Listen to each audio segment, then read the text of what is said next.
Today, we are going to uncover a lost age. Greetings everyone, and welcome to the stream. Hello there, Michael. Hi there, C. Yes, it's lost age time. Oh, I've been waiting for this. Hey there, Noah. Welcome, welcome. So as you guys may have seen, we have a new starting soon screen. I've been talking some things over with a couple streaming buddies and people, and I was thinking, you know, this year it's time to get some new stream assets. And I figured, this is one of them that we gotta get. I didn't quite have the money for commissioning like a full starting soon screen, so I ended up doing a bit of some sprite edits. So like yesterday, oh Dill, welcome! It's been a while since I saw you here. Wow, welcome, dude. How you doing? So in order to do this, actually, yeah, last night when I was done like VCing with friends, I ended up playing a little bit of Mega Man 8. I just played up until I got to the second half of Frostman stage, so I can get this specific shot for a GIF. Because I wanted to just get the background, but unfortunately, surprisingly, there was no like animated GIFs of the backgrounds for Mega Man 8 out on the internet. So I just had to do it this way. And then I decided to decorate it a little bit. I have Zero over here chatting it up with Mega Man. You have Kohaku on the side. She's just laughing. You could kind of interpret it as her like flying on her broom because Kohaku can do that in Multi Blood. You have Joshua playing the harmonica. Estelle going ice fishing, I guess. You could probably say that there's like a frozen river somewhere above the city and she's just fishing there for some reason. And then Alco's sleeping on that building, which doesn't look very safe. Someone should get her down there.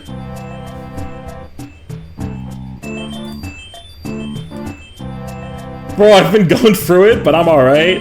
Oh, okay, good. I'm glad you're doing fine, despite everything.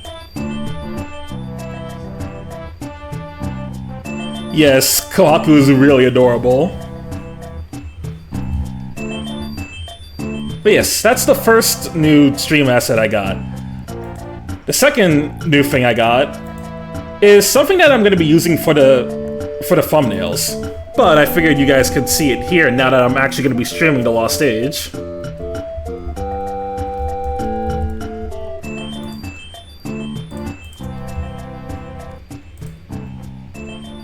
So,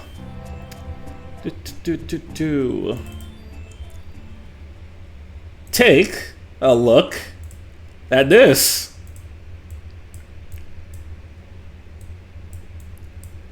This is going to be the art I'm using in the thumbnails for this series. It's basically just me like shooting fireballs like I'm a fire adept. Yo, no way! Yeah, who could have possibly done that? And then there's the artist in the chat. Yes, C was the one who drew this. Massive shoutouts to C for working with me, being able to make these thumbnails into a reality. I guess you guys can check out the first one that I'm gonna be putting up later today. But yeah, thank you for the art. And if you guys want to get art like this too, you can commission C.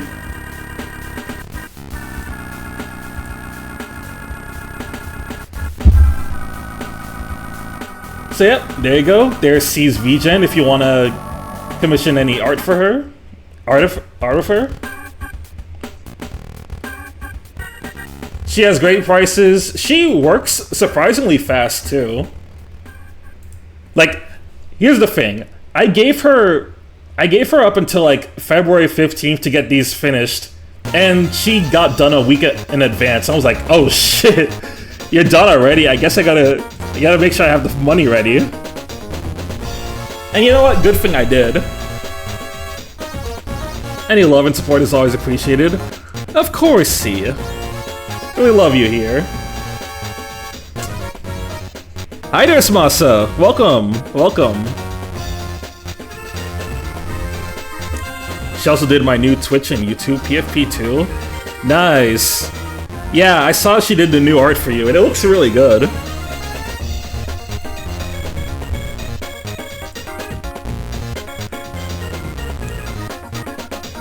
Also, last night, besides the new Starting Soon screen, I was working on something else. So, starting now, I now have a stream schedule graphic. I ended up finding a free stream template on...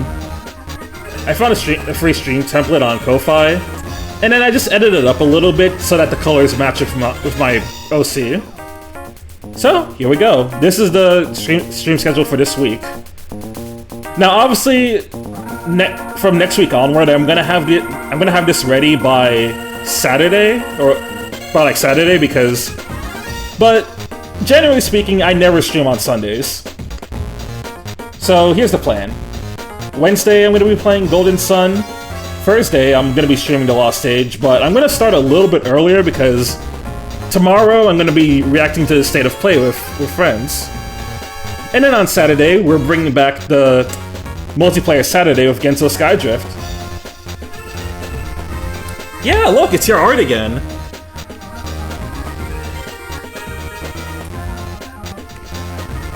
Boy, this sea artist sure is awesome.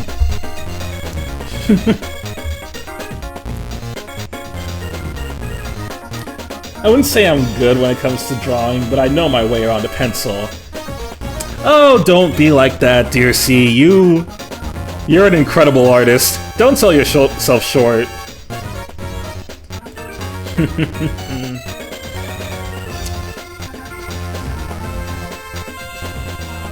But yeah, weekly I'll be updating the stream schedule, and I'll be using different art.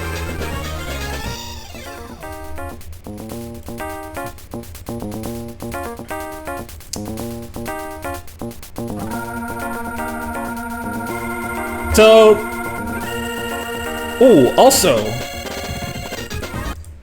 I didn't think I was gonna be going over this part today, but I literally saw this like right before I was gonna start stream. So let's take a look at this, because we got a new update on Mega Man X Viral Nightmare.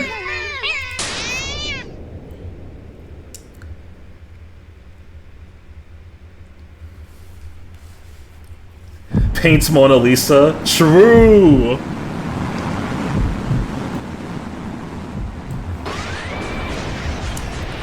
So yeah, in case you don't know, this is Mega Man X6 reimagining being made into a fan game.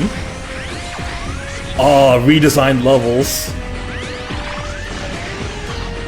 I really can't wait for this.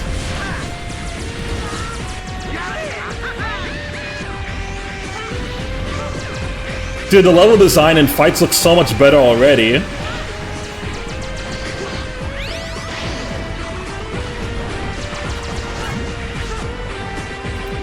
Retold narrative? Oh, we are so back.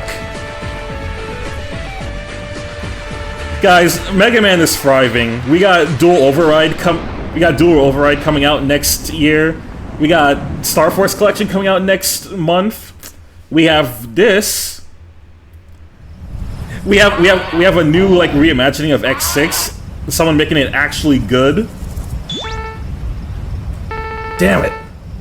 Must have lost its trail.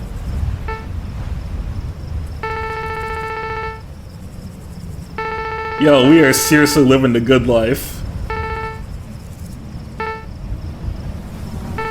It's also just nice to actually get more updates on an upcoming X fan game, because it's been a hot minute since I heard anything else for Mega Man fan games coming out, aside from the Zero mod for X8 Demake, which don't really feel like touching anymore.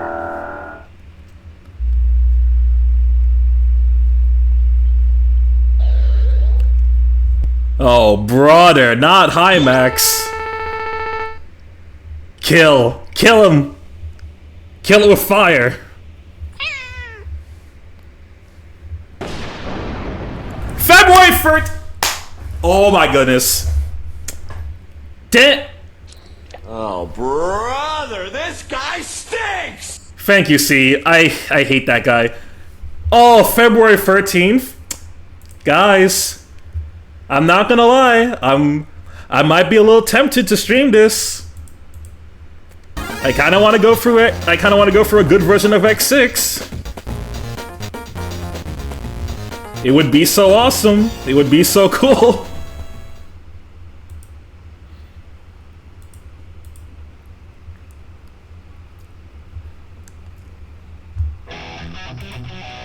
Oh boy. Alright. Alright, we've done enough talking. It's almost been 20 minutes, so we should get started with the game. I need this, but I'm already packed up for the convention. Oh, is Katsucon this weekend? I actually didn't realize. As you already know, I have a convention coming up, but like, that's not this month. It's gonna be next month for me. Nintendo Camelot Software Planning. Welcome to Golden Sun, The Lost Age. And as you can see, our new Protag is Felix. Transfer data from Golden Sun? Why, yes I will. So, for Golden Sun, The Lost Age, there's two transfer methods. You can either use the password, or you can use the link with the link cable. Now, there's three tiers. You have the bronze tier, where you just have to enter a pretty short password, and the only thing that carries over are your levels and the gin currently held. Silver password lets you carry over those and the character stats. And then the gold password lets you carry over everything.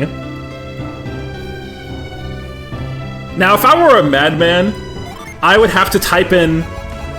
I would deadass have to type in a really, really long password for this. But... I already accounted for that.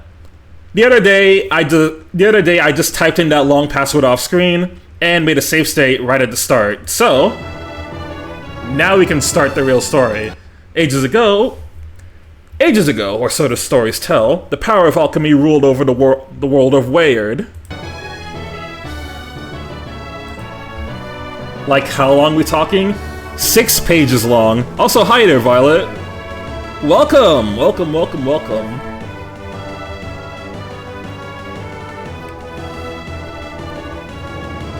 Roy would rage at Flame Hynard. Not out of difficulty, but out of how annoying the voices are in X7. Alchemy wrought the base elements of humanity into thriving civilizations, like lead into gold. Yes, unironically, 6 pages. But in time, man's dreams gave birth to untold strife. Dreams of endless riches, of eternal life, of dominion over all that lived. Dreams of conquest and of war. It's so ridiculous that, like, anyone who didn't have a link cable was just fucked. They would have to write down that entire thing on a piece of paper or probably take a picture of it somewhere. These dreams would have torn the world apart if not for a few brave and wise men who sealed away the power of alchemy deep in Mount Aleph Soul Sanctum.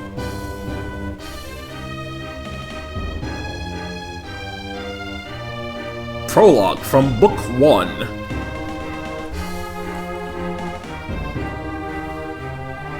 When I finished typing in that password and I saw that and the game said it was invalid, I almost screamed, and then I realized it was literally just one character that was off. I think I put G instead of 9, and then that's what confused me. Once I changed that, then I had the password right. The town of Vale guarded the secrets for many years, until Isaac and Jenna, whose parents died in a storm 3 years before, disturbed the sanctum.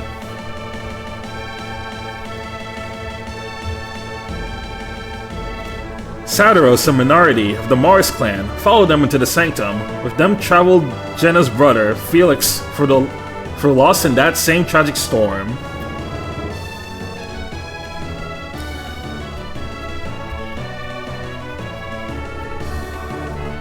Yes, I'm glad you guys are all here. Also, Roy, nice Oscar commission. Oh, thank you for reminding me. You guys gotta see this if you haven't already. I've waited almost 2 months for this, but a recent commission finally got finished.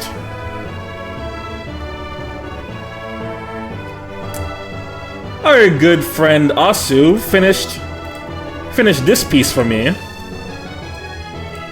It's by Type Moon OC Soma Byaku getting kissed by Alko.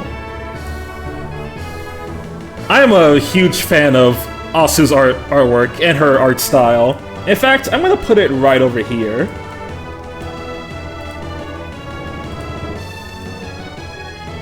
Yes, the two lovebirds can be our guests for today. That Asukam is gorgeous. I know, right? Also can cook. She's just a busy artist. She gets a lot of comms, and she's also still a student in uni, and she has a job, so it takes her a while to get to these commissions. Sadaros and Minardi stole the elemental stars, the keys to breaking the seal on the power of alchemy, and kidnapped Jenna and the Scholar of Kraden.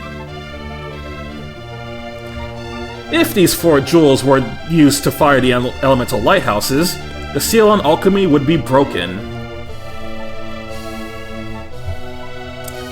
Isaac and Garrett set out to stop Sadaros, rescue their friends, and return the elemental stars to their home in Soul Sanctum. Asu is doing the god's work. They banded together with a young wind adept named Ivan and pursued Sadaros and Minardi to Emil, a winter-locked town near the Mercury Lighthouse. Yes, I was about to say emeralds, like the emerald stars. There, they met the guardian of the lighthouse, a water adept named Mia. With her, they pursued Sadaros to the airy light atop Mercury Lighthouse. Honestly, I would not be surprised if there's a Sonic game out there where the emeralds look like stars. The 7 Chaos Stars. Isaac was too late to stop Sadaros from lighting the beacon and escaping.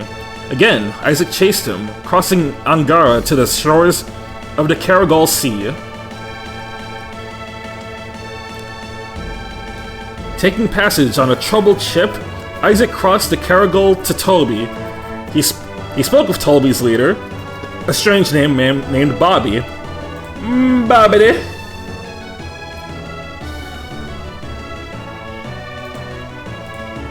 Is it the Dawn Brigade? Bobby entered Isaac and Colosso as a test of his powers. Isaac's synergy won Colosso and earned him Bobby's trust. Bobby revealed a great secret to Isaac. There's already the 7 world Fruit Loops? True! Thanks to a mystic drought from the lost land of Lemuria, Bobby had lived for 150 years. He offered to help Isaac, who then headed deep into Gondoan. In the town of Lalivero, Isaac learns that Sadaros and Minardi had kidnapped a young girl named Chiba, who they needed within the lighthouse.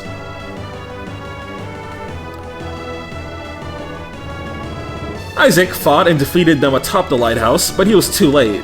The beacon had been lit. Isaac, how dare you light that bacon!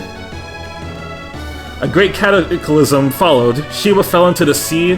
Felix jumped in to save her, but both were lost in the rolling waves. Jenna left the lighthouse to find them, but to no avail. Isaac went to Lalivero, where Bobby asked him to find Lemuria and the remaining lighthouses. He gave Isaac a Lemurian chip to make the journey for the Lost Land. This chapter of our story begins with Jenna, just before the beacon on Venus Lighthouse is lit.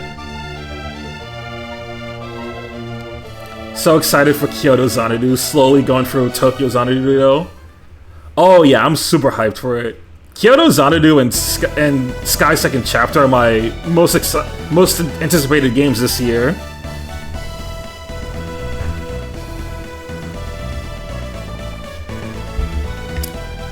Here we go, Golden Sun, Book 2.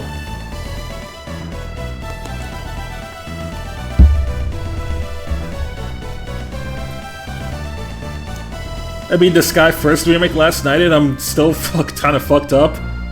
Yeah, FC will do that to ya.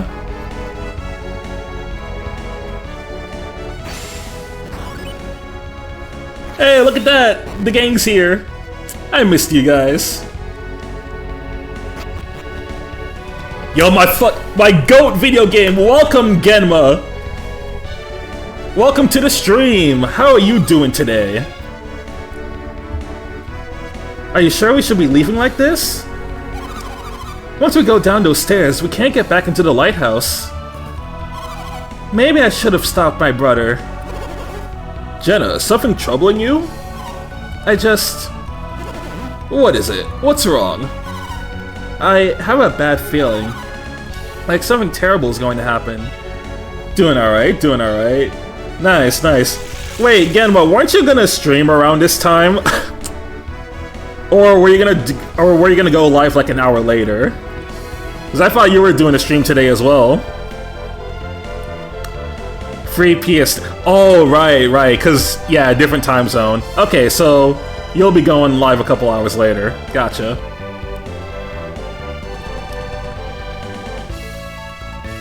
And now it's messing me up again. Yep, that's a Trails experience. You hit that cliffhanger and you get the post-game depression.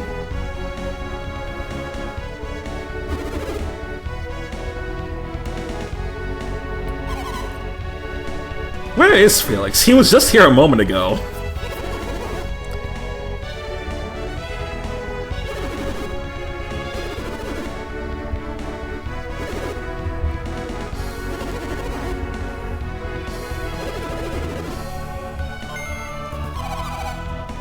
Dude, it's hitting me that we're getting two new Falcom games this year.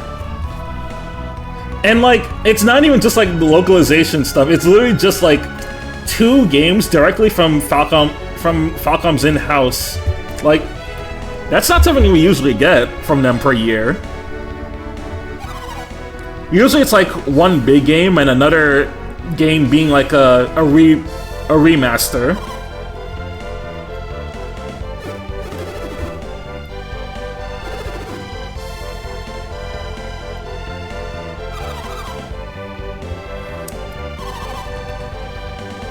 I listened to the website song for a shameful period of time.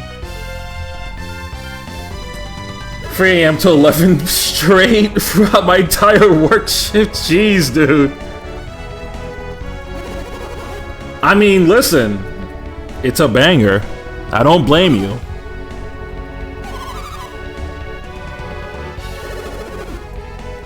I wonder who's localizing Kyoto? That I'm curious about, because we don't know who's localizing it yet. We know that Sky Second Chapter is being localized by Gung Ho like before, but we don't know who's doing Kyoto Xanadu yet. I only have 2 real guesses. It could either be Axis, the team who did the localization for Tokyo Xanadu, or they could be having Gung Ho do it again. Which would make me worried about Sky SC's localization if they're doing both games.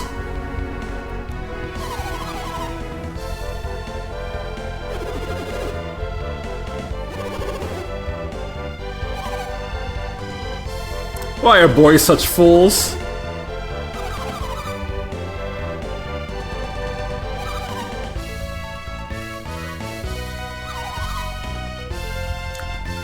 Hello, Zeno. Welcome to the stream. How are you doing this afternoon?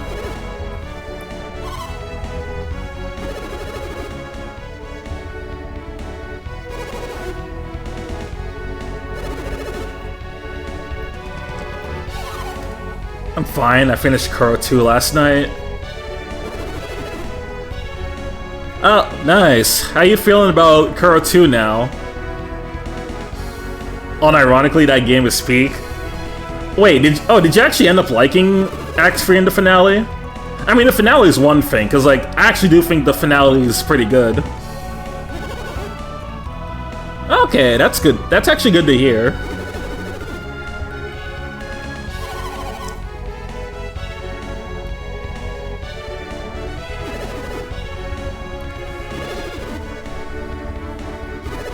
Act 3 is pretty good in hindsight.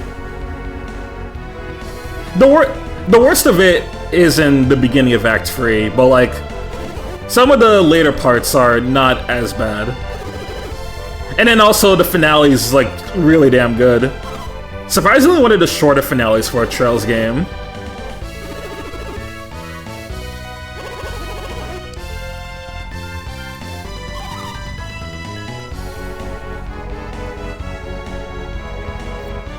Act 3 is messy, but I don't think it's bad. I don't like the villain, though. Yeah, not a big fan of the villain. Not a big fan of the big villain for Kuro 2, but otherwise, it's not bad.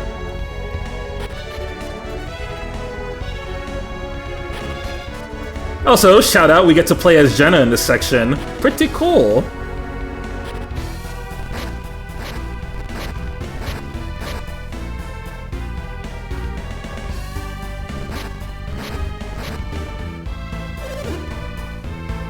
There they are! Get them!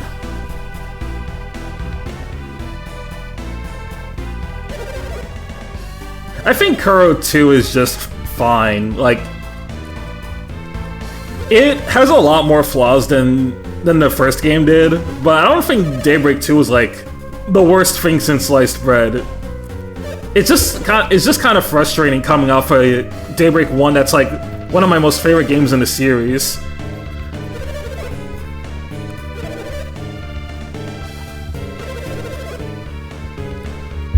But it does feel like half the people you talk to about Daybreak 2 will say that they'll tell you that it's like they'll act like it's a game that has legitimately no redeeming aspects. It has a lot of problems, but I don't think it's completely awful.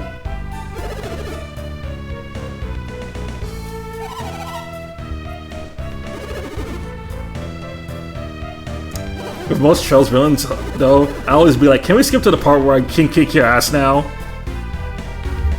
It's like, blah blah. It's like, blah blah. Quit the cryptic talk and just fight me already.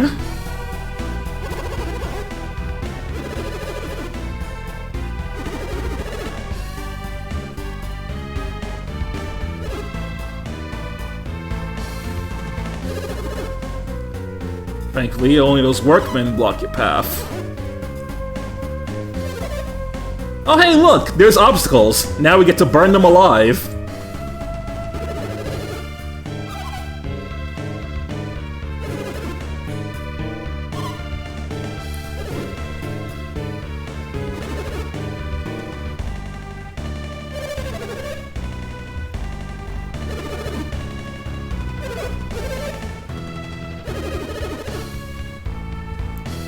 Yes, he just starts monologuing.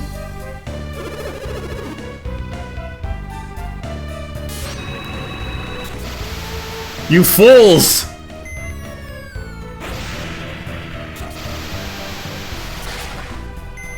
You stand no chance against my geyser!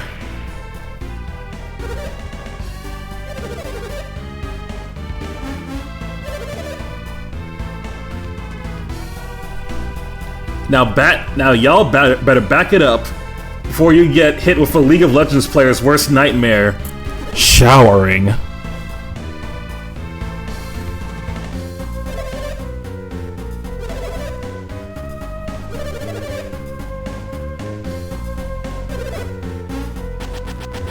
Yeah, that's right. Scram! Yeah, keep walking, pal.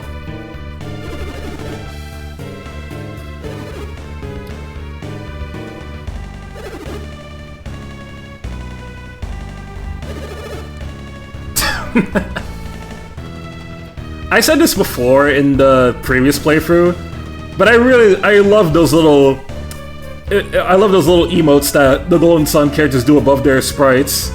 It's like there's still a little smile that Alex does, which doesn't look fitting for his character at all, but he just goes like that.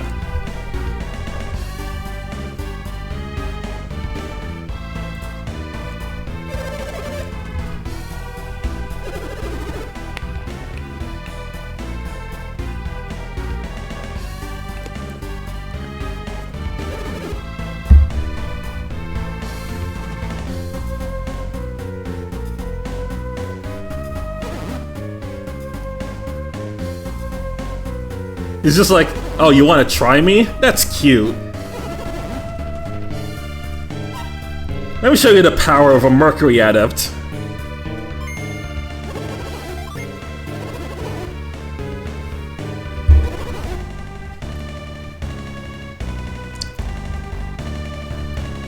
Alright, let's head over to the west.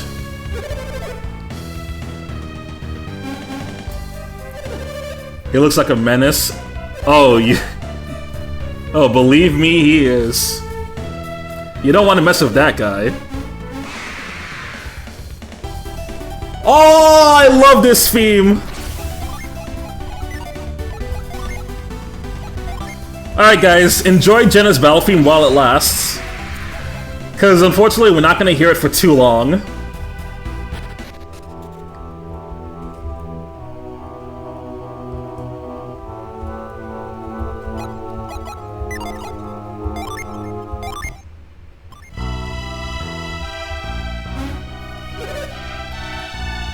Ah, it's them!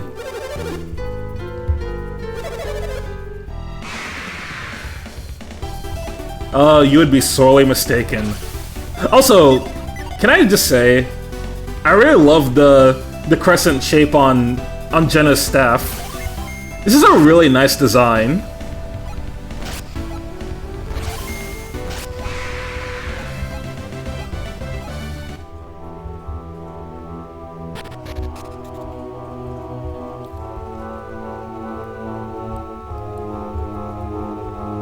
This song makes me so nostalgic. OMG, the Jenna battle theme. Yes, I am a big fan of this theme. And it makes me sad that you don't get to hear it for super long in this game. But I do love it.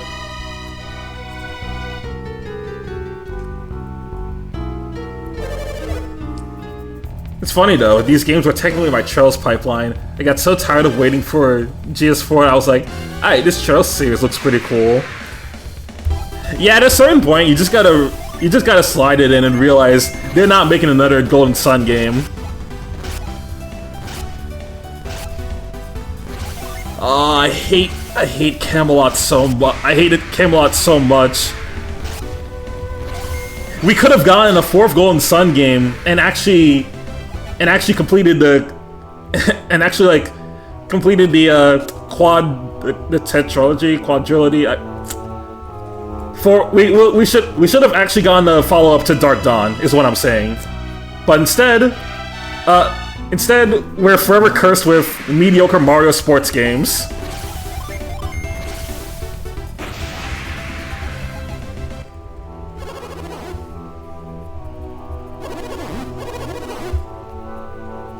Nah, bro, we gotta get Mario Tennis instead. It'll be great, bro.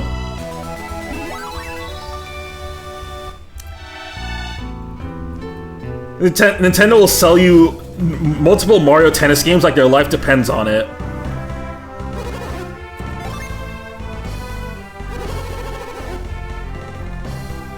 They used to be able to coexist! We had Mario Tennis games at the same time Golden Sun games were coming out.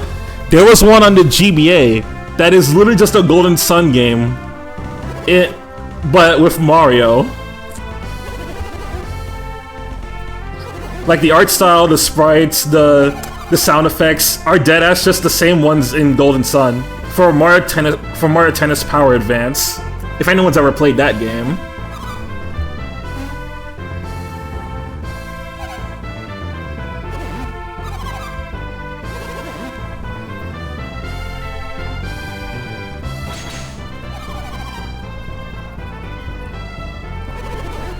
I was pretty bitter, but after playing Shining Force, I get it. Not gonna lie, Golden Sun and 1 are covered in Shining references. I think that was their favorite child they lost in the divorce.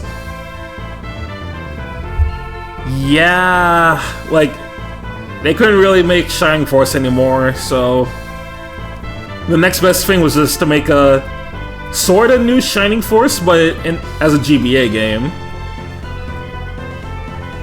And it's funny because we were talking about this yesterday. For anyone who doesn't know, Shining Force 3 was made by Camelot.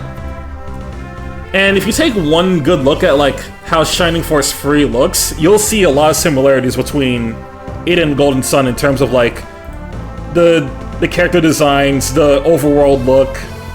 It's just that Shining Force 3 has more 3D elements to it.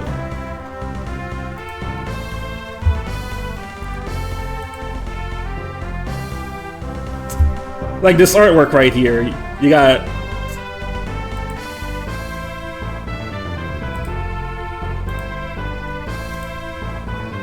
It's like the more I look at it, I actually kind of want to try this game out at some point. It looks cool.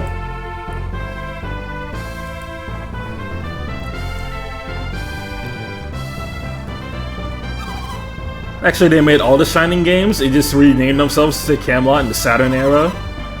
Oh, okay, okay. That makes sense.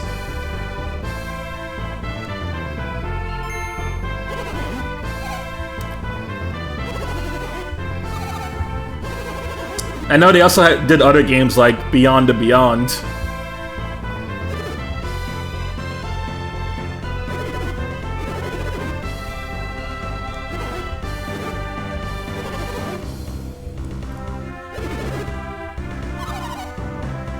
Shining Force 3 is a banger if you like Fire Emblem. You can join the like 5 people who played it. It's on...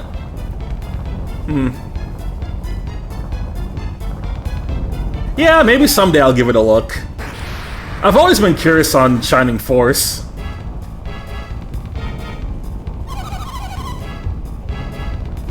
Something like Fire Emblem? Yeah, because Shining Force is a strategy RPG series.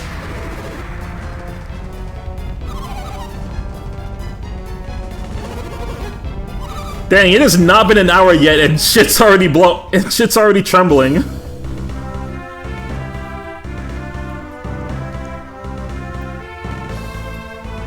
Alright, I'm hopping on in 5 minutes. Oh, say less.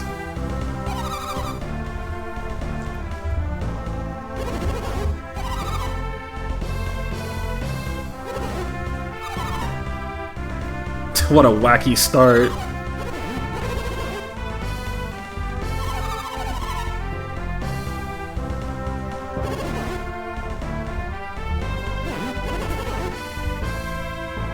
Shining Force as a series feels a lot like a spiritual successor to Fire Emblem Gaiden / Echoes.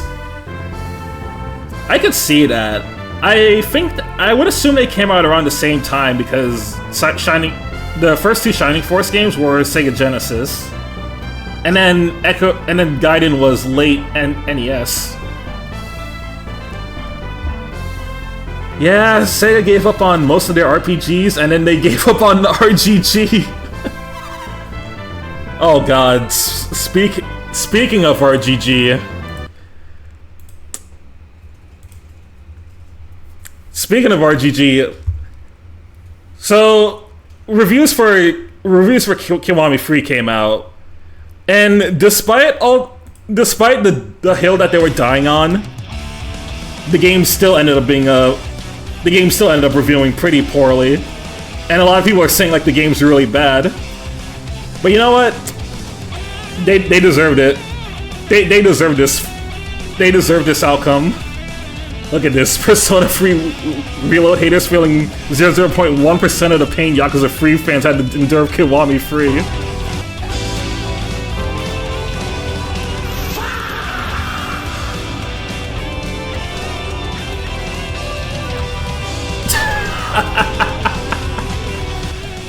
Oh my god. Wait.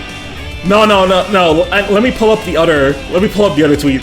This is the funniest shit that I saw last night. So, if you guys didn't see,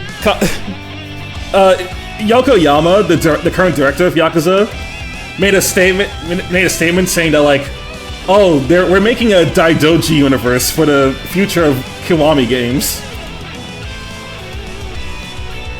So here we go. Kondo clarified in the latest live stream, future remakes won't continue under past continuity instead.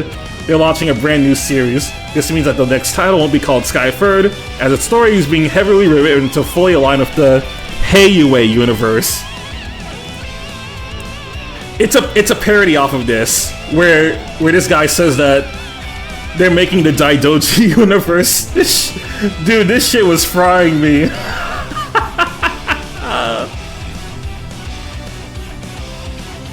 Luffy will survive and become a member of the Daidoji.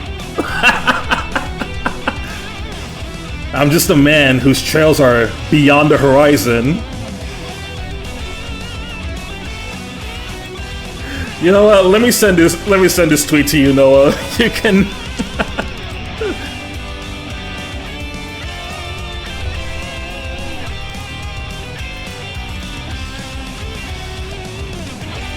Dude, people don't even die anymore. People don't even die anymore. When they get killed, they just get sent off to Heiyue.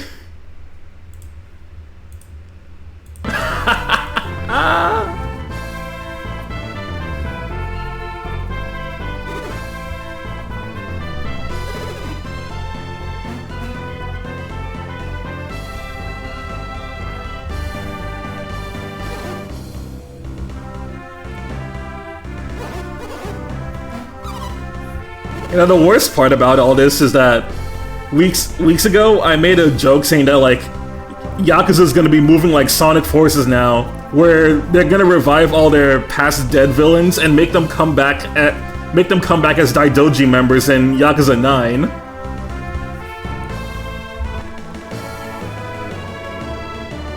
Golden Sun, the Lost Stage.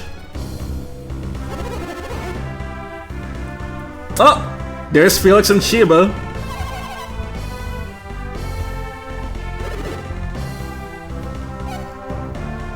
Yeah, I saw that Dark Ties is only 3 hours long.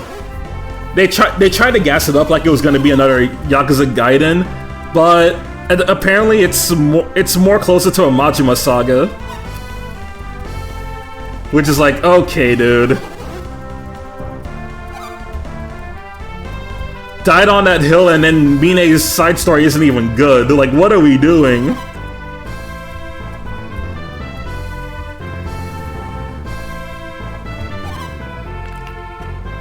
RGG is going for this shit that Sonic went for in the 2010s, but worse. Their roles are reversed. Dude, Yakuza fans are feeling like 1% of the pain that Sonic fans felt when 06 came out.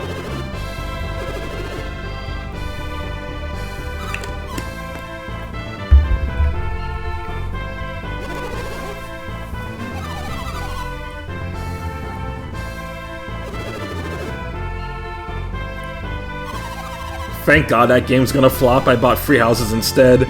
Good. At least Free Houses doesn't have a sex pest in the game.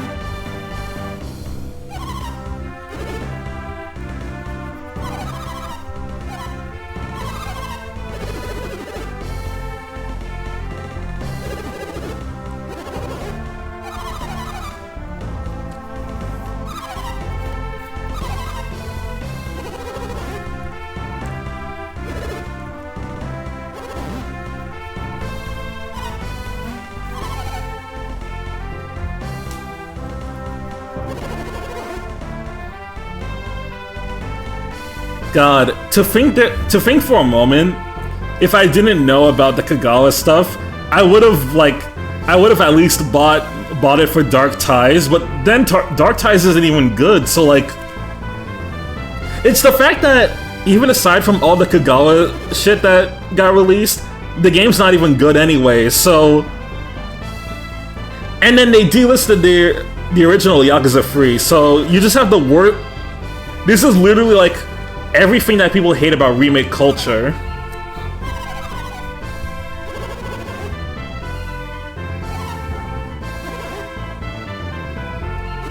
Yep, they changed the OST. They removed most of the sub-stories. This is the first ever unironic D-make. Who is this game for?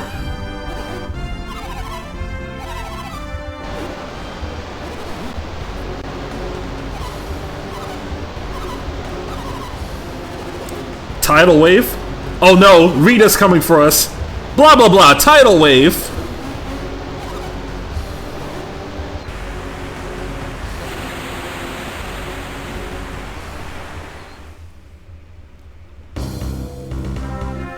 Yes, it's for those people, Key.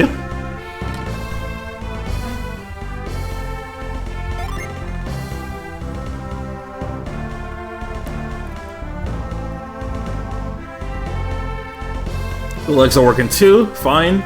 Working fine too, yep, you're fine. By the way, I hope you guys didn't like Felix talking, because now he's a silent protagonist. Camelot just said, "Fuck you, we're ripping out your vocal cords."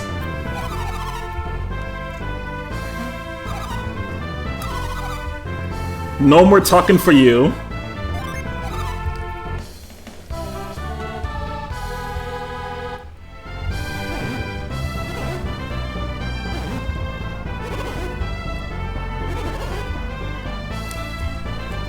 Not the title.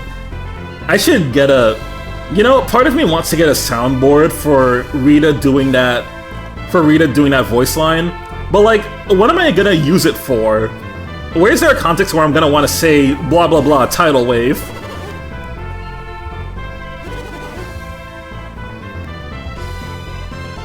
Fun fact, they also did this in Shining Force Free. Oh, Camelot. Why must you deny our heroes of their voices?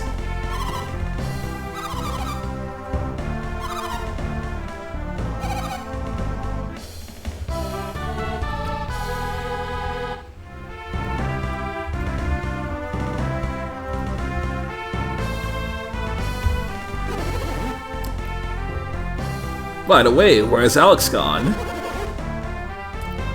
Yo, you got Dorothea, let's go! Wait, what house are you doing? I'm assuming you're in another house and just recruiting Dorothy, since, you would have gotten her from the start otherwise. Okay, Blue Lions. Based. True! True. You just recruit all the good Black Eagles to your side.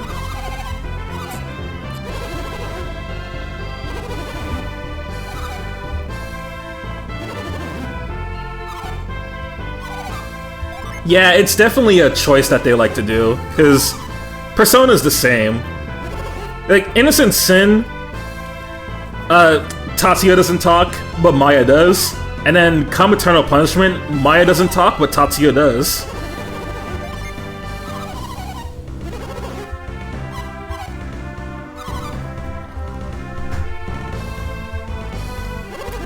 Sag.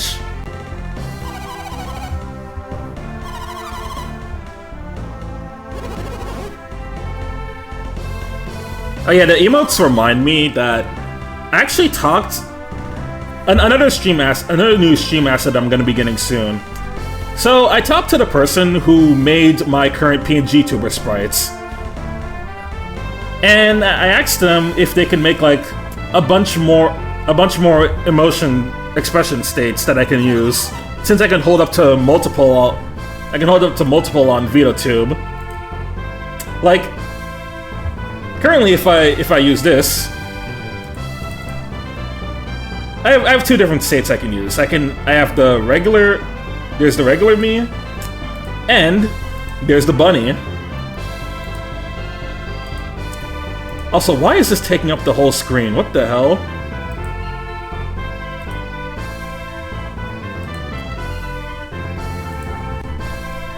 But yeah, point is, I want to get some more expressions that I can play around with. So instead of me just like looking straight into your soul, you could also get me looking very annoyed, or probably very sad, or very confused, and be like, "What the hell is going on?" Or, you know, you could have smug me and be a cocky little shit when I get a win.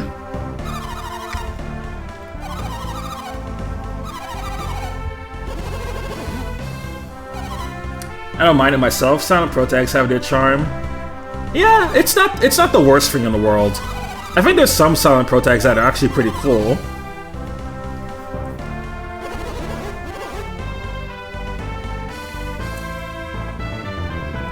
Let's see, I chose Blue Lions first because I had a crush on Ash and Mercedes in high school. Ash, I'm just like, huh? But I get Mercedes. She's really cute. Oh, brother, free paralogs. Also, new overworld theme. I quite like this one, actually. And if I could show it off, we also have a new battle theme.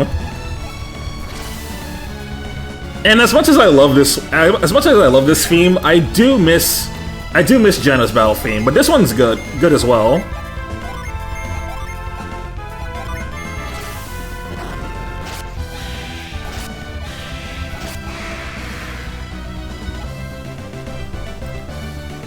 Yeah, this is the one that got remixed in Smash, and it's a really good remix.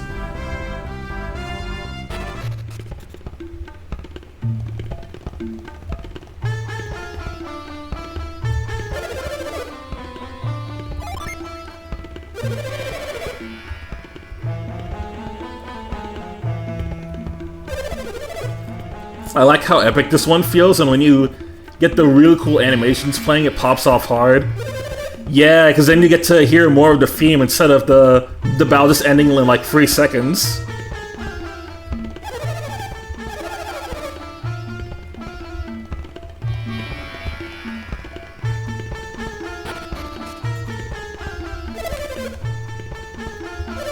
Alright, let's take a look at the houses and see what the people have to say.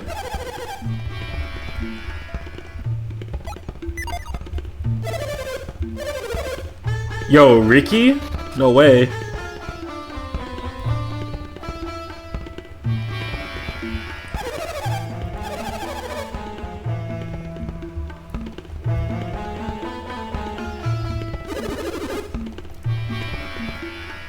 Oh, that wave knocked me over and now I can't get up.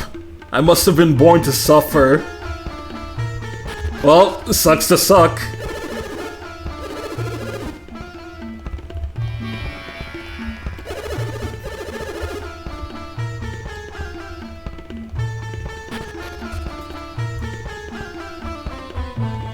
Where's his life alert? I know, right? Help! I've fallen, I can't get up!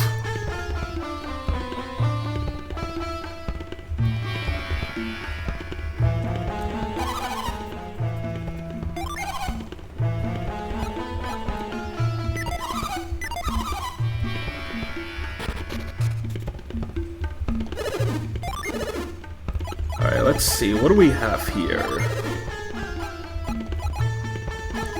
Alright, cotton shirt, one-piece dress, travel to... Actually, first things first, always. Yeah, no artifacts here. You usually don't get the artifacts early on. They start showing up in some later shops.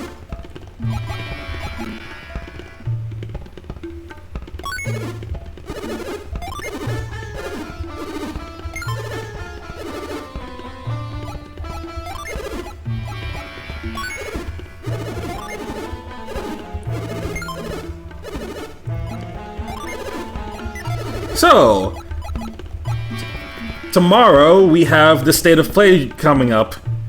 And, you know, we usually agree that State of Plays are like giga slop, but for anyone that's going to be watching it tomorrow, what do you guys think is showing up?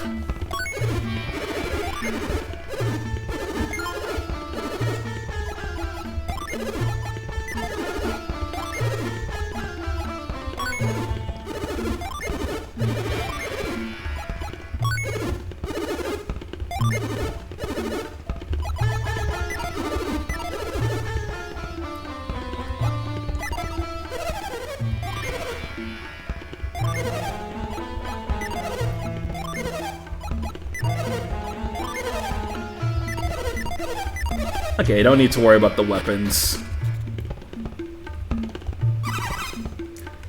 Riki and Tavi sure are out late.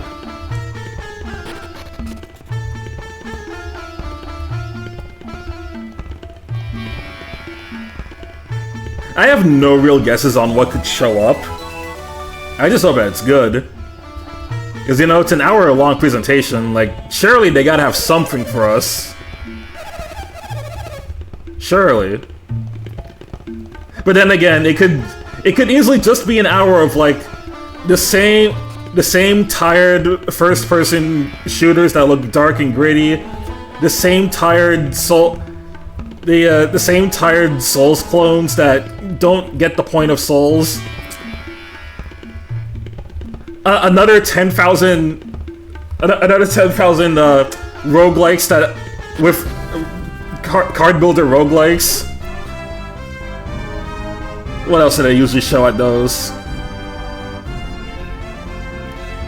Hey, we're getting our first Jin.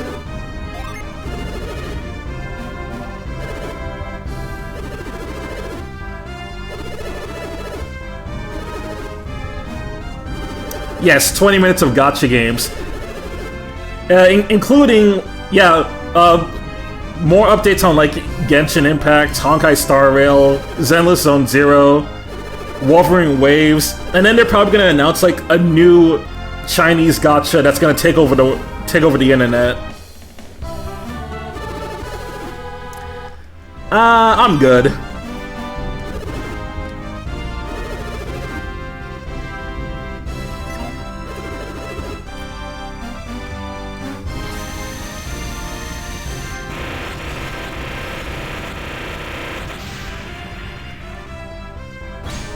Yeah, that's just how it is. Now, I have been seeing people say that, like, we're potentially gonna get Devil May Cry 6 at the State of Play, and I'm sorry, but I just don't believe that. I just don't see us getting a new Devil May Cry game without Itsuno in the studio.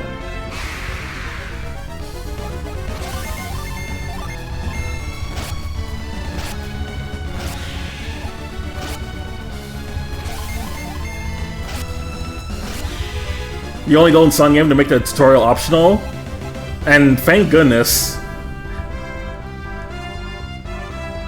Not that it's a painful and long tutorial, but like, if you're like most people who are playing The Lost Age already know how the original game works, and then like the Jin system isn't super hard to get the gist of.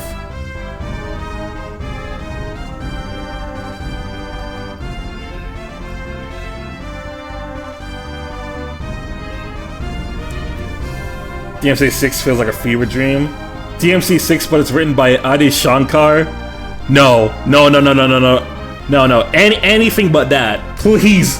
No. Keep that man away from the pen.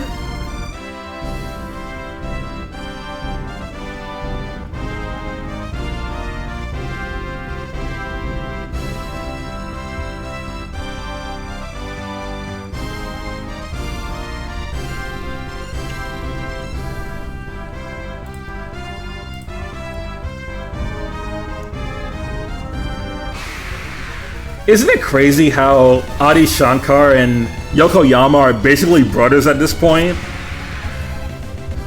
With how much they friend their respective fandoms?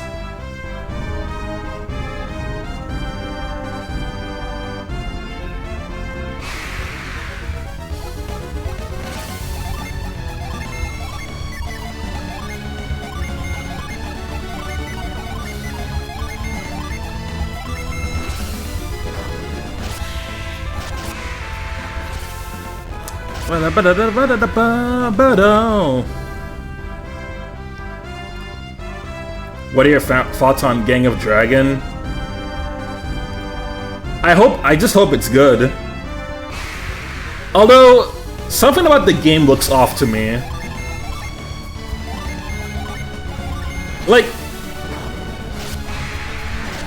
I know it's trying to replicate that it's a successor series to Yakuza, but to me, whenever I see Gang of Dragon, it just kind of looks like it's one of those like fake fake ad games, you know? Like very Yakuza at Home type beat.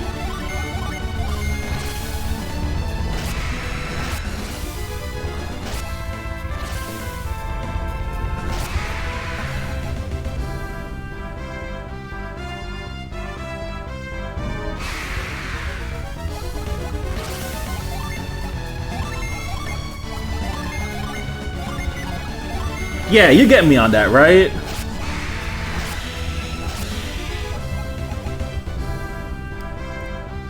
That's how I feel with Dragon Quest VII Remake. Dragon Quest VII Remake is just factory made.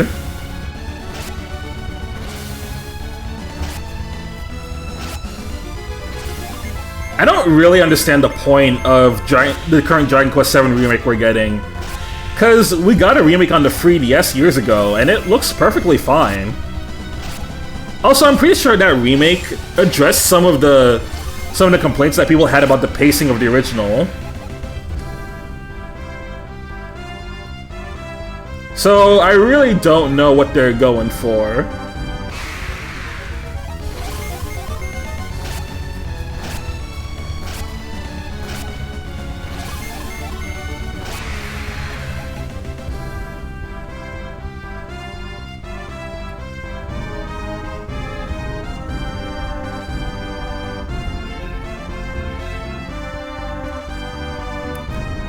Yeah, like, it's just like, what's the point, you know?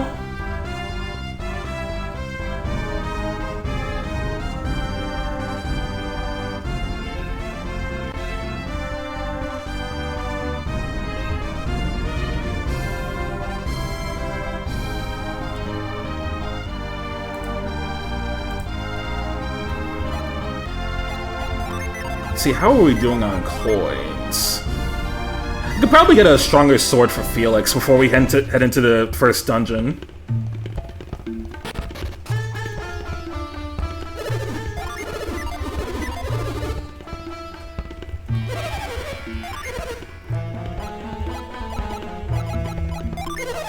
I can agree on that.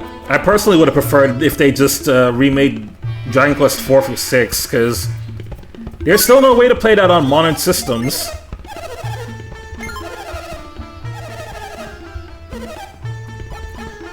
Oh boy, more game tickets. Gonna have those clogging up our inventory for a while.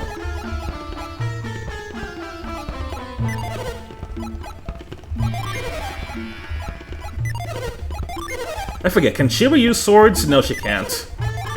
Well, at least, like, short swords. That's a no-no. I'm gonna just get a stronger... I'm gonna just grind up for a stronger sword for Jenna, and then we can move on.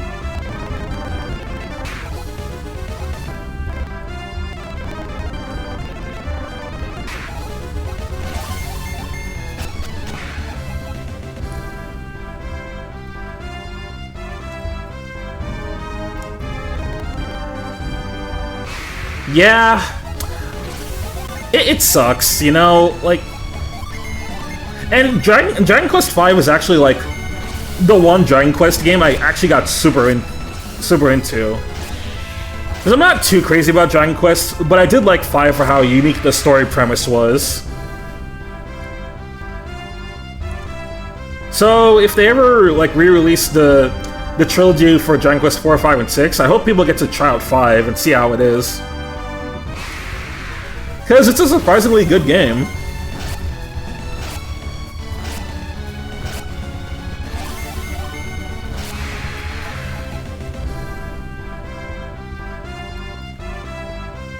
Oh, brother, yeah, having to rely on Ash sucks for any... Having to rely on Ash for anything really sucks. Oh, brother, this guy stinks.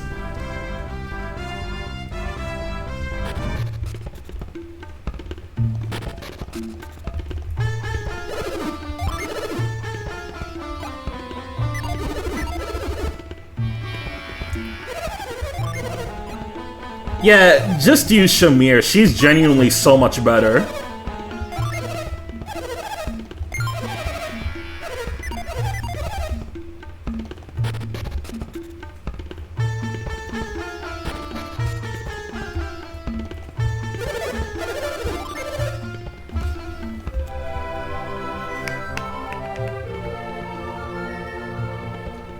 Also, if I recall correctly, if you keep Shamir as a sniper, she'll... and, like, raise her bow rank eventually, she'll get Hunter's Volley, which is definitely one of the best combat skills in the game. You really want Hunter's Volley.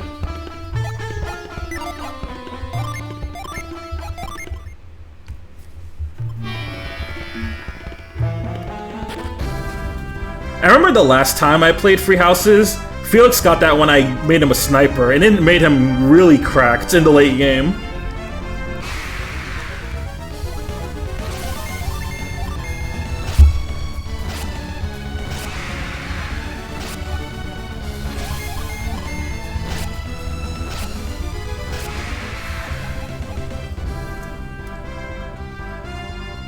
Yeah, if you got a unit who can pack the punch, then gauntlets are really good.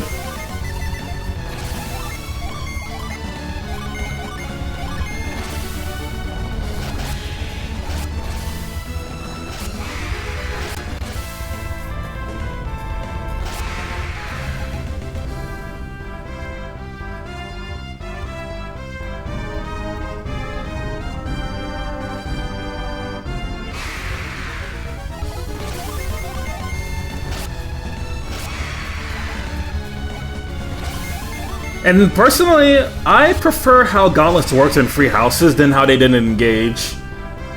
Like, I'd rather the damage just calculate based on strength instead of trying to do it with a weird average of like strength and magic.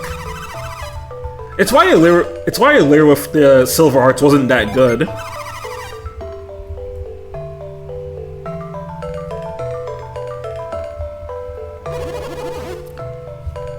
It's a mighty suspicious wall.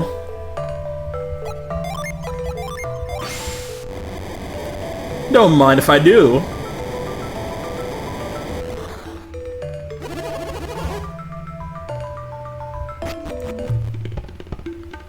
Hey.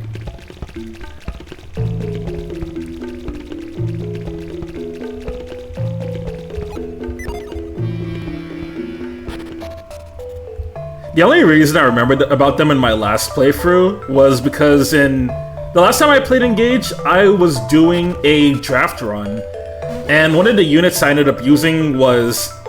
one of the units I ended up having to use was John. He was like the earliest magic unit I could actually use, and the earliest heal I could get. So in order to use him, I actually had to let him fight a few things. And John actually gets a good amount of both strength and magic to make gauntlets work. The problem with Illyr is that Illyr only has good strength, not good magic. So her gauntlet damage is going to be super lacking.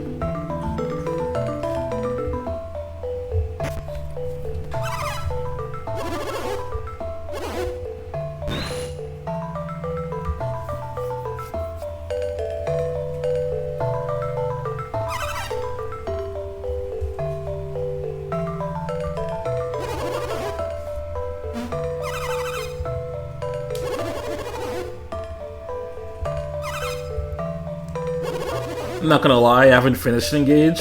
Last thing I left off was about to do the final boss. Well, you should get back on that.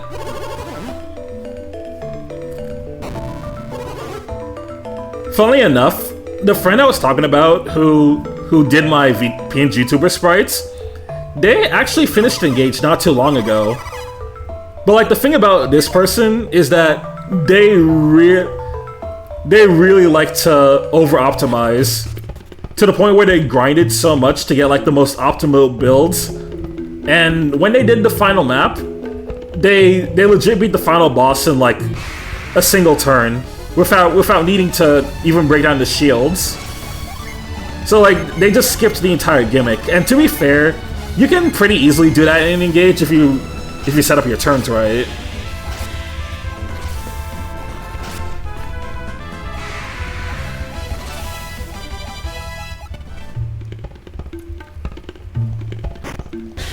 I've had runs where I only had to break the shield once, and then once I did that, I just had all my units like I had all of them jump the final boss, and then he was down in one turn.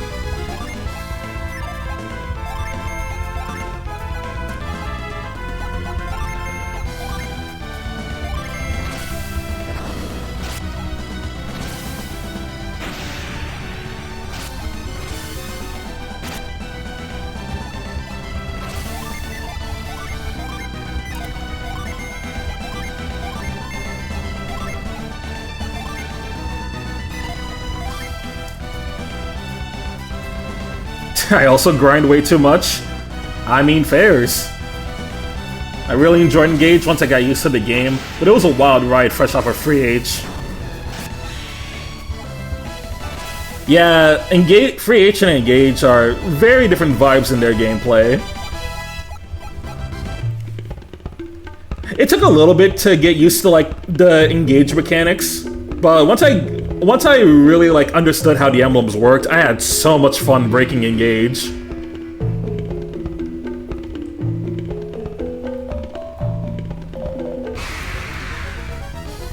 In a way, it kind of feels like playing Awakening, but with much better map design.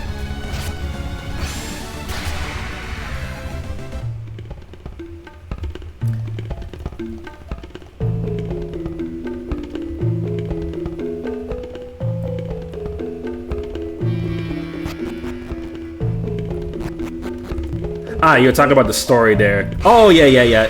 Engage and Free House's story-wise are like night and day.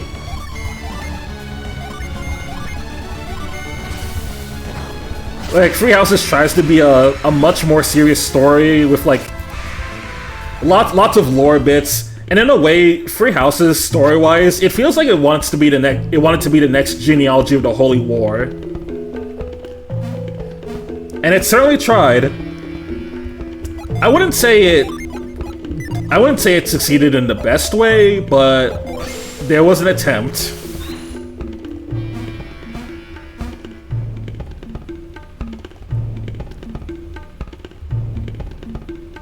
But yeah, Engage is very much a gameplay first game. So like, that's just the expectations you gotta work with. Okay, I thought you could move those, I guess not.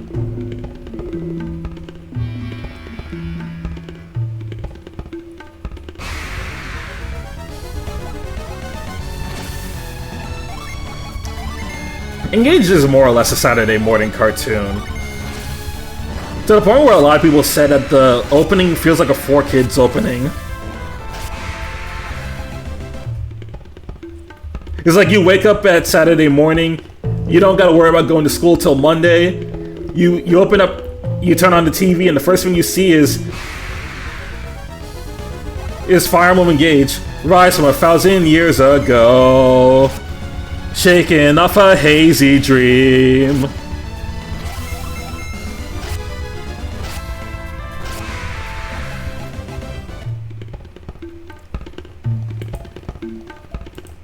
And you know what's really funny?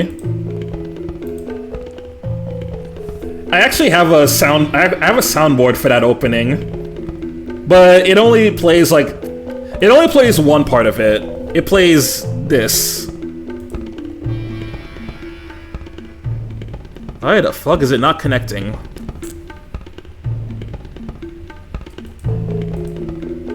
Oh wait, Discord. Emblem Engage.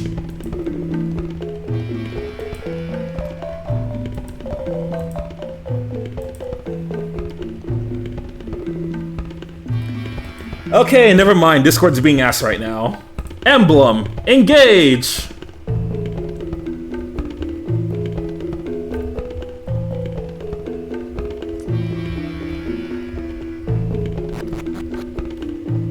See, it does, not gonna lie. The craziest whiplash is if you put Path of Radiance, this opening next to engage.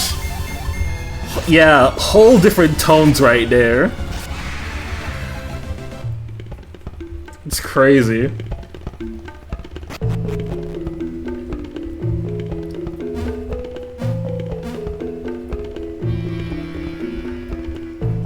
Discord's already been having a lot of problems recently, and now they're pulling this shit. It's like, what the hell?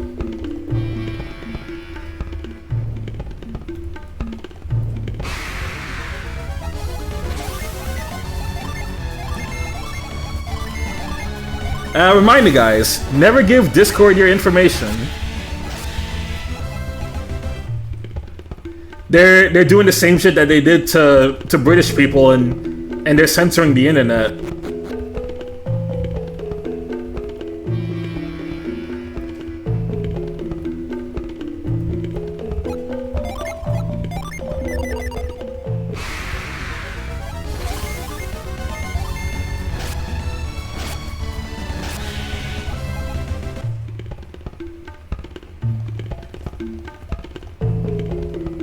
I don't get what they're doing with that ID feature.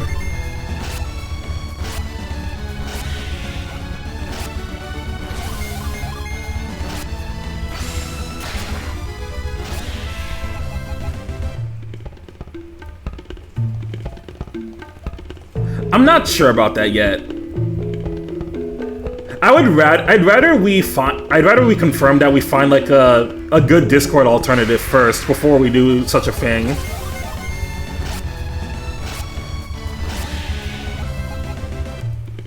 Because like, despite how much people gas up TeamSpeaks and whatnot, not a whole lot of people really use it.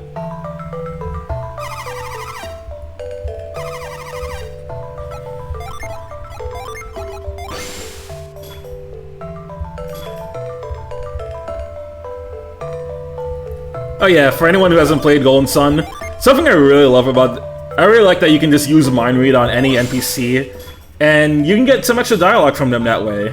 There's no way I'm rooting for that loser. Choke, fail the test and then I'll get my chance.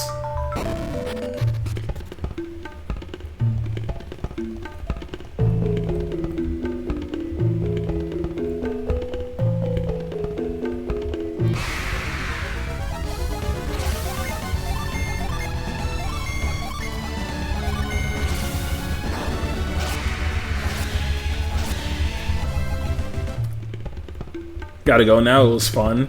Thank you for joining, Noah. Glad you could stop by. Look, Samasa, I don't have plans on, like, deleting the server yet. Again, first I gotta know if there's, like, a good Discord alternative to use. And also, knowing how widely used Discord is, they're probably gonna reverse this once they get enough backlash.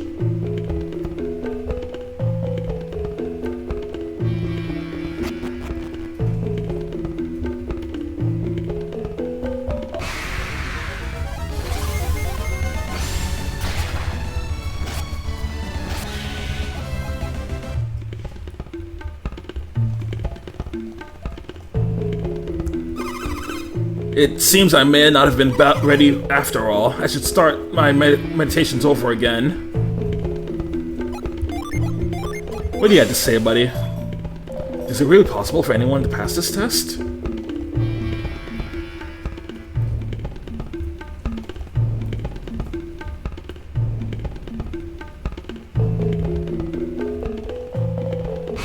No, nothing happened in the server violate. It's just because of the whole, like, Discord ID thing that they're doing. People are wondering if we're gonna get, like, a new server somewhere else. Which, for now, I don't think so. That's not really in the cards at the moment.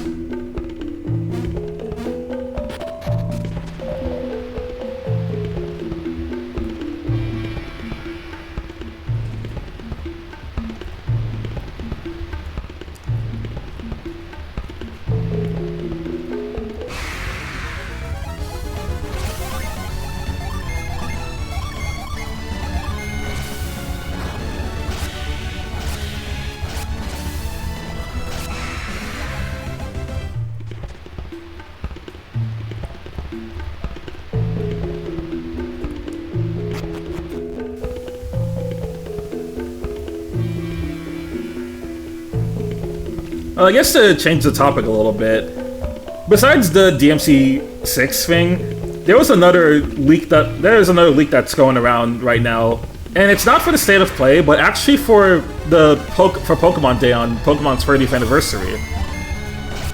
People are spreading a rumor saying that, like, Fire Red and Leaf Green are gonna get ports on the Switch too, but they're not gonna be on NSO, but rather they said that Fire Red and Leaf Green are gonna be $30 ports that you can get. Which, no thanks. I've played enough Kanto in my lifetime. I'm good off that.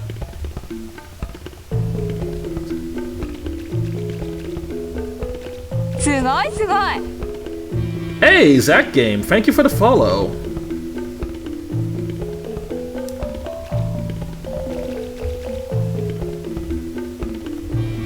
Also, like, porting Kanto again for like the umpteenth time before... Doing this before Ruby, Sapphire, and Emerald is crazy work.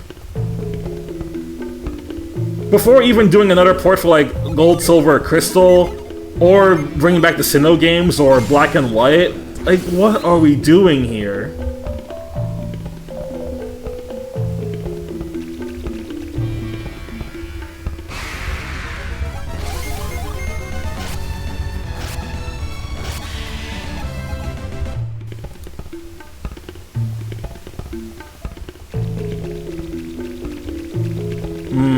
Yeah, Root was the one a friend told me about. And it seems to have some pretty decent features, so I can maybe look into that.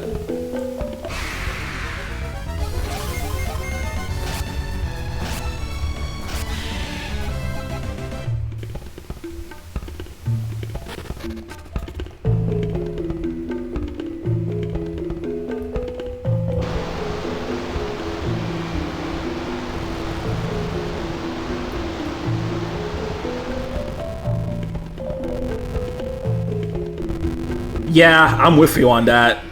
I just don't see them actually doing it, you know?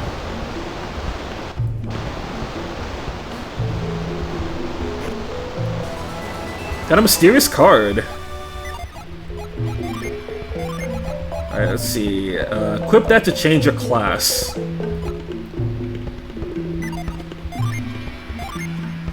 Oh, why not? I'll give it to Felix for the time being.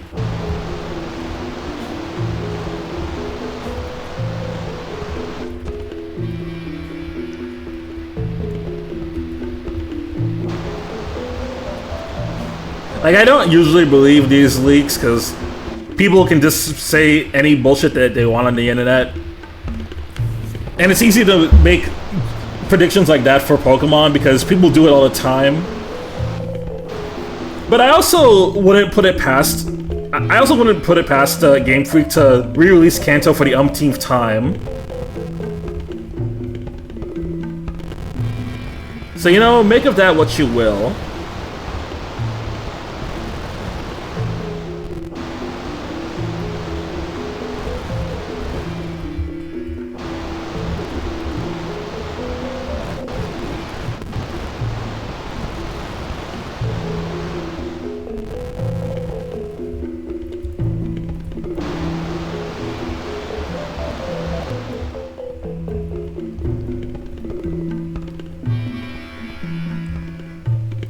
Alright, we're going up.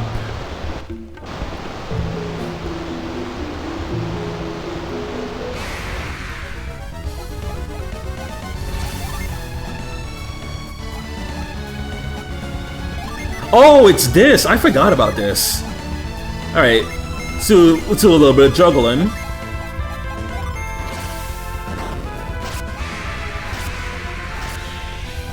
Or not.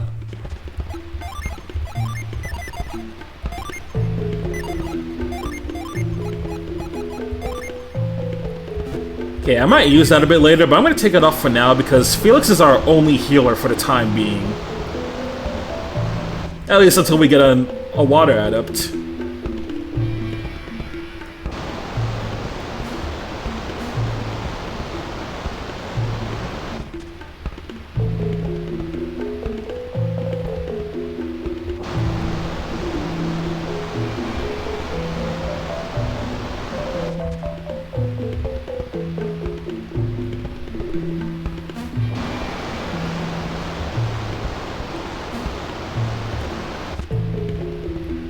Uh-oh, can't cross here.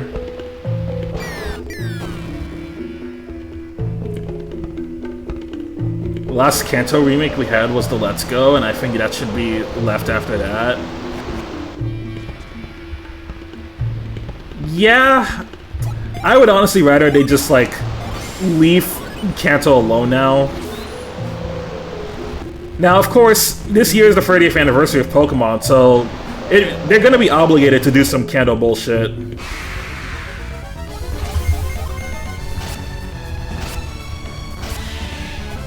The last time they had a big anniversary when they did Kanto pandering was when Pokemon Sun and Moon came out for the 20th anniversary.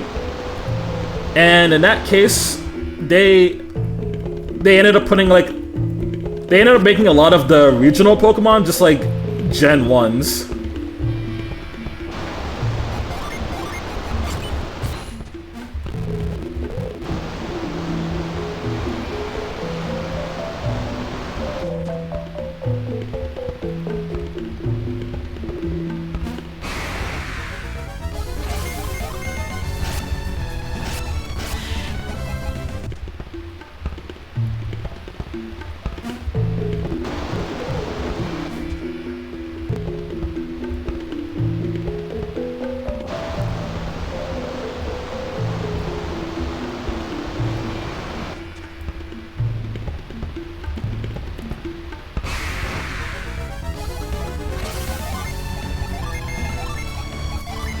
Okay, but can we talk about these punching ants?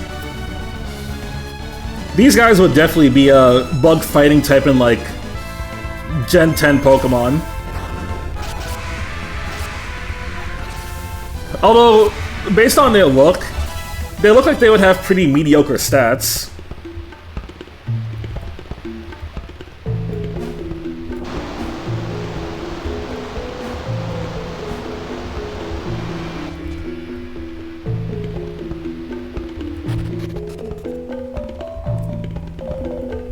Yeah, put a choice band on him and you're all set.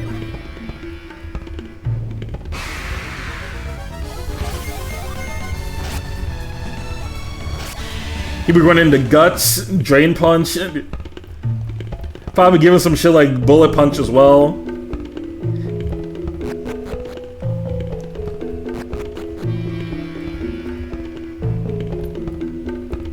Nah, but hold on, in a Nuzlocke, that thing with like pre-burned or poison would go crazy.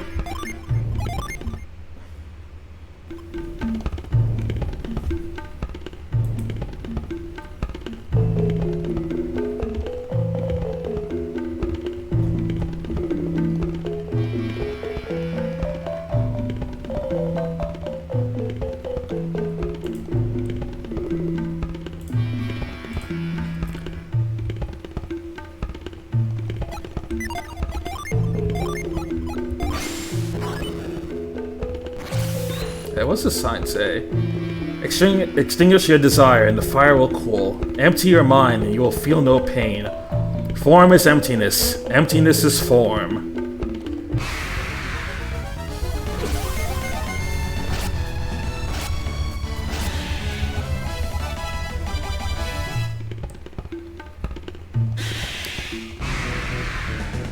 Oh no, the monkeys! Guys, this is Frieza's worst nightmare.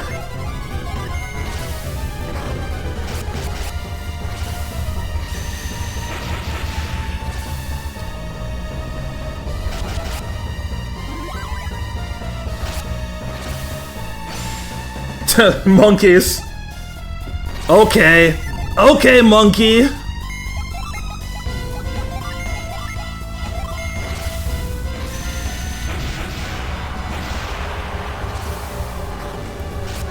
And they're gone. Yo, hey there, Uniki. Welcome to the stream. How you doing?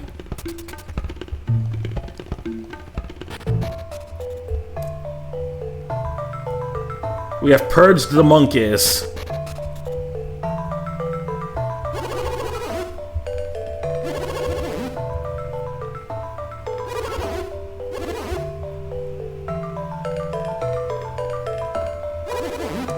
Rope is still on the floor. See, hello. Also, I'm doing good. Just doing stuff on the side, but oh, the playthrough's going well. Nice, nice. We're still in the first dungeon, but the playthrough's going pretty well so far.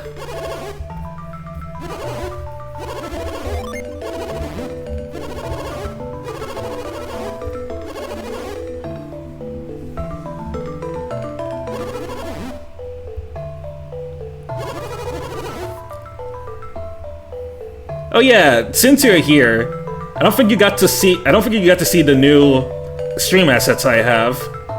But for one, I now have a new starting soon screen. I have that. And then I also have a new stream schedule graphic.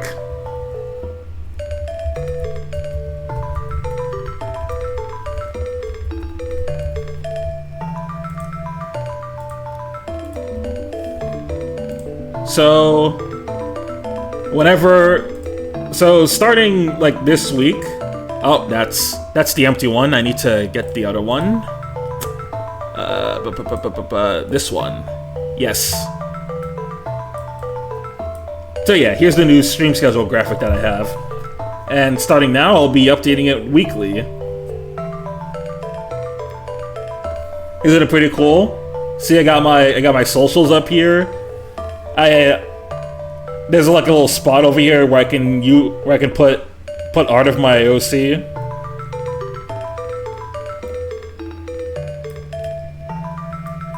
I even got some tips from C to make it look neater. Like, I ended up adding like a little shadow drop on the character, and I ended up using a lighter red so that it sticks out more for the time.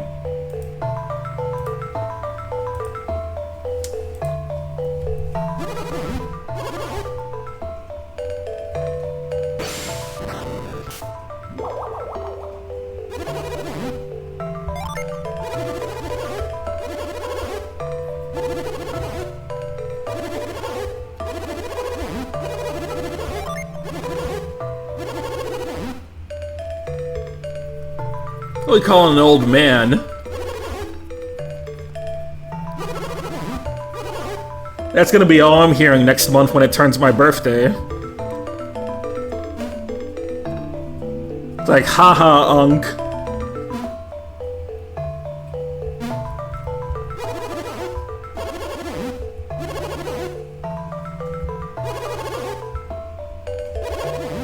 Take this power of you and use it for good.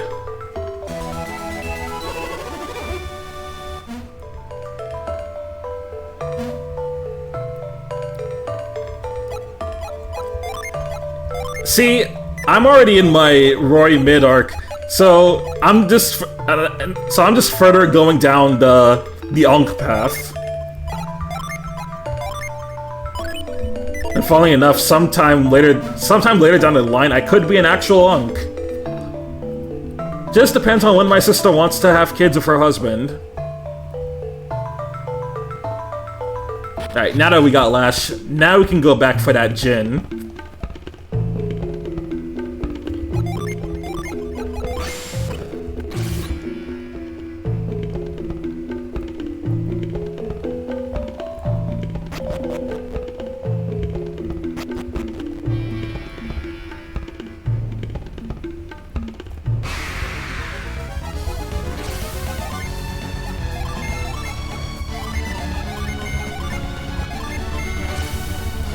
Yeah, I don't think so.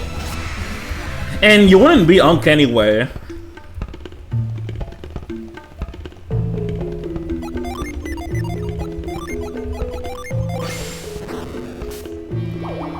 Actually, it's funny. We all joke about being like Unks. It's funny we joke about being like Unks and whatnot, but we're still pretty young at heart. I know I don't feel a day over 20, despite being 5 years older than 20.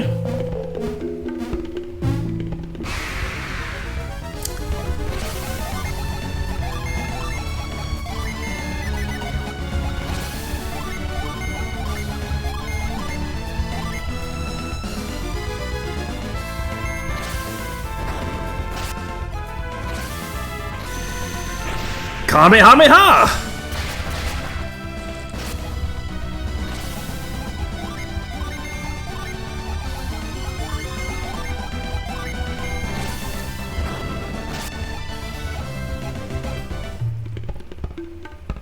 Alright, easy clap.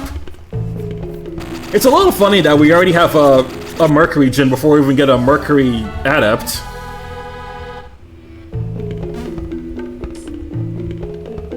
Yeah, that time do be ticking. We don't have all day.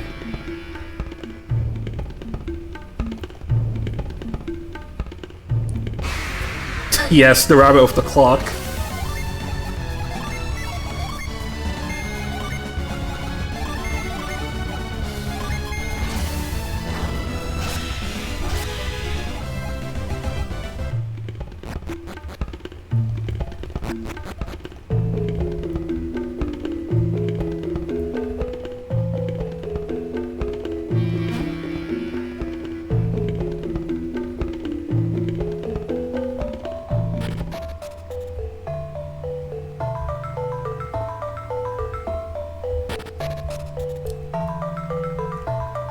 Dude, I never know how to draw hair without feeling...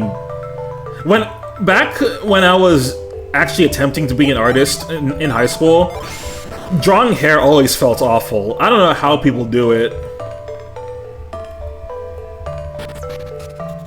Okay, we can't exit that way.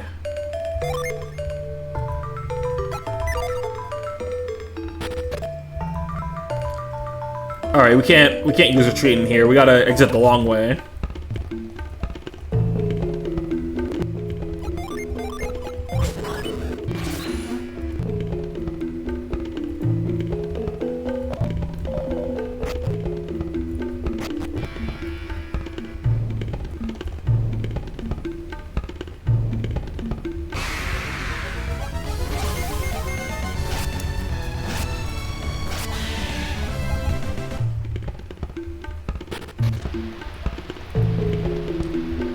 We'll say, back when I did attempt drawing, the few things that I ended up drawing in my short-lived artist era,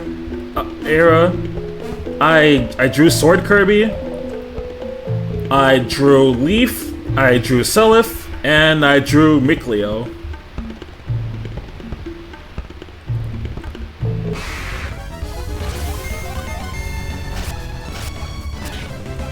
And drawing anime boy hair makes me want to die.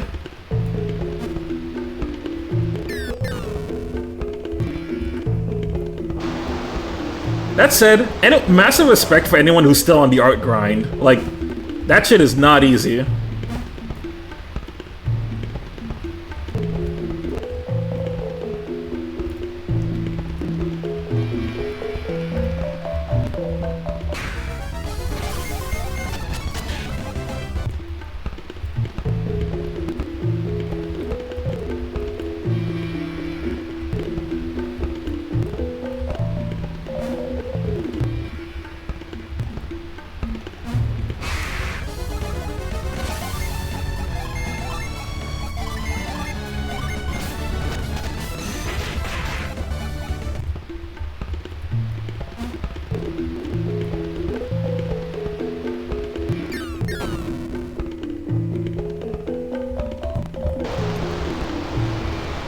Oh, hold up.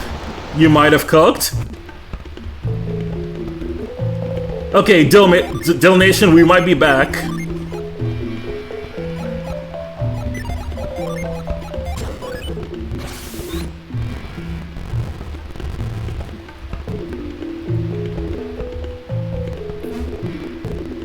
Can instantly go from we're so back to it's so over.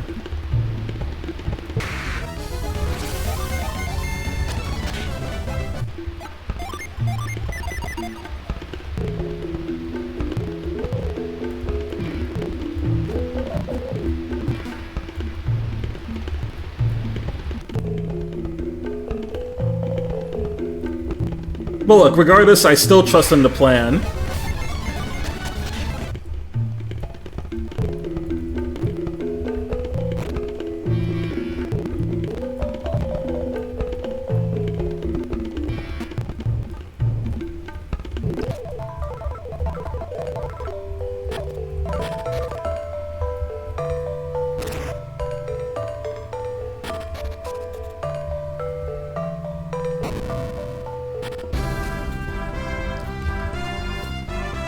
Alright.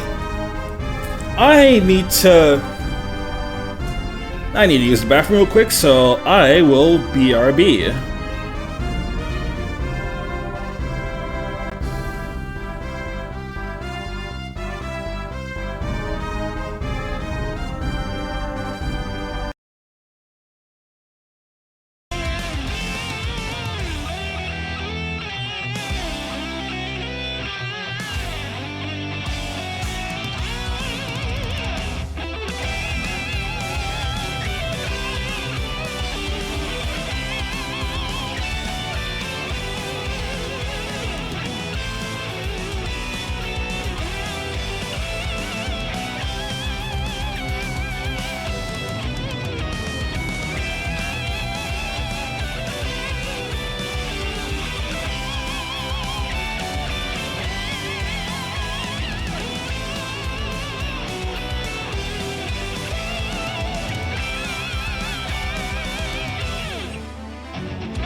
Alright, we're back.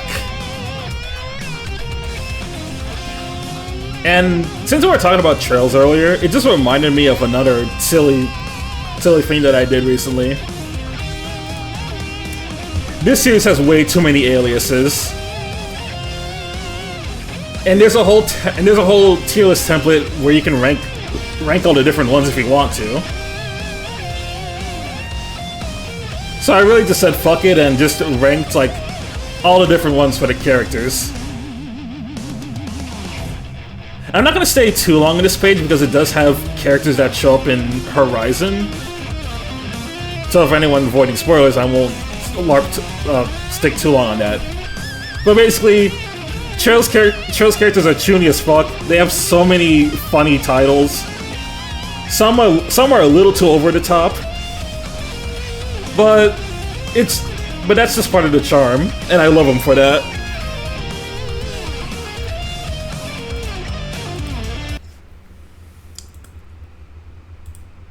Alright, and with that, we now continue the Lost Stage.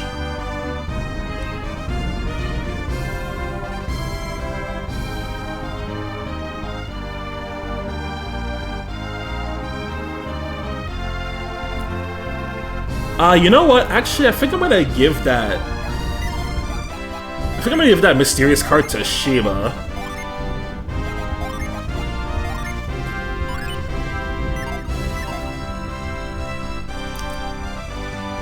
Oh, that should give her a bit more utility.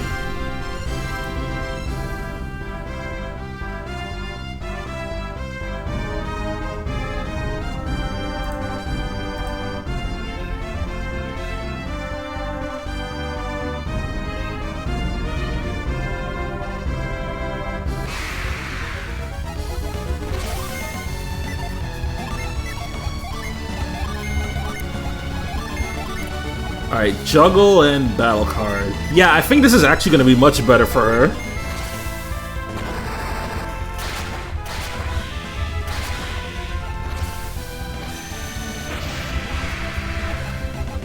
Also, this way in the Lost Edge, you can actually play around with the class system a bit more.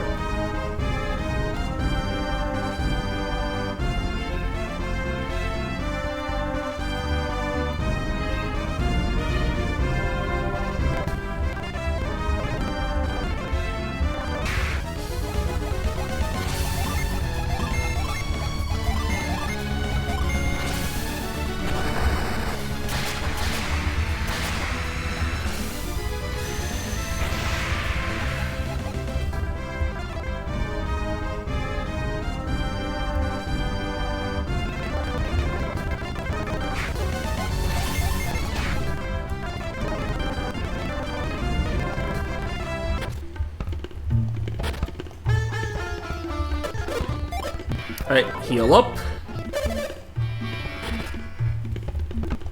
Actually, I should check the item shop if there's anything I want to get here. Mainly just herbs, but you can't go wrong with more of these.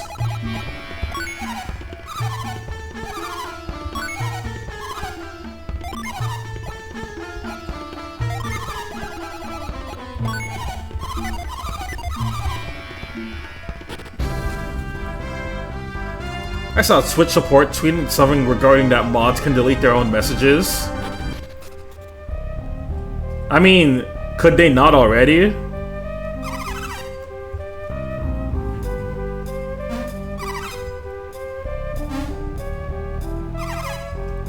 Ah, no, you missed again.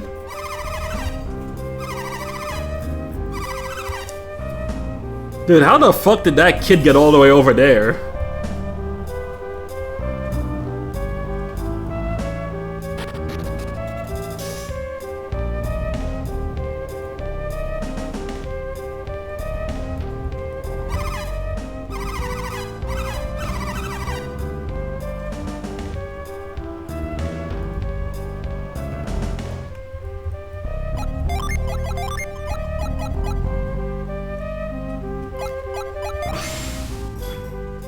Can't find anything around here that'll help him get down from there.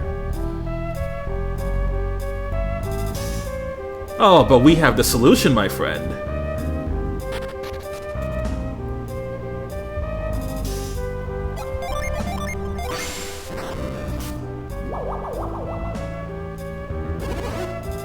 Excellent work, Felix.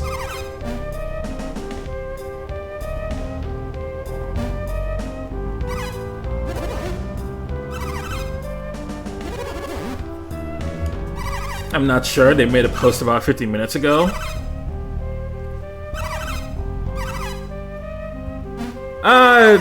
Could be like some sort of new, could be like a new feature that they're adding. I don't know.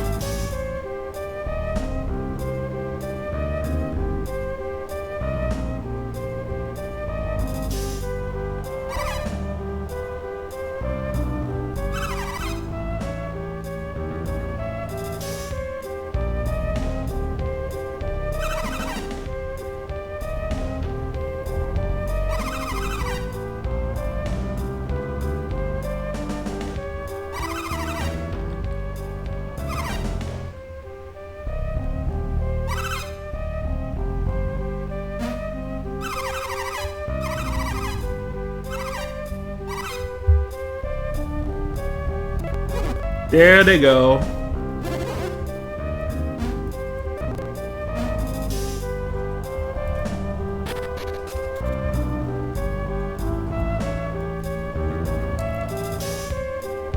Hey, look at that. We got a new gin that we can get. Let's go pick it up right about now.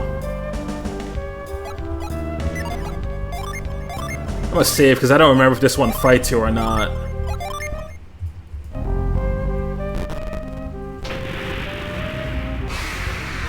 That's what I'm saying, Smaso. Like, was that not always a thing that Twitch mods could do?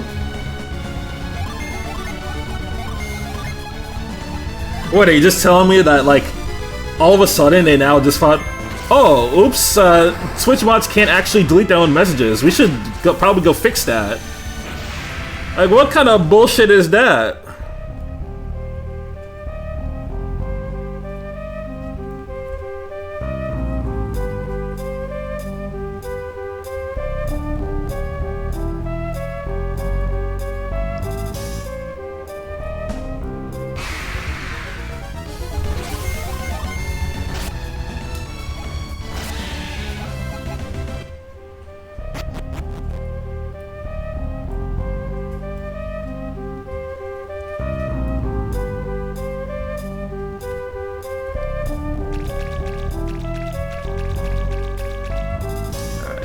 Where did you go?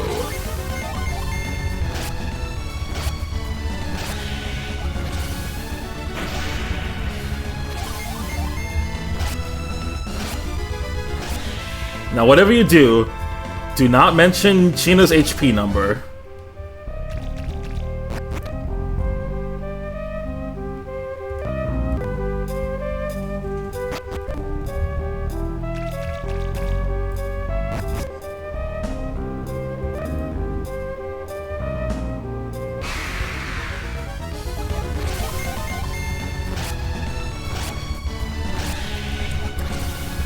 Also, just a quick reminder for the people. Our current sub goals are, for 75 subs, I will play Ape Escape 2 on stream. For 90 subs, I'll do Warriors Abyss. And for 200, Mighty Number 9.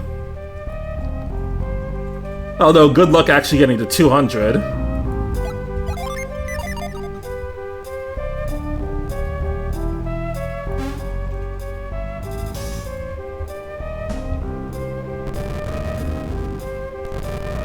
I gotta move this up. Yeah, where do you think you're going, buddy? Yeah.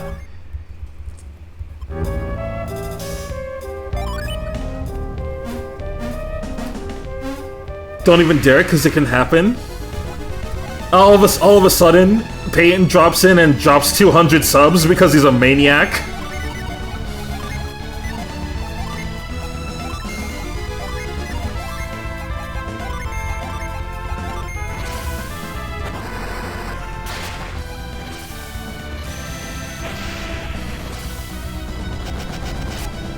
Oh, I know he would.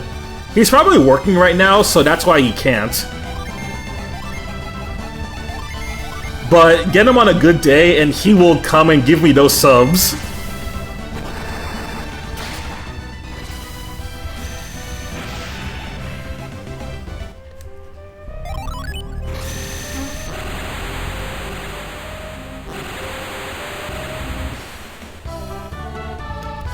Alright, Gina.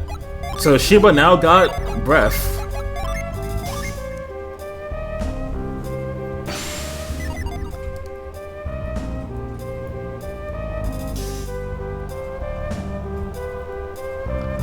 I don't have a water adept, so I can't freeze those.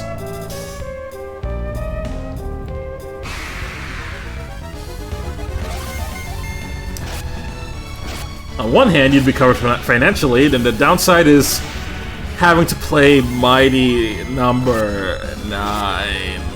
Fucking hell, I hope he doesn't hit that sub-goal. Well, I want him to, but I also don't want him to. Man.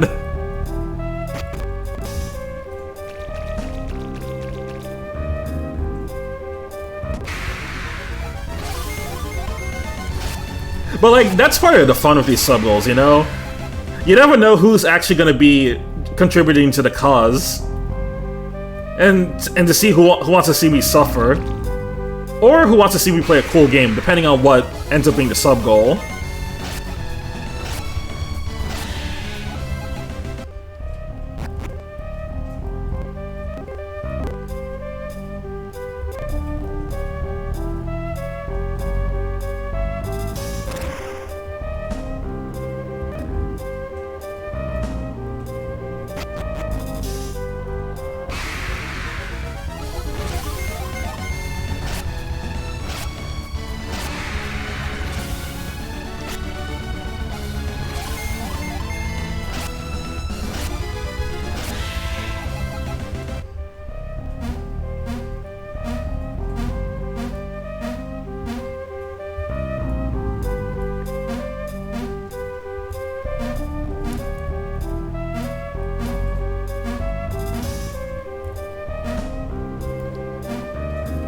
Dang, girl over there thinks she's the Statue of Liberty.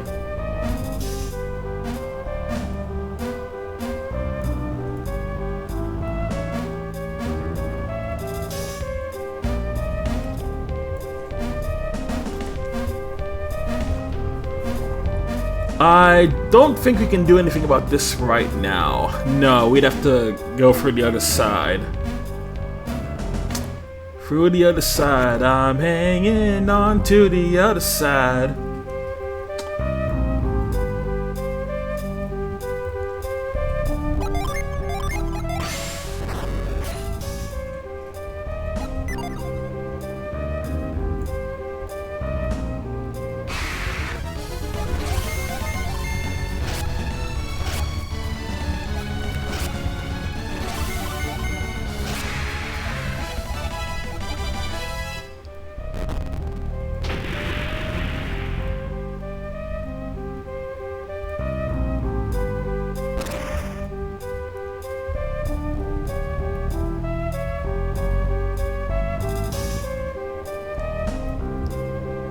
Oh, hey there, Genma. The only thing you really missed was, like, me talking about the potential of streaming Mighty number 9 if someone gives me enough subs. But 200 subs is a lot, so unless Payne magically drops in and gives me a bunch of subs, then I don't see it happening.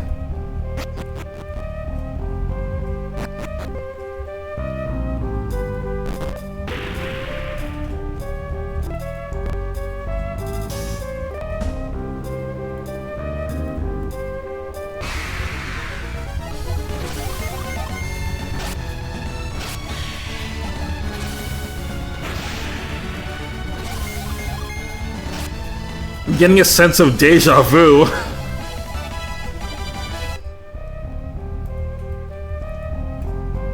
Listen, I say this now, but you know what? I feel like I said this about another sub goal, and then he made that happen, so I should not be talking out of my ass right now. I really shouldn't.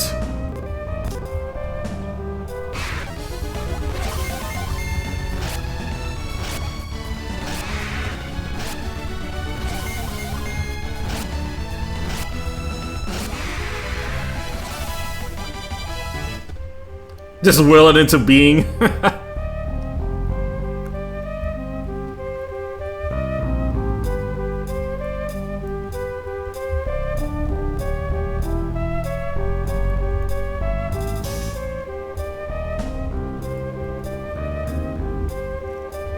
Oh yeah, you also did miss that like I did a whole tier list on Trail's aliases. Cause Trail's characters have a shit ton of nicknames. To a point where it's almost memeable. Like notice how Vita has 3 nicknames for herself. She deadass gets the Azure Diva, the Azure Abyss, and the Witch of the Abyss. Like, holy greed. Calm down, woman.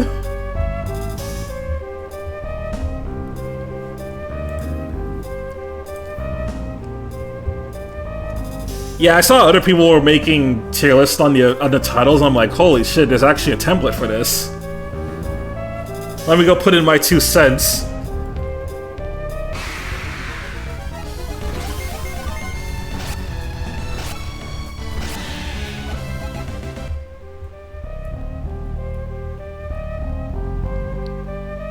I would ask if you were a Trails character, what would your, like, alias be, but I think we both already know.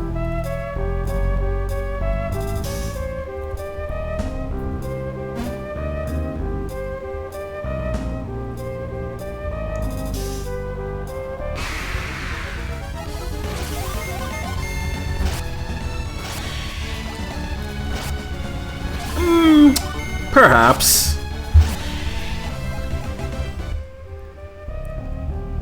Surely it wouldn't have anything to do with being a samurai now, would it?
Yeah, that'd be a massive reach right there.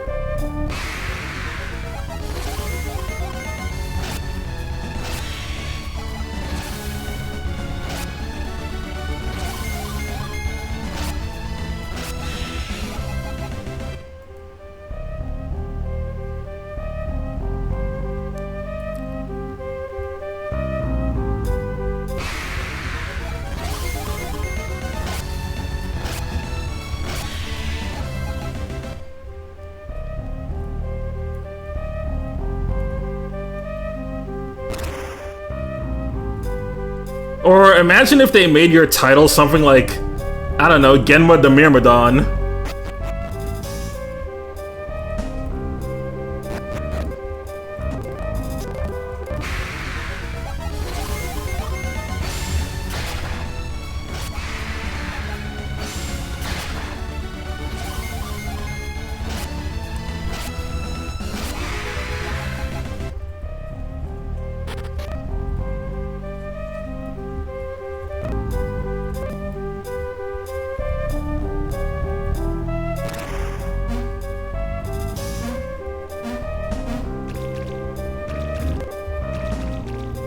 Sure, we take those.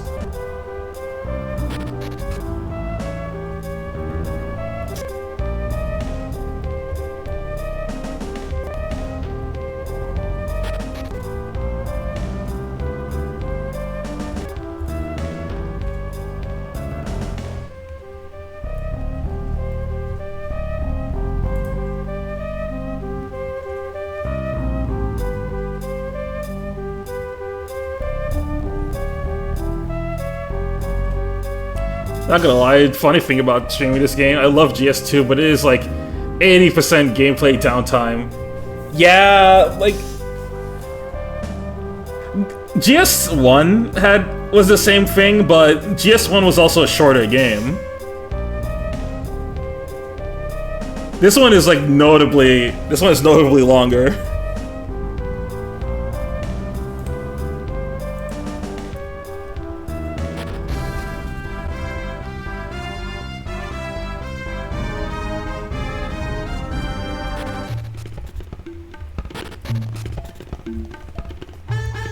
Good test of your commentary skills.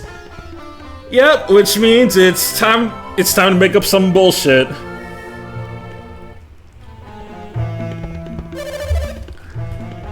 Like, for example, how are you gonna be spending your Valentine's Day, friend?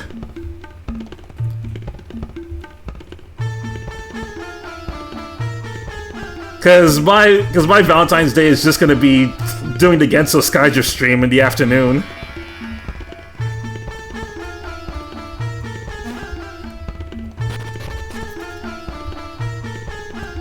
If it weren't for the fact that I was bringing back the multiplayer Saturdays, I would have used the Valentine's Day as a chance to do a little special Valentine's special stream.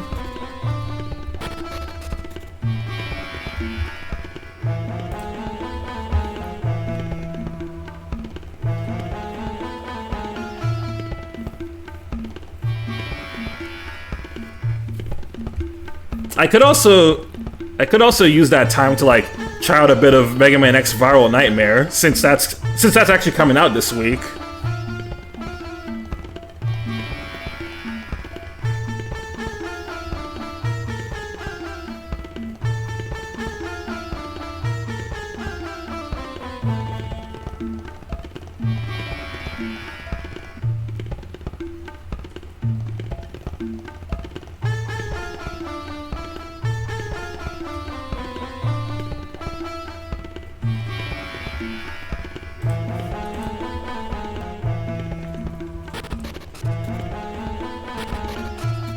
Alone as always. Gonna be doing stuff, but probably won't be anything crazy special. Yeah, I mean, I guess it's just gonna be another normal day. That's what Valentine's Day usually is for me anyway. It's not too crazy on the holiday to begin with, because it's you could always just do special things with your partner every day, so what makes Valentine's so special?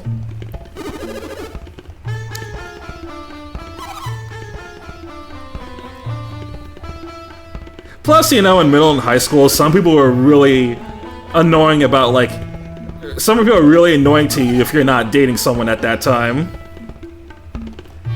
And in middle school, I was usually one to keep to myself.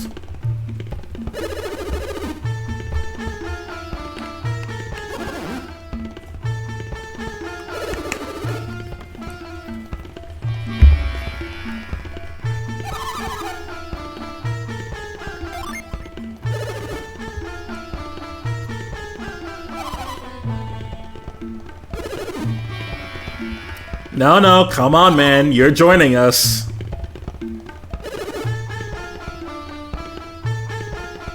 Hey, Alex, just because I said I was a loner in middle school doesn't mean you get to be one too. You're coming with us, buddy.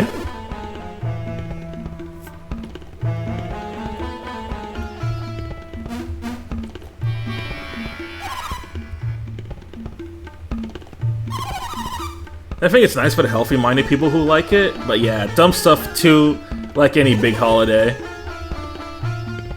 Yep, pretty much.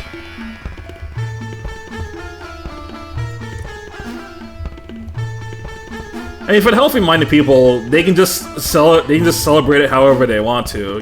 They could go out on their dates, they could play the game together. Just however, all that matters is however they enjoying spending the day with their partner. That's what really matters.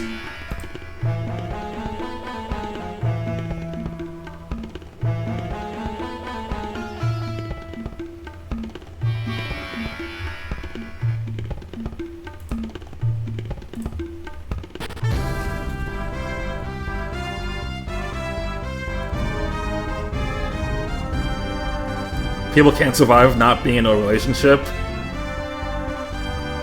Some people are just unfortunate like that.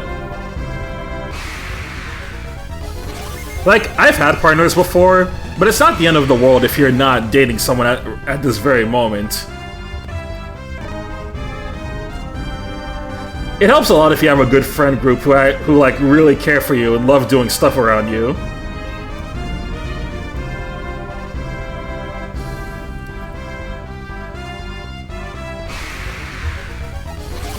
Plus, you know, when you're with the wrong person, it can really feel like hell.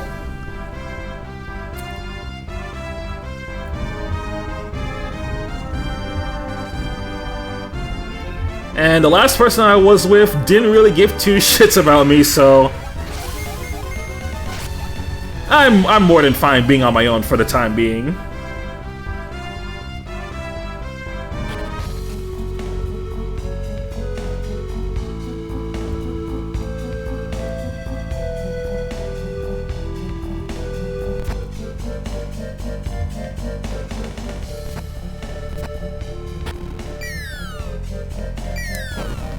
Oh, welcome, Sunset.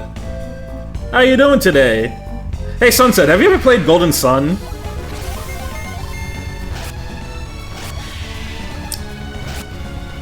Welcome, welcome.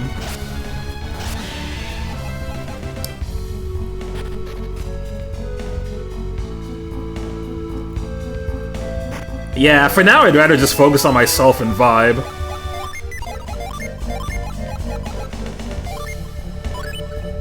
If there's someone I like, and there's someone that likes me, that will be, well, the sun sure is set on this tail.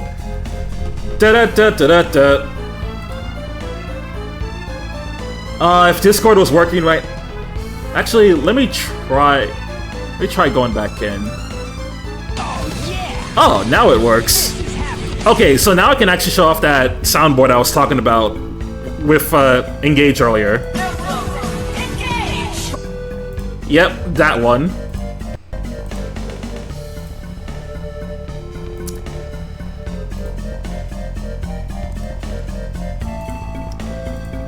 Now I'm a little motivated.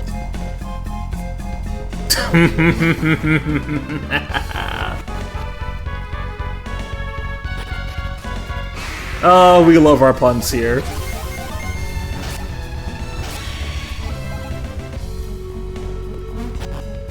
Except when I did a pun on the Ape Escape final stream and Samasa just hit me with the, oh brother, this guy stinks.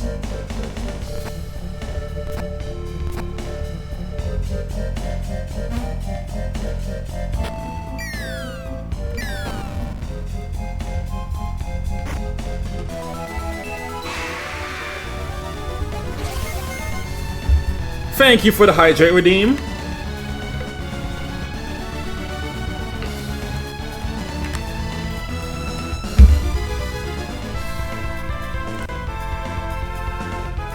Not everyone has a sauce, I'm sorry to tell you this, Roy.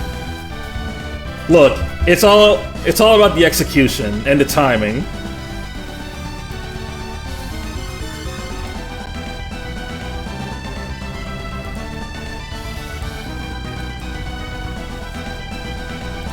Where is my drinking mode? There it is.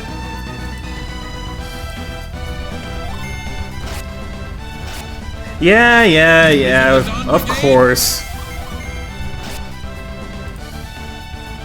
Oh, well, what an interesting question there, Zach. No, It's just a bird.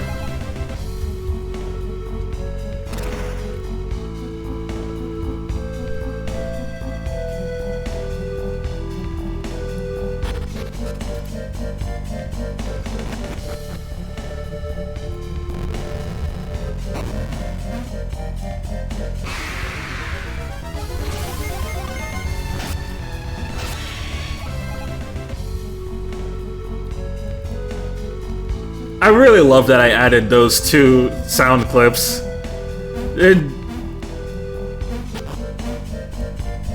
They're generally perfect for, like, any situation.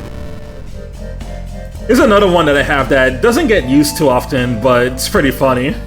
Think you can take me? Don't forget me. I'd probably get more use out of that one if I streamed Xenoblade.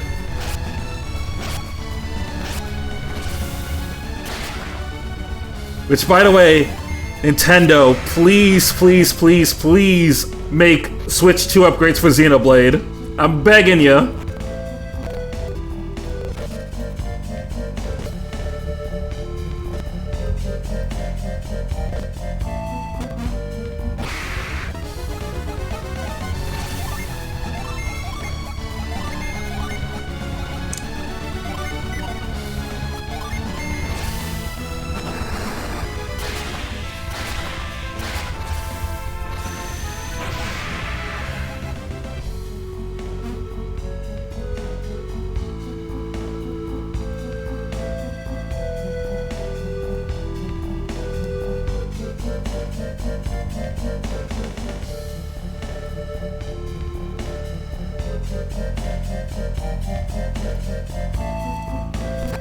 Oh yeah, just finished playing Xenoblade 2 on my own time. Peak fiction, not gonna lie. Hell yeah, dude, Xenoblade is great stuff.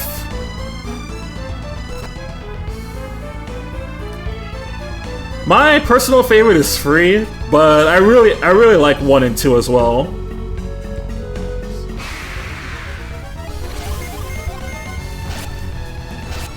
And then if you can vibe with some of X's like differences, then you can still need to play Torna. Oh yeah, you absolutely should play Torna. Not gonna lie, Xenoblade 2 might have one of the best deals for DLC ever. Like, not only do you get like extra blades, you got a shit ton of like challenge trials that you can do to unlock some extra blades. You can get some more. You can get to use Jin a bit more. You also have the entirety of Torna the Golden Country, which is practically its own little short game. And a really rare thing that they did, you can actually buy Torna separately from the base game, which is really sick. I must add.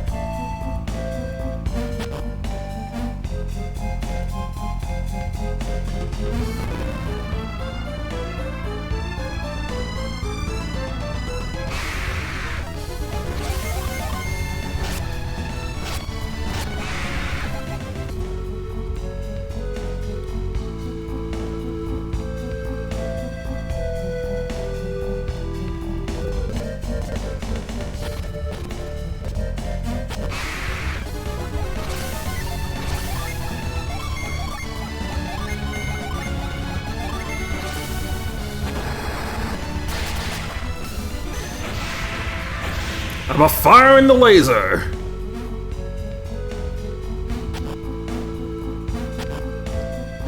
Alright, now to break you.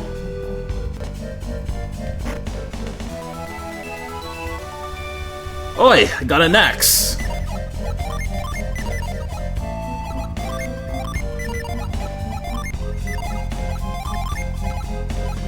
Who has it? Oh yeah, he does. Alright, now you can unleash Stone Justice.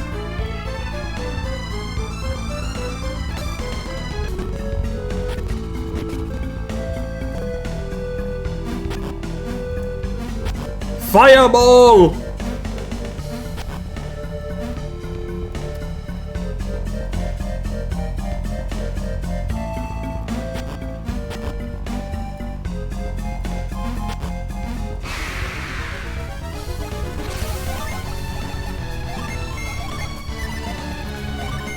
Alright, let's go try out our new axe now, shall we?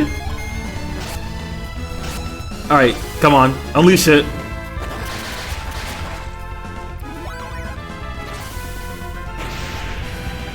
Nice. That was for nothing.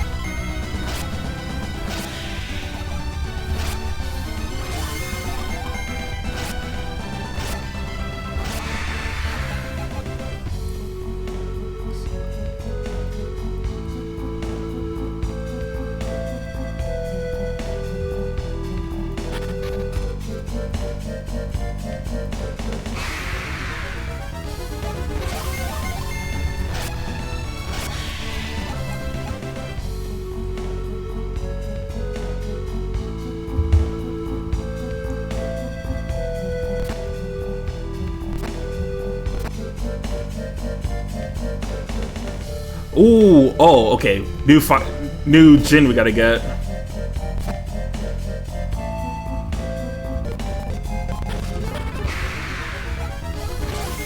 And then we can get a stronger fireball.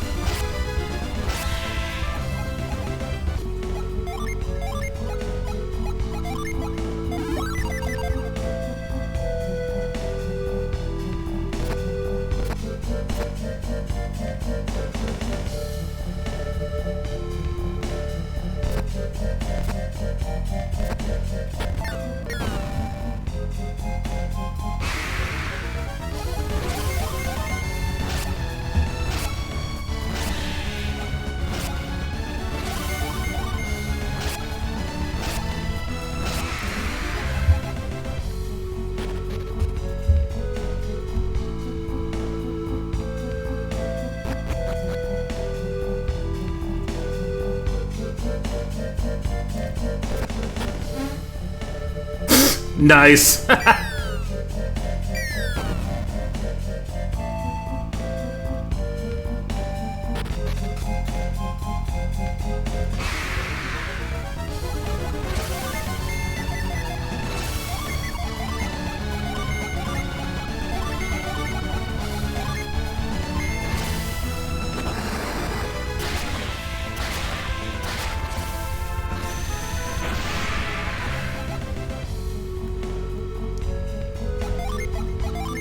Honestly, it is a little funny now that like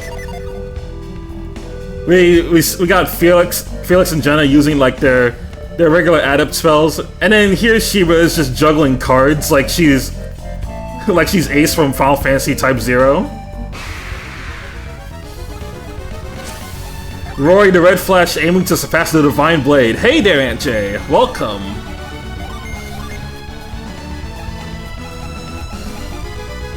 Yeah, see, she's got Juggle, Baffle card, Sword card. Who the fuck does she think she is? Girl thinks she's Ace.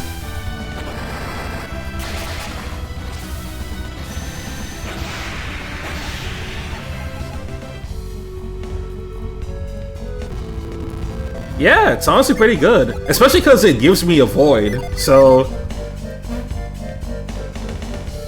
I can run into some less enemies that way.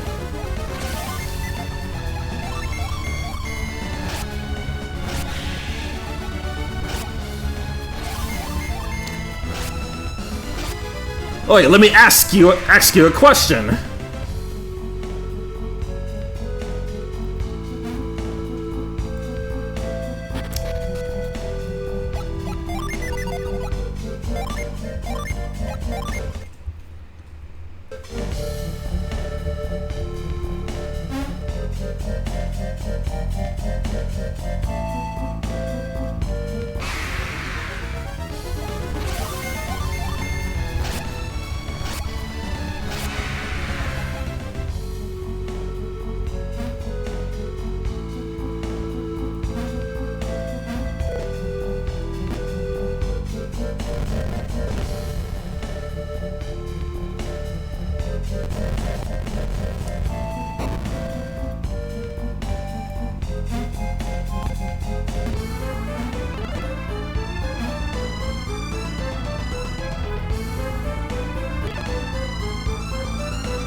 Hey, get back here!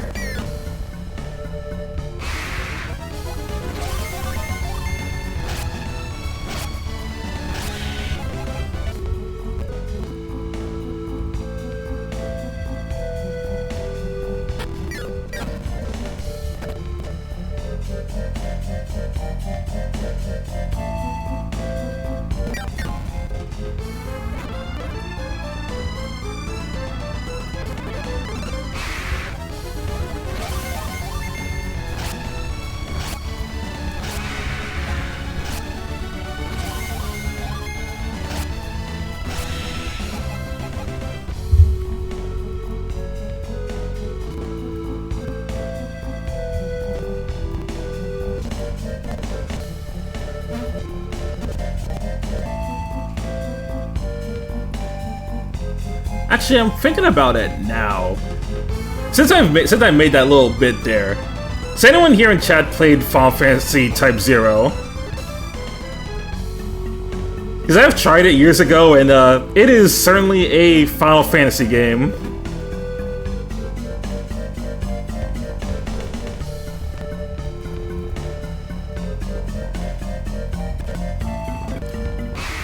Someone I used to be more acquainted with really loved to gas up that game in particular.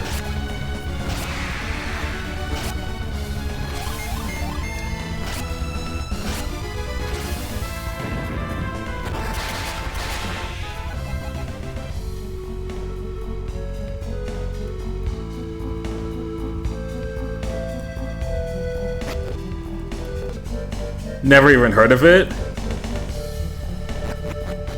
So, imagine like Trails of Cold Steel, right?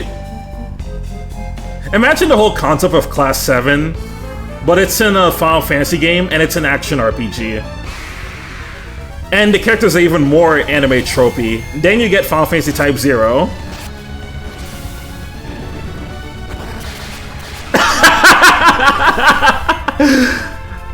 He said, I'm out. 1.3 seconds.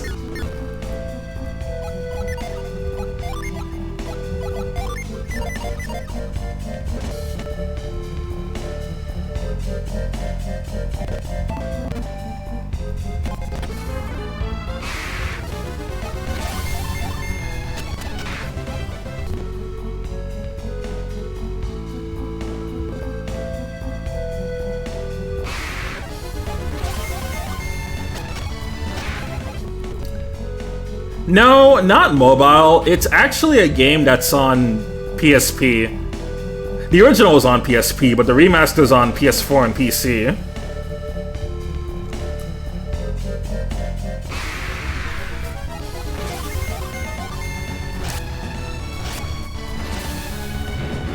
That's it, because it was made for the PSP, there is a little bit of PSP jank in there.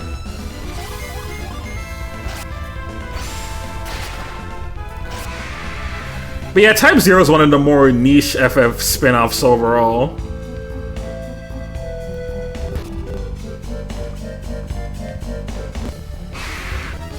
I do remember that when the PS4 remaster came out, it was also like bundled with a demo for FF15. So that's why some people got it back in the day.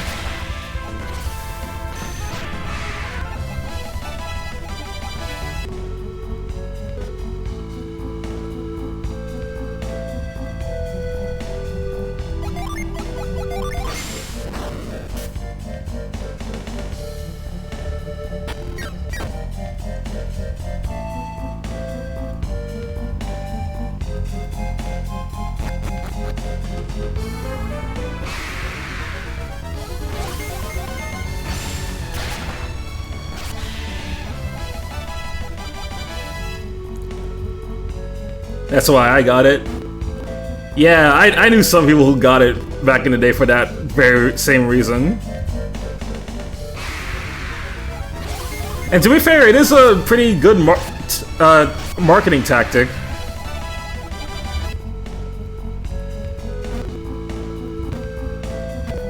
Like, there was another game that was bundled with the demo for Metal Gear Solid 2. And that is a really good asking sale right there. That's a pretty good sales pitch right there.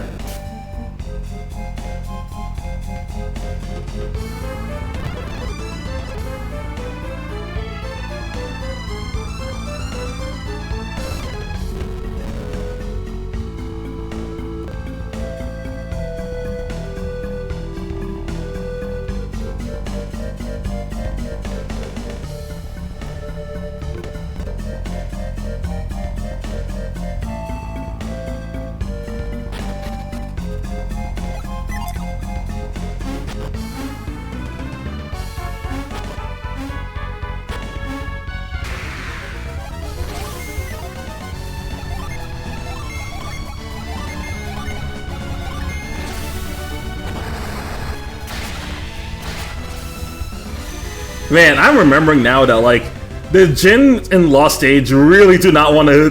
They really do not want to join you. Like, the early ones in Golden Sun 1 were pretty passive, but these guys... It's like, no, get away from me!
Boom.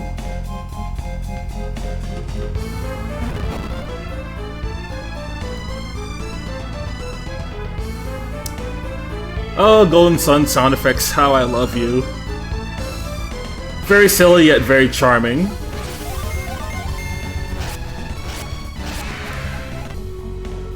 And once again, fuck Camelot for only making Mario sports games now. It's pretty much the eternal hell that they're doomed for.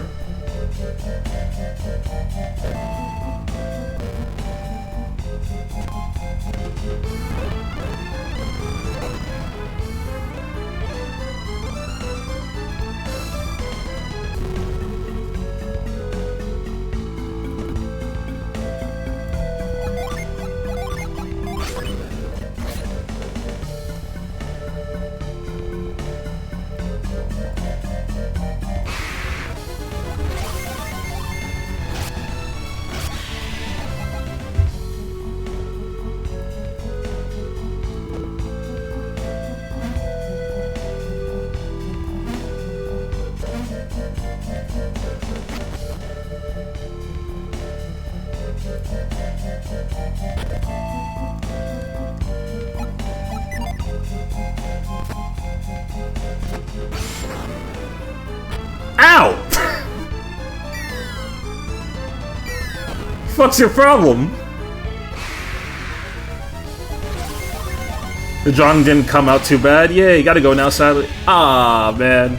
Alright, well, see ya, Dill. I'll definitely make sure that you can catch up with the streamed VOD later.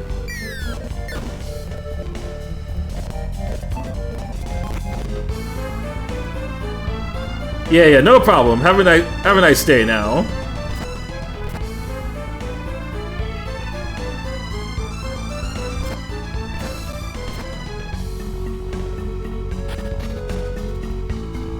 Oh no, that's not my VGen. That's C's VGen.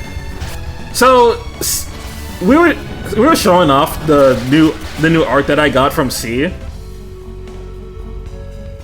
So C drew me art that I'm gonna be using for the Golden Sun thumbnails. Let me just pull it up right now.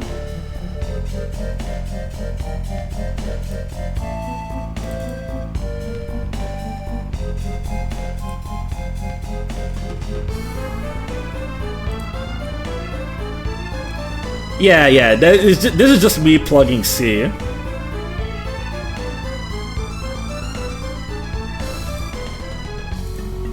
Trust me, if I started actually drawing, you guys would know.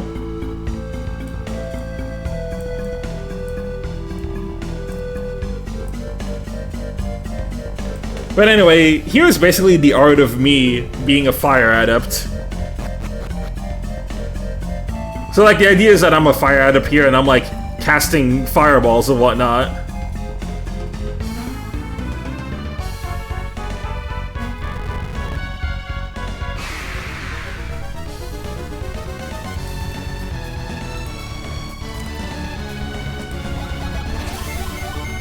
Yeah, me neither. I cannot draw for shit, so I'll usually just commission someone, or if an artist friend is like, or if an artist friend feels like generous enough, they can just hit me up with a, they can hit me up with a request.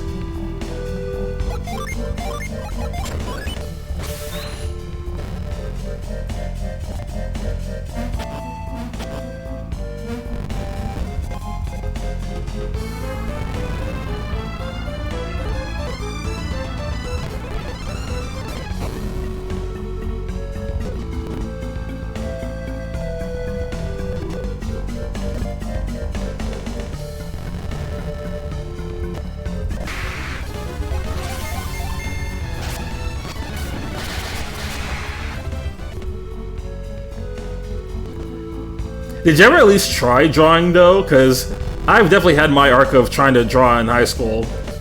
And it was not the best, let's just say.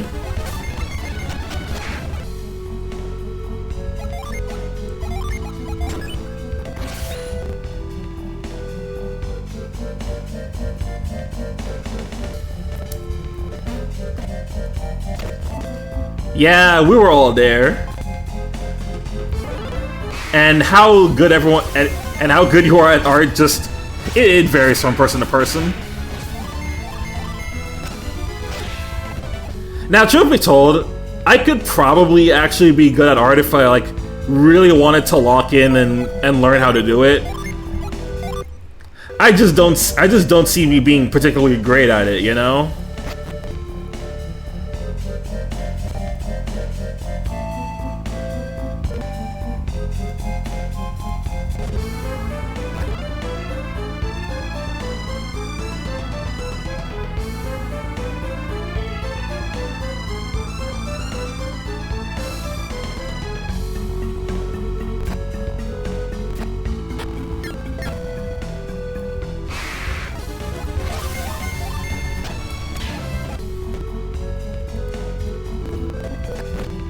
Yeah, like any major skill like that, you gotta practice and dedicate a lot of your time to it.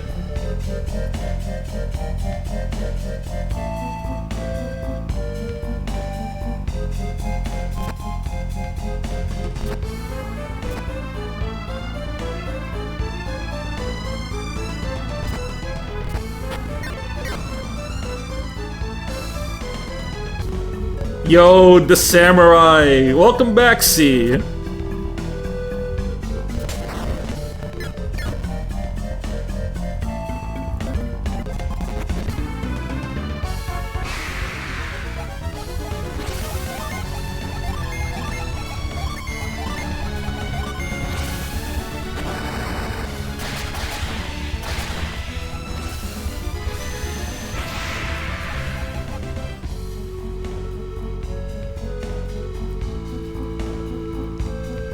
Yeah, just as he's about to dip. Yeah, yeah, because it's almost time for you to start your stream. It's fair enough, though. Well, glad you could stop by, Genma.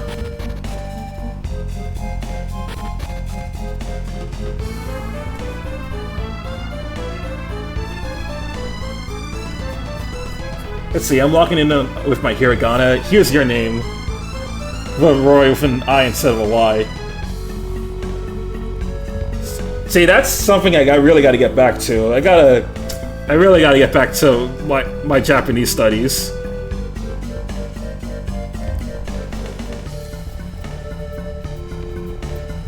Chat, who?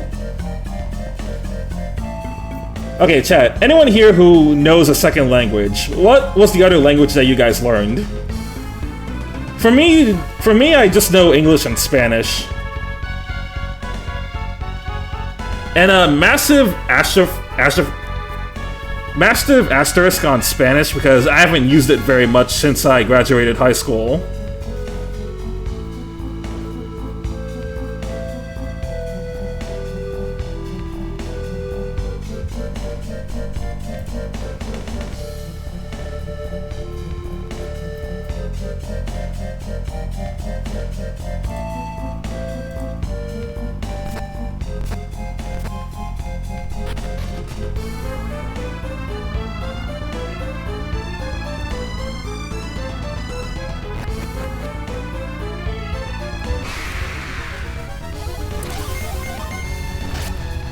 Japanese in progress. There are a lot of, there are a lot of Spanish speakers here, so yeah, that actually is pretty useful.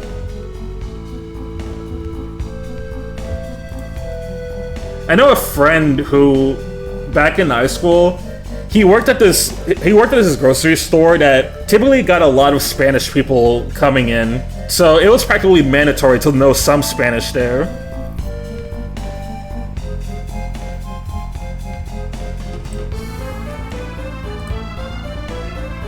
Alright, thank you, thank you. You have fun with your stream.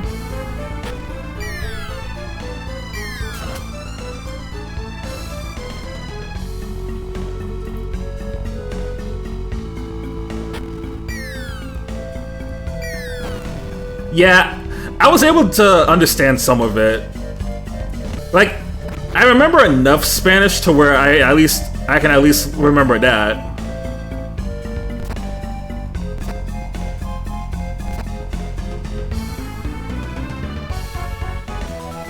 Alright, Felix now got the pound cube. He gave the pound... Wait, Felix gave the pound a who now? Buddy, that's your sister!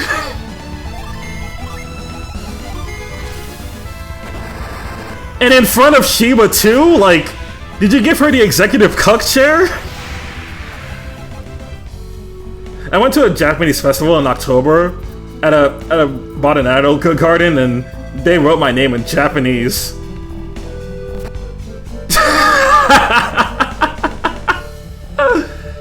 Yes, yeah, anyone who's still here, please clip that.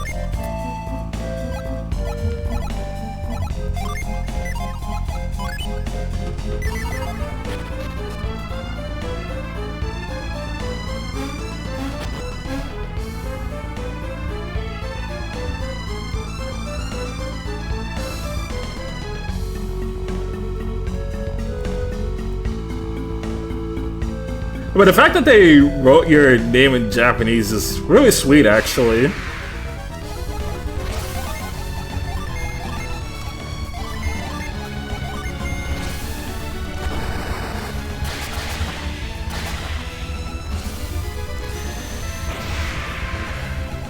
Back when I was doing some, like, Japanese lessons, I did practice writing down, actually, like, writing down some stuff in hiragana.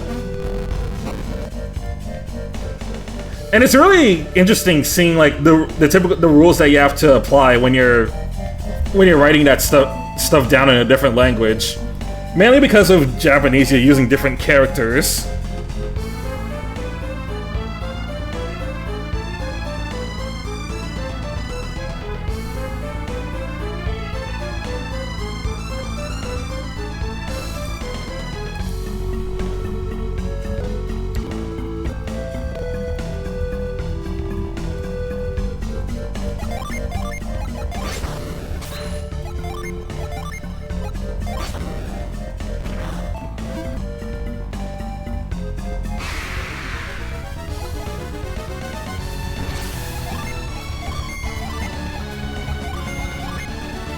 Yeah, have you seen those viral videos? Someone made AI and it looks just like Toei. Oh my god, yes! I saw those videos, and that deadass looks exactly... That deadass looks like it's an actual Dragon Ball scene, and I hate it. Oh my god.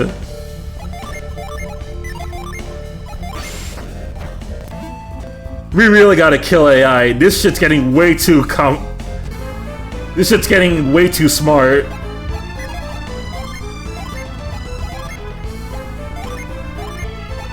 I think the Dragon Ball one was like Bulma throwing hands with someone and she was turning Super Saiyan. I'm like, what the f... It looks so official too. I hate it.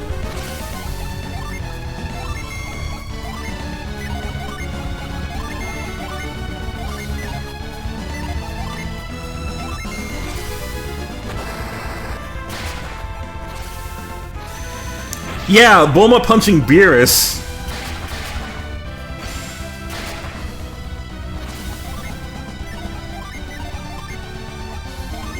It's like, no, Bulma cannot do all that.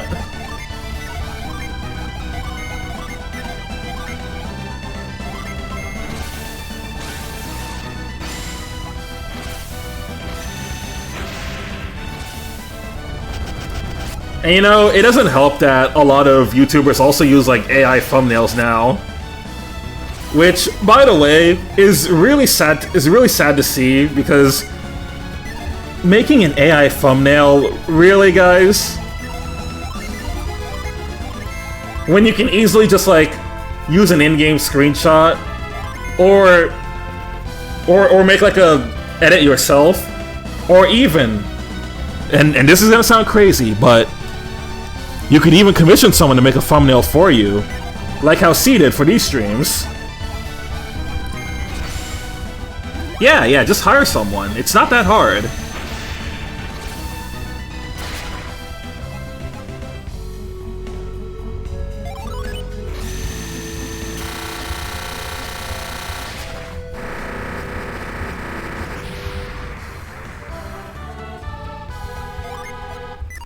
Alright, now we got the Mars Jin cannon. And now I'm gonna be loading a cannon into Jenna.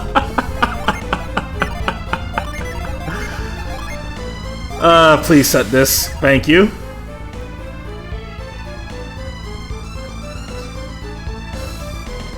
Yeah, no, they're not advertised. That's something that you have to like talk with C about directly. Because, you know, thumbnails require a lot more communication. Since you never know how many thumbnails you're gonna need for a series. I'm predicting that this series is gonna last 8 streams, so I went with 8 thumbnails just to be safe. And also that give me just enough thumbnails for every party member in the game to have at least one.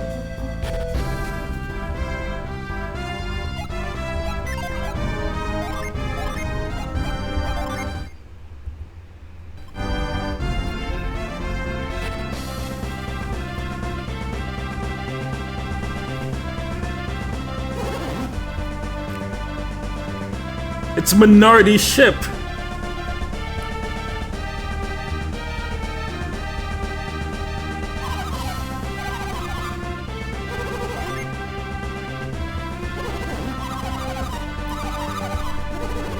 I'm assuming you retweeted the one with C posting my art.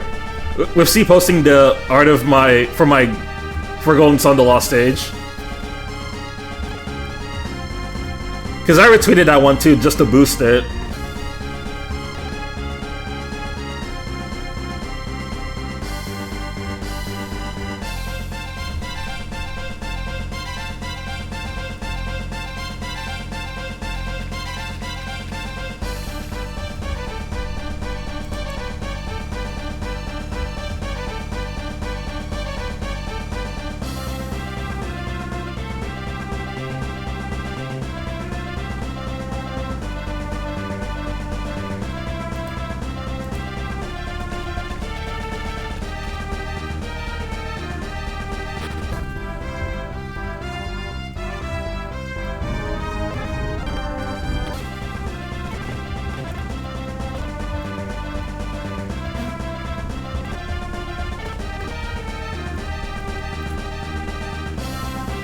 I posted it right before I crashed. My head was hurting really bad, so I needed a nap ASAP.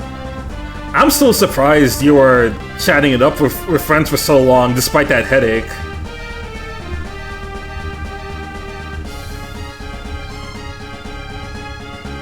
Like, the way you were acting last night, I would not have guessed you had a headache at all.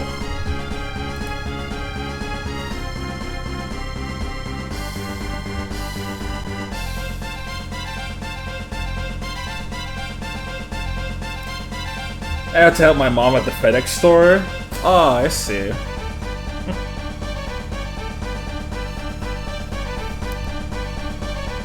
My mom actually ended up staying off today. I thought she was gonna be working, but apparently my dad ended up getting into hospital for a bit, so she had to stay off and check up on him. For a while, my dad's had like has been like saying that he's had worse vision, so he had to go get that checked up. After he came back, all the tests were negative, so like, seems like his eyesight is fine, so it's nothing too serious. Nothing too serious, thankfully.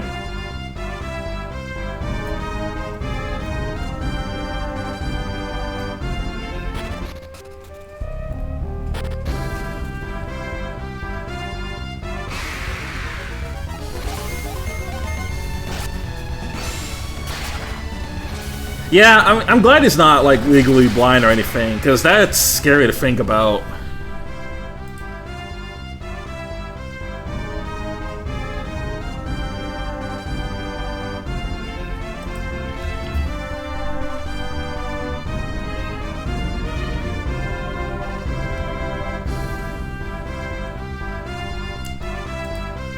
Alright, I believe there's another gin I can get on the overworld around here.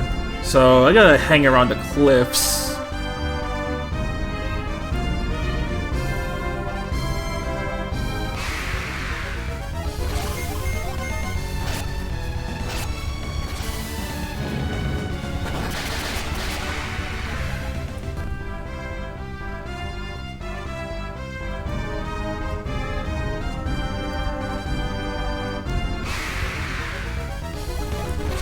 See, my mom's a nurse and the workers are just not treating her well. She's been stressed on that.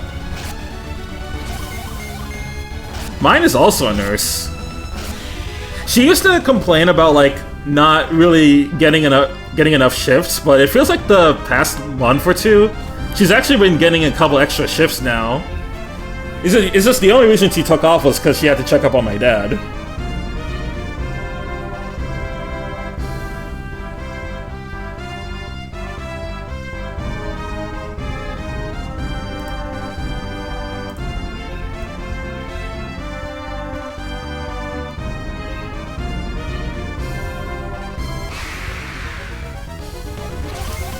A rat.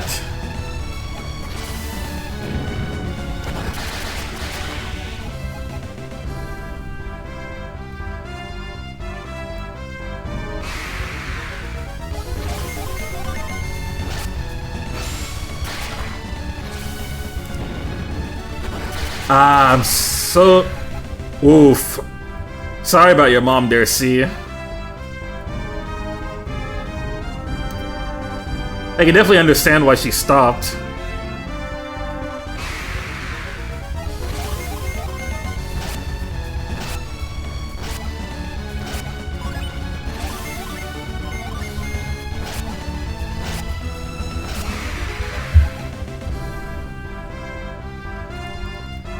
Yeah, no, it's not worth it.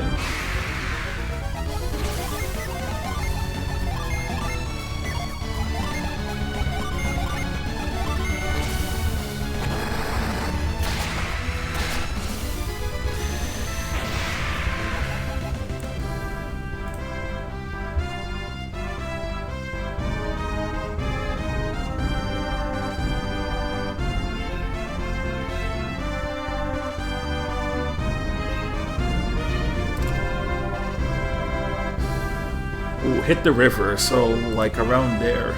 Right. The problem is the other workers keep relying on her so much and pushing their work on even when she's off. They still call her to bother her, and just recently one of the coworkers said anyone can do your... Jesus Christ. Good God, dude. That's... like... Oh, there's the gin. Okay, I was looking for you. Also, that is a huge yikes. Like... See, now, that's just fucked up, saying that anyone can do her job. As if that's supposed to motivate her to keep coming back in. When they're treating her like shit already.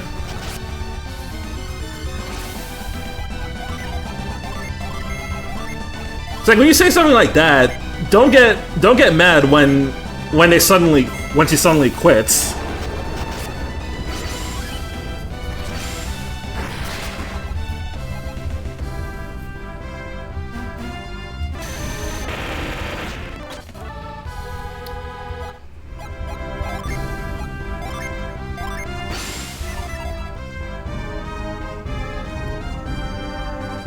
Yeah, she's taking 6 weeks off. I told her to take a break and try and find a new place.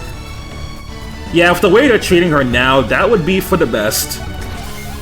Seriously, there's nothing worse than being in a really toxic workplace. It's like, it really makes you feel like shit, and you want to quit, but at the same time, you still need money, you know? And in today's job society, it's hard finding a new job.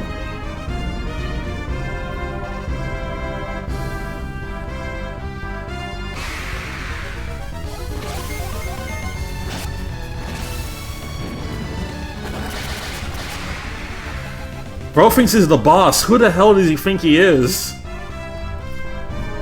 Yeah, I couldn't take it either. It's too much stress.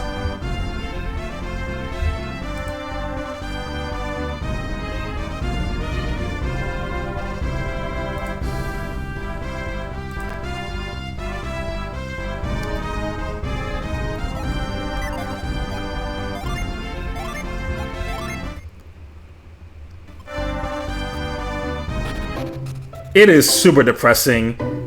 You're either depressed with no money and a lot of time, or you're depressed with a lot of money but no time for anything.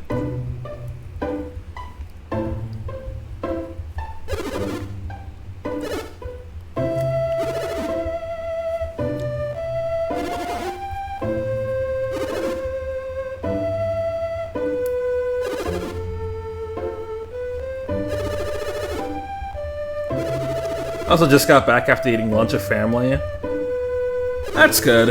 After this stream's done, I'm gonna have some ziti. We had some leftover from last night.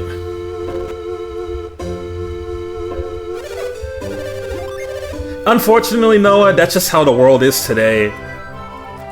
You can't...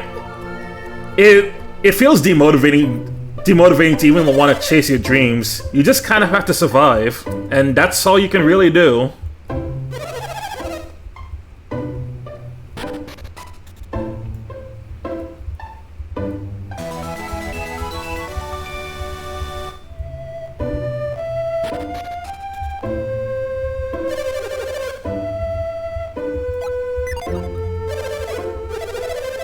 What do you have to say? I slept through the pirate raid. It's too bad. I would have given those pirates the flummin' of a lifetime. You must be a really deep sleeper if you can sleep through a pirate raid.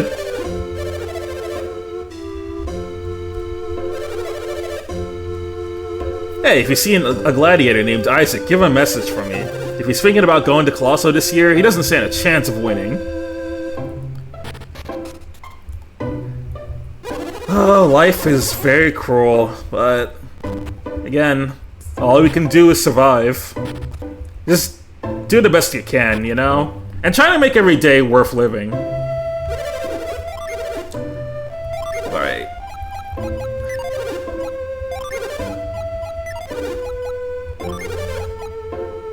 These are all the same weapons.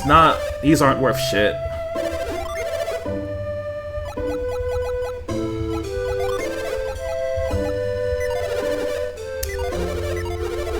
Ah, Felix is... Okay, Felix is, yeah, he's full on stuff. Alright, let me... Actually, yeah, let me go sell some of this stuff. So I have some weapons that I can sell now. Oh, brother, I still can't sell the Shaman's Rod. There's like Golden Sun 1 that's gonna take up space in my inventory for a while.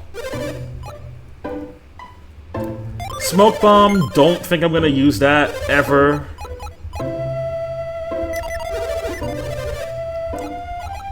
And then I guess I'll just go pop that mint.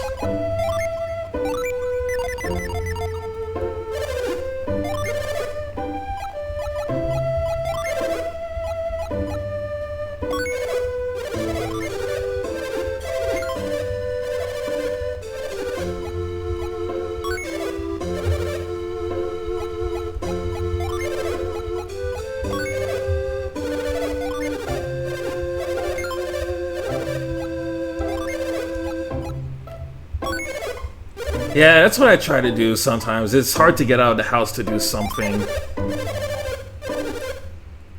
Like, if you're not employed or doing schoolwork or anything, it can feel hard. It can feel hard to get out of the house to actually do something. Which is why it's really recommended to have something to do in life. Not just for like getting money and all that, but to actually be social and be a part of life, you know?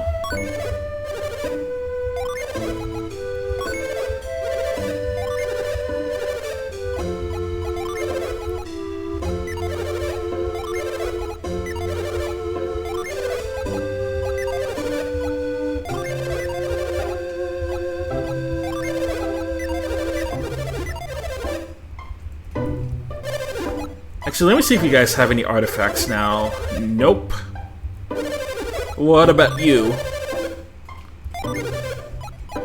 Ooh, hold up. I can get a magic rod for... I'll give it to Sheba. She doesn't have anything right now.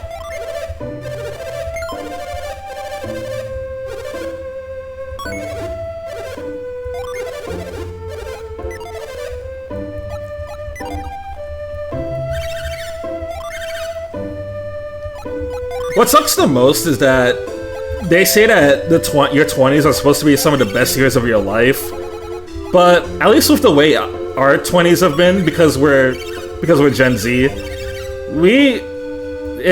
it's hard to believe that when you've had stuff like the pandemic, you have AI taking over everything, you have all these scams, people trying to scam you 24/7. And the internet getting less safe. Yes, that's the biggest lie ever told.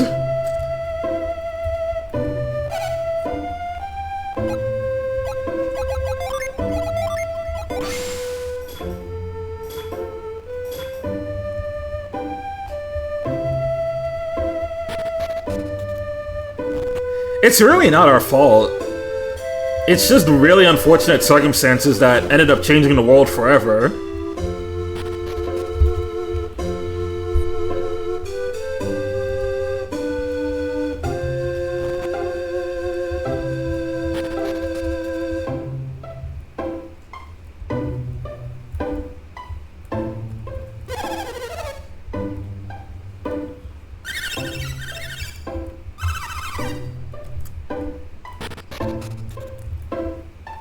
Yeah, they call us lazy, but like, it's not even lazy. It's not laziness.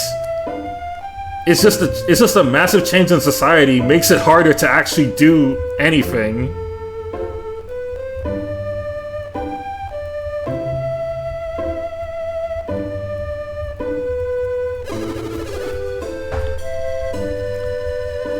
Yeah, I really hate it. I'm at least glad that my mom's actually understanding and she realizes that, like, our generation just has it rough right now.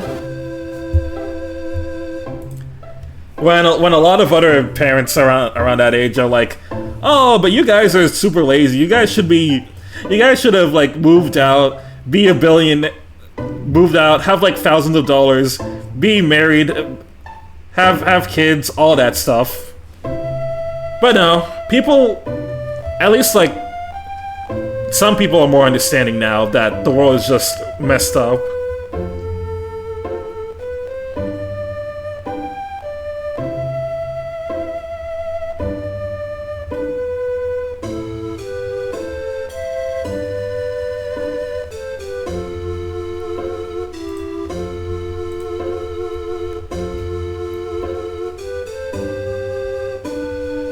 Well, not everyone can think like that.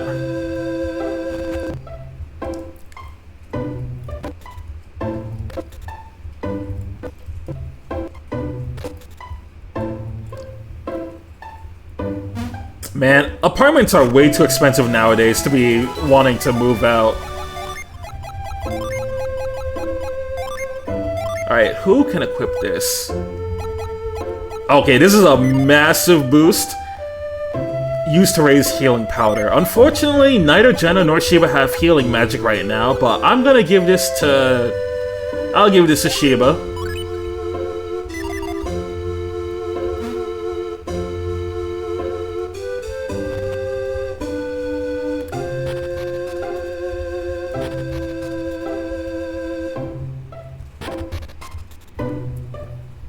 Yeah, rent is really crazy. And believe me, I would love to have my own place, but I just don't have the money for it right now.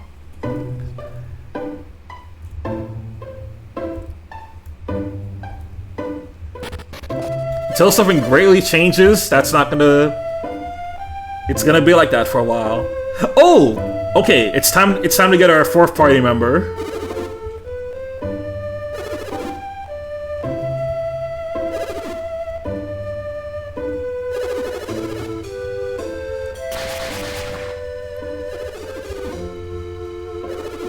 You know what's funny?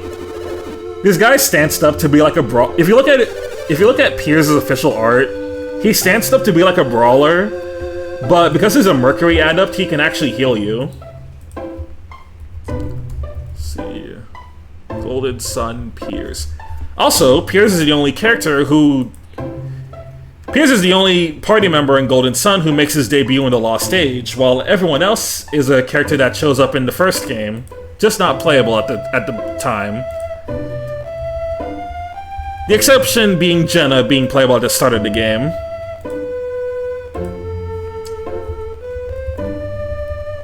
Alright, let me pull him up.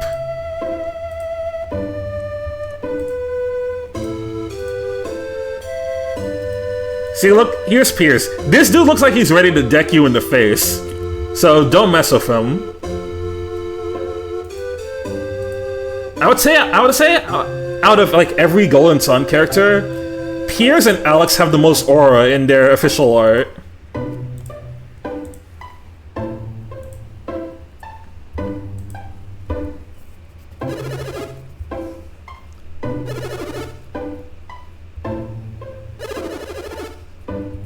Piers just said, listen, run them pockets, bruh.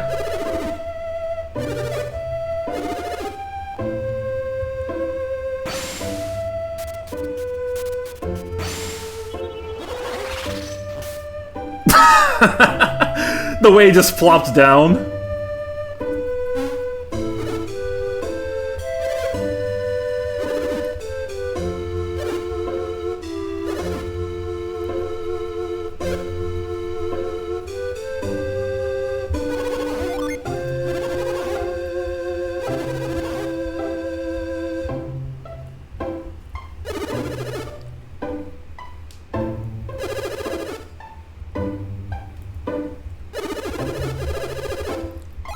Ah, he says that now, but what is he thinking?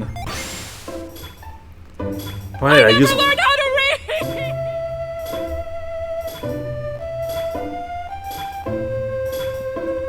Thank you for that, Zach.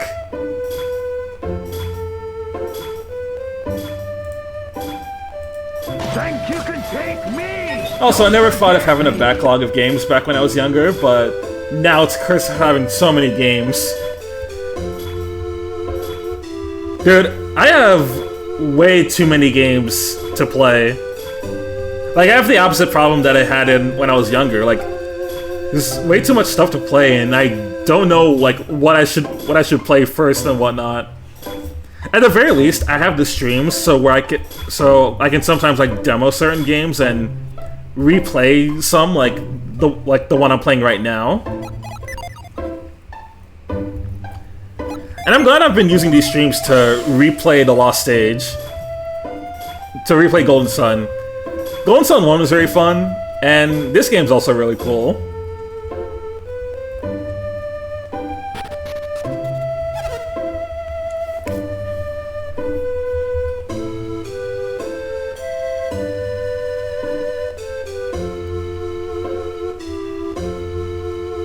It's really funny how we just become...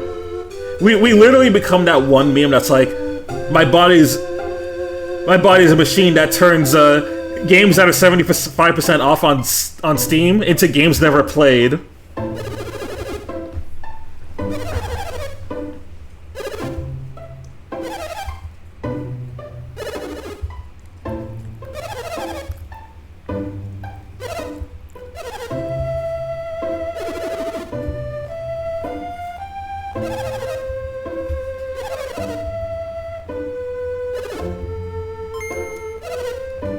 For real. And like, some of those do include indie games that I've had for probably years that I've been meaning to get around to, but I probably just forget because I got them on a Steam sale. And you usually get a bunch of games during those sale periods, so it's easy to forget them.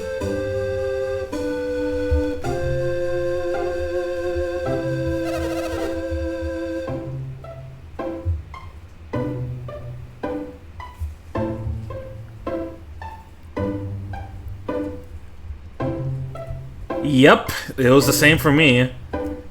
Like, I would replay Pokemon games a lot, I would replay Kirby games a lot, I would replay my Mario and some Sonic games a lot because of that. You kinda just have to work with what you had back then.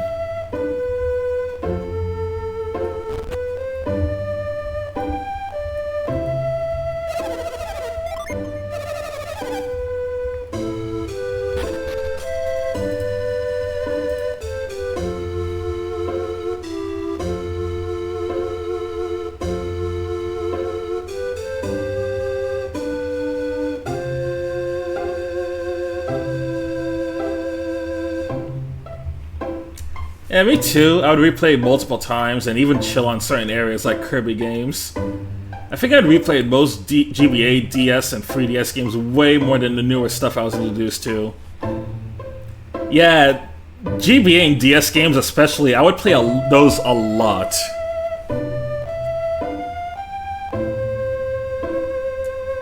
Free DS games kinda too, because I would replay like the 3DS Fire Emblem games a lot. Awakening and Fate's got a lot of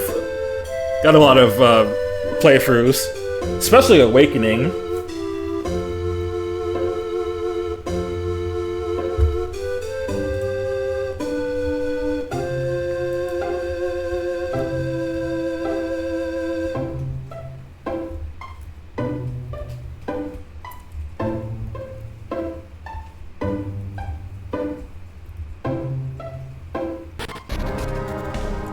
Alright, let's go down to the Madra Catacombs.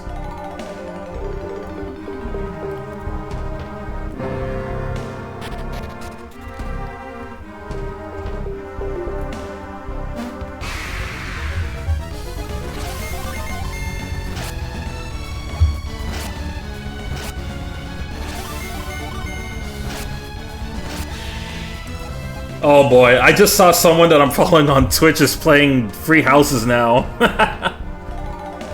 God, I have not touched that game in ages. And honestly, with how Free Houses is structured, I think I'm fine staying off that game for a while.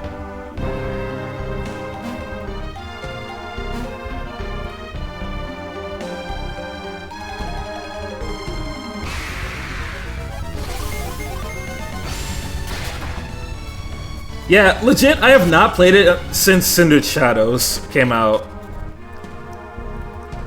That was the last time I genuinely touched the game, and since then, I just... The motivation's not there. It's like, if I want to replay a modern Fire Emblem game, I'd rather go for Awakening again, I'd rather do Fates, and I'll especially take Engage.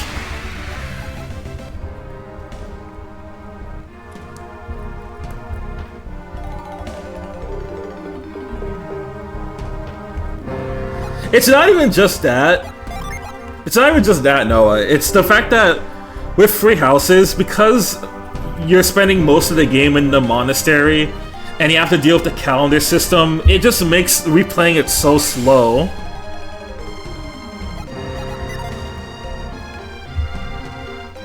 But yeah, that's also true. Like, first playthroughs for a JRPG really stand out.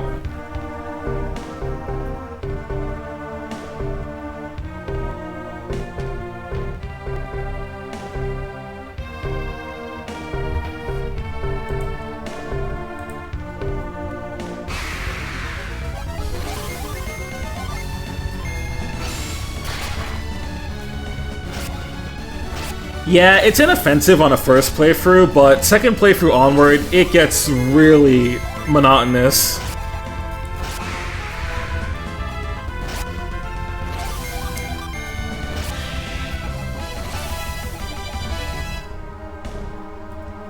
Like it deadass feels like you're playing Persona and Fire Emblem. Except even in Persona, I feel like you get more gameplay time despite all the school stuff.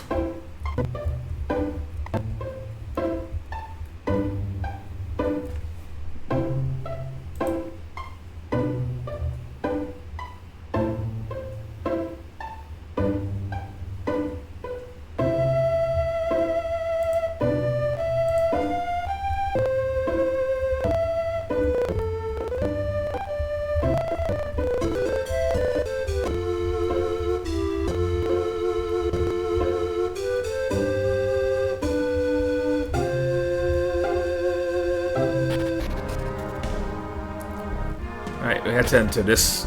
Yeah, we had to go through this entrance. Hello there. Can't believe the Champa just stumbled onto this cave accidentally. That's like winning the lottery or something. Could say.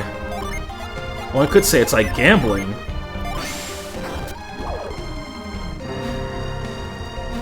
I've been saying to myself I want to replay Xenoblade 3 again, but I only did my first playthrough of base game and Future Redeemed. I did my second playthrough for Xenoblade 1 and 2 before 3 came out. Before 3 came out, I went through Xenogears, Xenosaga 1, 2, and 3. Like, I wanted to get those in my head before I decided to tackle Xenoblade 3. Just because I wanted to get the full Takahashi experience.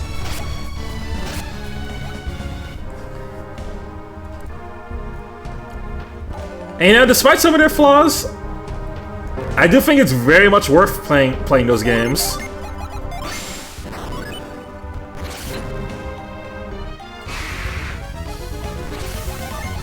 I haven't played Gears and Saga yet.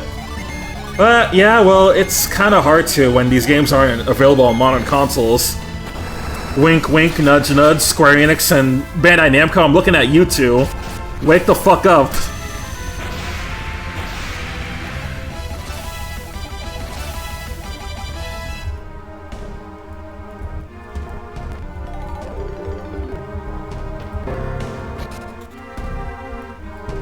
But then over time, you just gotta remember that Xenogears is just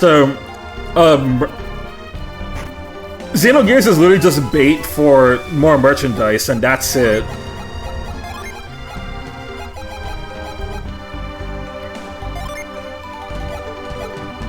I will give this to Shiba.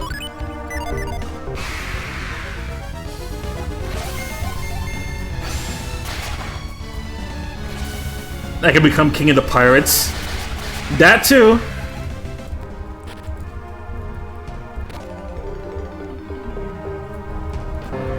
Now, thank God we're not talking about a Nintendo game, because now we can just clearly say, yeah, you gotta sail the 7 seas for this one.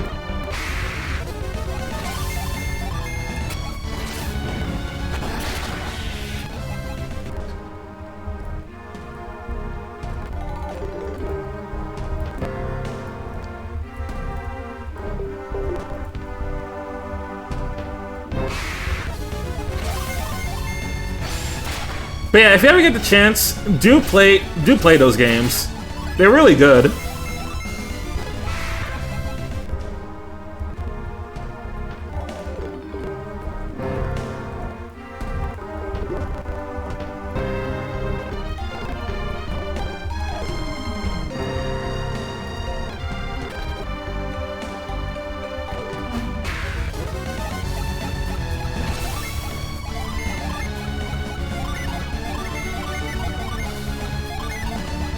Oh, you got a new attack. Oh, Saber Dance.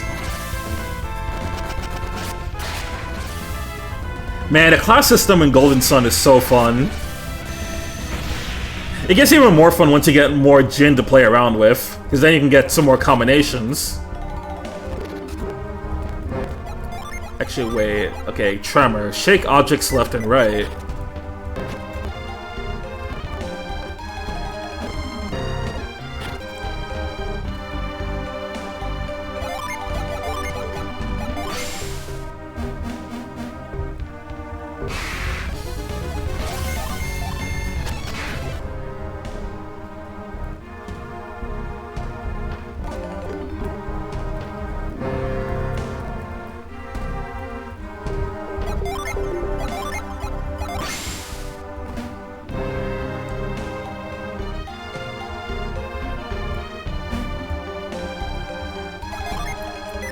This is going to sound mean, but why does Golden Sun's battle screen make Pokemon Gen 3 look dated?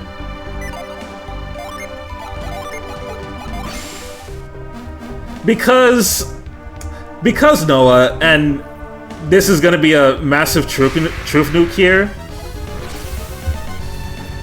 Golden Sun's UI and like graphics actually look much better than Pokemon Emeralds. I'm not gonna lie. Like, visually, the Golden Sun games look much nicer.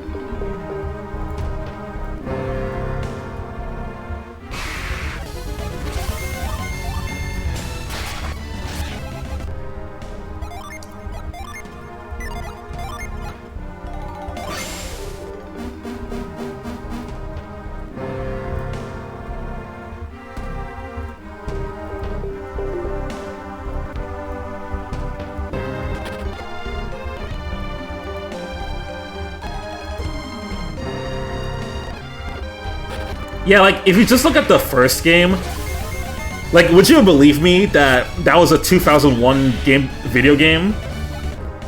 Like, that was GBA launch year, and that shit looked hype. That shit looked really good.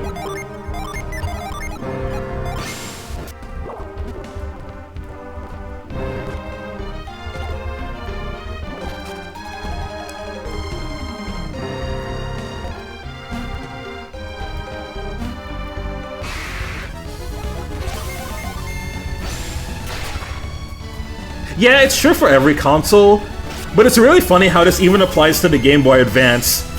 The console where everyone glazes Pokemon Ruby, Sapphire, and Emeralds get graphics. And yet, they're still behind even games like this.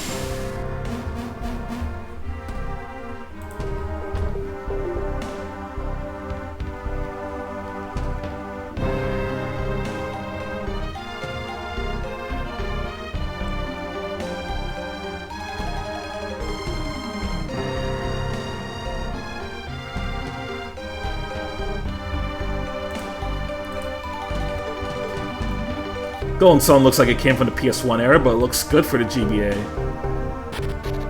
Well, that's because Camelot actually made an RPG on the PS1 before. A game that they did before this was Beyond the Beyond. And then another game that they did before this was Shining Force 3. That looks very similar to Golden Sun 1. Well, both Golden Suns, but you get what I mean.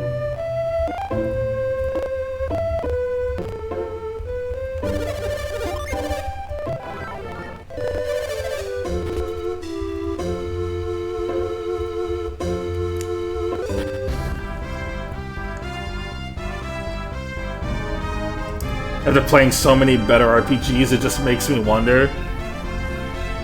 You know, sometimes I wonder, what would Pokemon have looked like if it was on the SNES?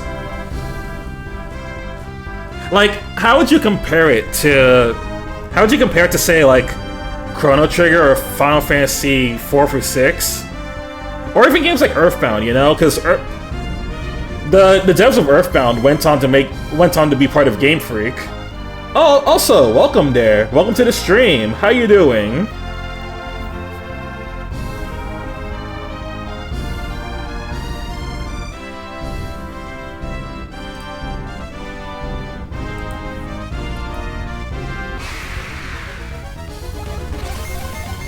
Golden Sun and Lost was initially going to be on the N64, but it was going to be at the end of its lifespan at the time, so they decided to release it on the GBA. Honestly, that makes a lot of sense, because when you look at Shining Force 3, when you look at Shining Force 3 and how that graphics look, that one looks like it could have also been on the N64, maybe. Also, in that case, Golden Sun has a similarity to the Fire Emblem, where originally the 6th Fire Emblem game was going to be on the N64, but then they shifted over development to the GBA instead, once Kaga ended up leaving.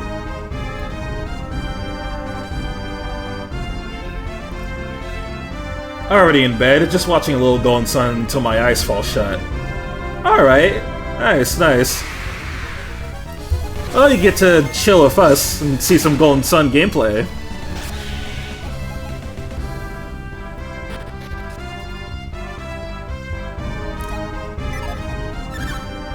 Ah, I got a little puppy over here. Can we make this guy our 4th party member instead? What if we have Golden Sun, but it's just Felix, Jenna, Shiba, and the dog?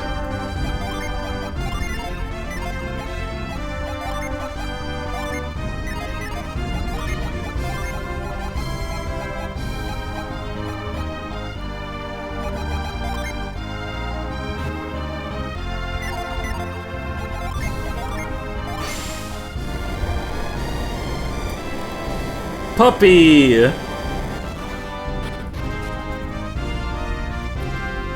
I want the puppy, man.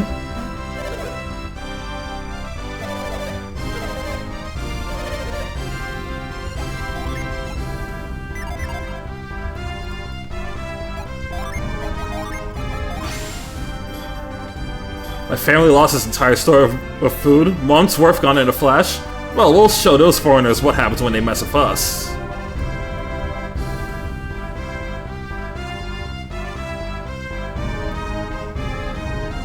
The way you're playing, I'm assuming two things. One, you're not streaming on a Switch, and two, it's not your first run of Golden Sun. That is correct. I'm playing on a totally legit Game Boy Advance with a turbo feature provided to me by Nintendo. And yes, this is not my first time playing Golden Sun 2. I've played this game before.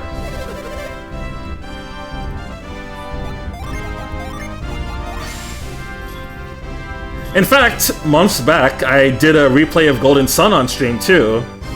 You can find the playthrough up on my YouTube, youtube.com/redflashroy.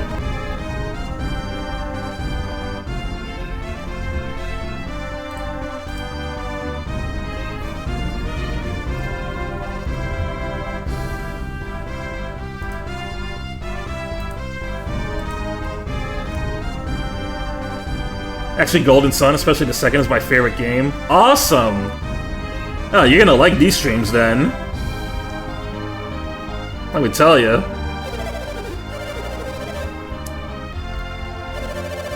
I'm glad to get some more people in here. I'm glad to get some more people in here who really like Golden Sun. So, fun fact, I actually do own a Golden Sun poster at home.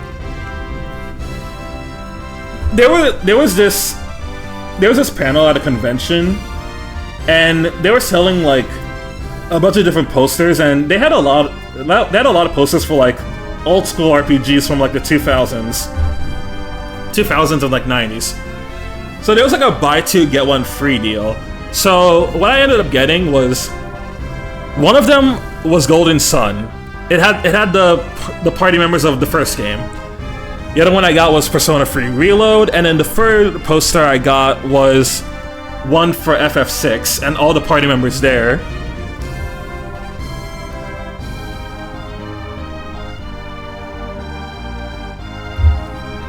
I even got a tattoo of the 4 Jin types last September. Nice!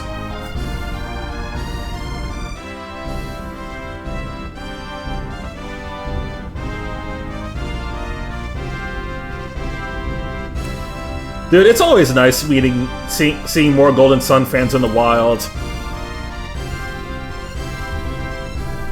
It just shows that despite how niche this game is, there's still like a pretty decent fandom for it.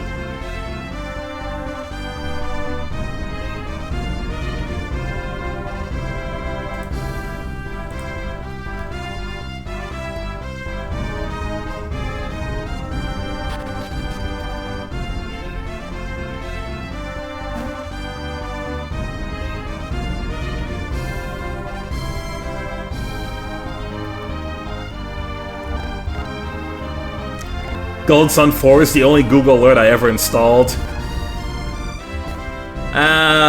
Golden Sun 4. I wish you could exist, but Camelot only wants to make mediocre Mario sports games that nobody even wants to buy anyway, so what's the point?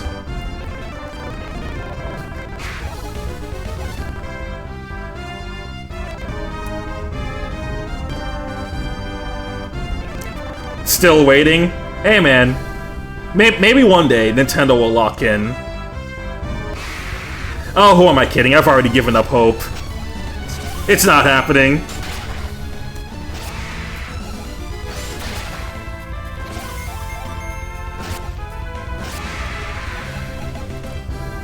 Besides, I'm already like hoping for another game that's very unlikely to ever happen, and that's Kid Icarus Uprising 2. Like, let me tell you, if you ever see my posts on Twitter or Blue Sky, every time a new Nintendo Direct comes up and it's like an actual direct and not a partner showcase, I will be begging to the gods, asking them, pleading for Kid Icarus Uprising 2.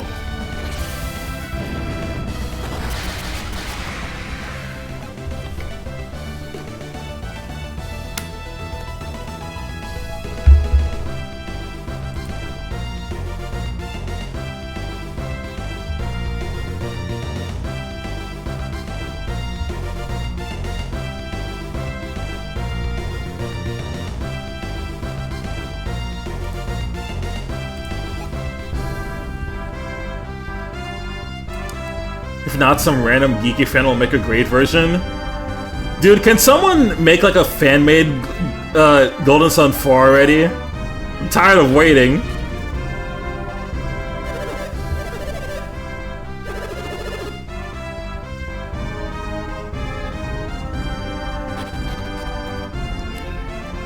Kid Icarus Uprising 2 is the new Silk Song. Specifically, it's Nintendo's Silk Song. The new Silk Song for indie specifically would be like... It would be the Valhalla sequel or the Katana Zero DLC, because those two are never coming out either.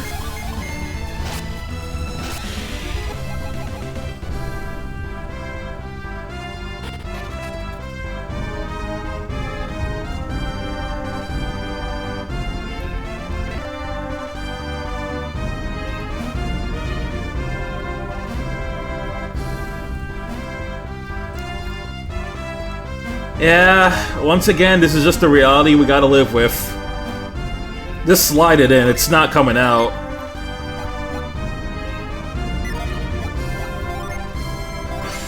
Okay, so I'm noticing something a little weird here.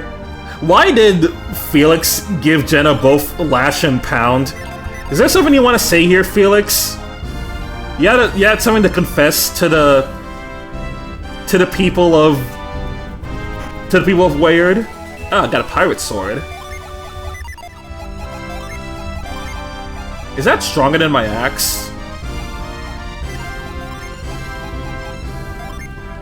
Oh, Jenna can use it. Dreamtide.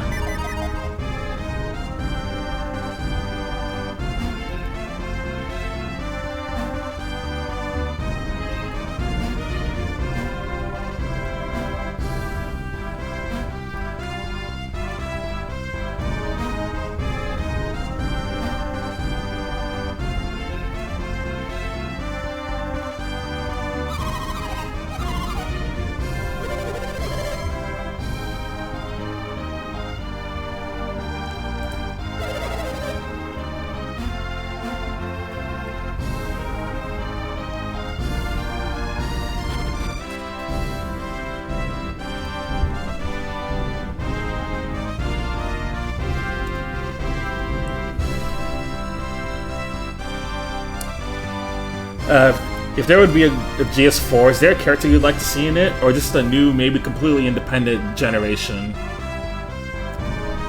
I would really like... If they made a GS4, I would have loved to see the other party members of GS1 and 2 fully grown up. Because we get to see Isaac and Garrett as adults, but we don't really get to see much of the rest. I would have really liked to see what adult Jenna would have looked like, what adult Mia and Ivan, how adult Mia and Ivan look. Maybe even the other party members.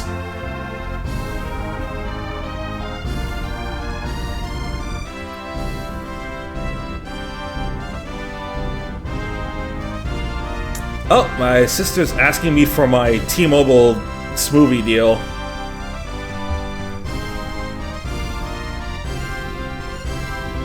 I'm a bit amazed by the amount of Jin you'd have to collect between the first one and this game.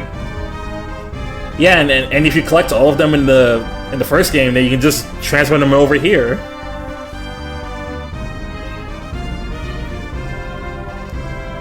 Alright, where's that T-Mobile deal?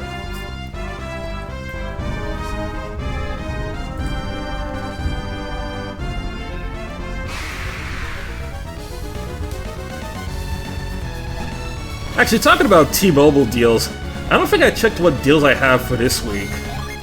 Let's see. Free 24 Smoothie Bolt. Oh yeah, there's the Smoothie one. Let me give her the code.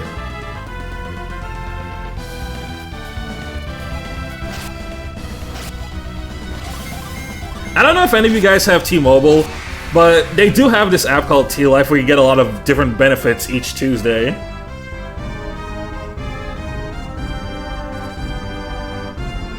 A lot of them ranging from like discounts on food on restaurants to even stuff like you can get a free trial on some sort of subscription.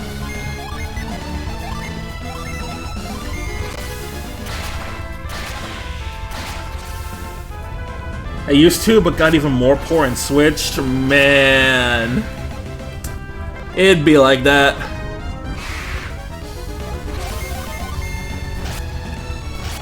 Oh dang, it's 1 AM for you? Okay.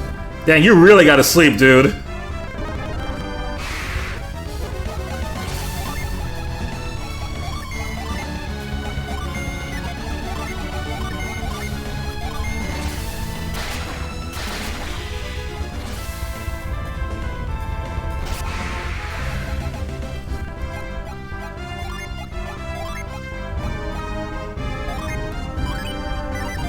True! Actually, Peyton would agree with you on that. Because you remember in that one of the last Dokapon streams we did, he's just like, AT&T? Really? AT&T? A to the T to the N to the T? That AT&T we're talking about? Wish you all the best. Enjoy the rest of your stream. Thank you for joining, Andrew, and you have a nice night.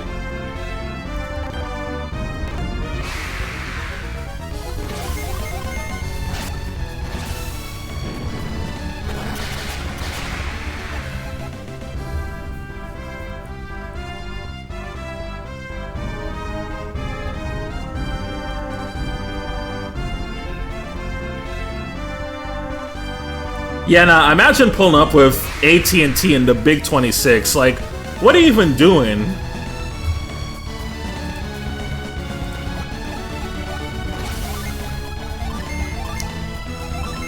The only thing we have AT&T for is for an internet provider.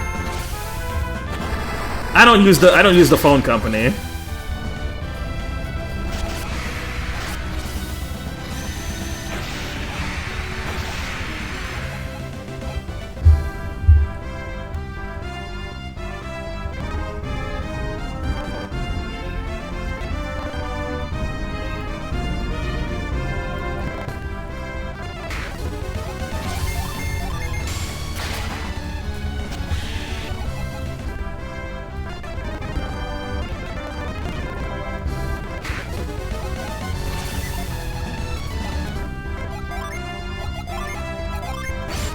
Let me use a void.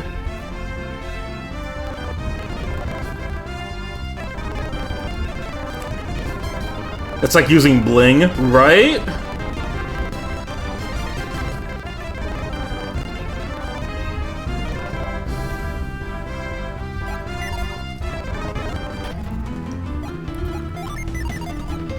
Oh boy, welcome back to this fuck-ass desert.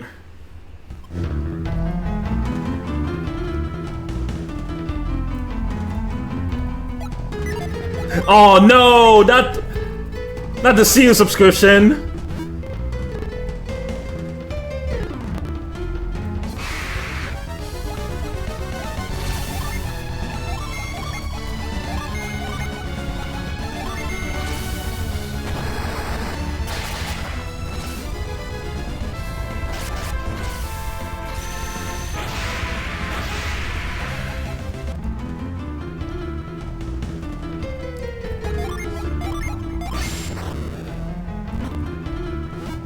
Man, you really gotta renew that. Alright, Guardian Ring. Increases HP? Say less.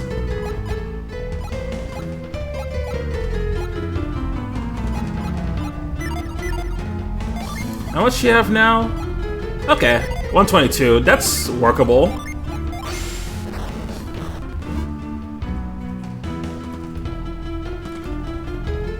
Speaking of renewing things, next week I gotta renew my NSO subscription.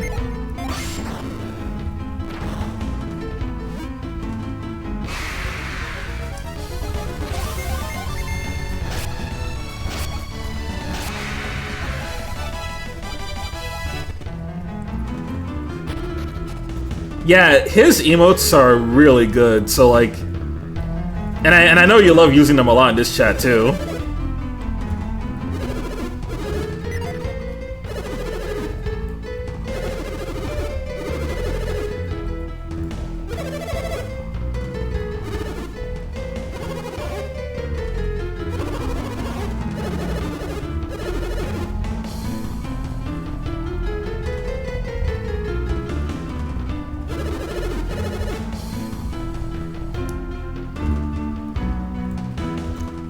I wonder if you have the emotes available on Discord too. Cause I know like subscribers can use sometimes like Twitch streamers who have their own servers. They make it so that like subscribers can use their emotes on Discord too.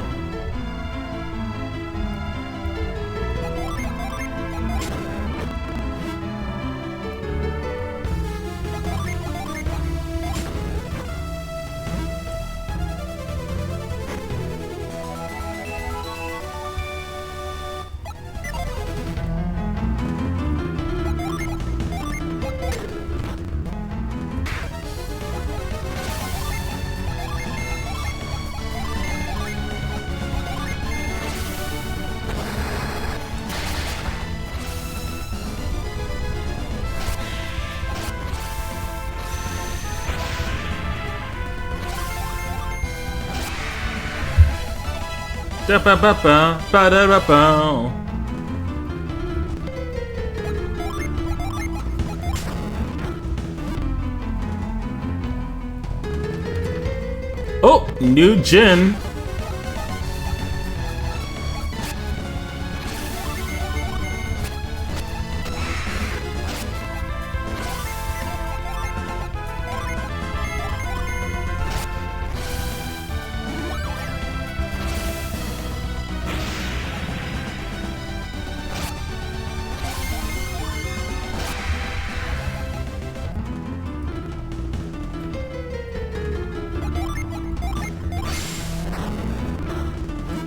I've been looking for more side-scroller action RPGs and one caught my attention. Oh, do share. Let me know what it is.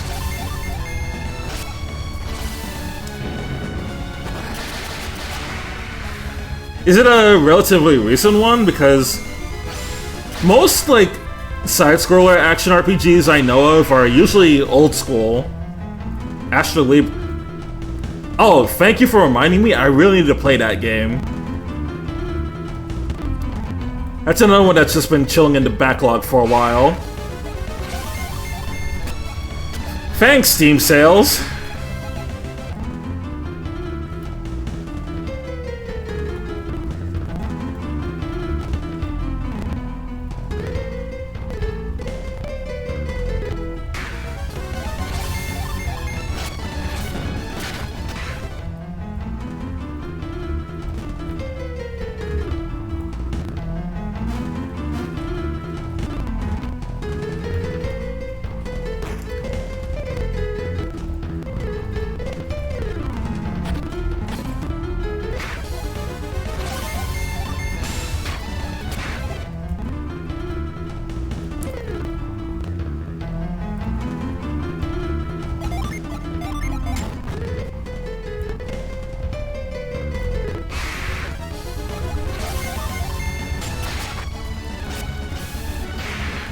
Genuinely, every time I see that game, it does remind me a lot of Ys. Like, in a way, it feels like a missing, like, 2000s Ys game from a long gone era.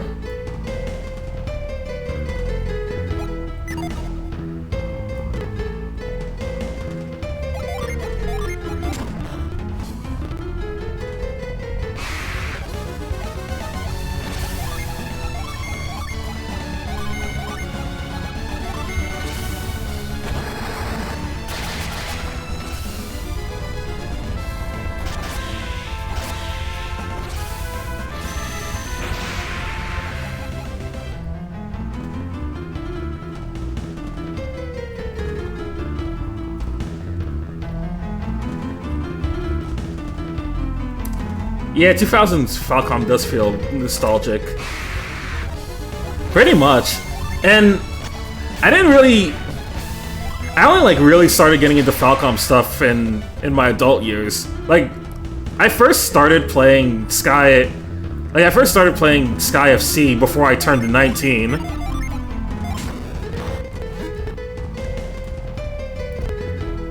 And then I ended up using my birthday money. Like, I got into it in the March of that year, so I ended up using my birthday money to get Sky SC, the third, and then I got Cold Steel 1.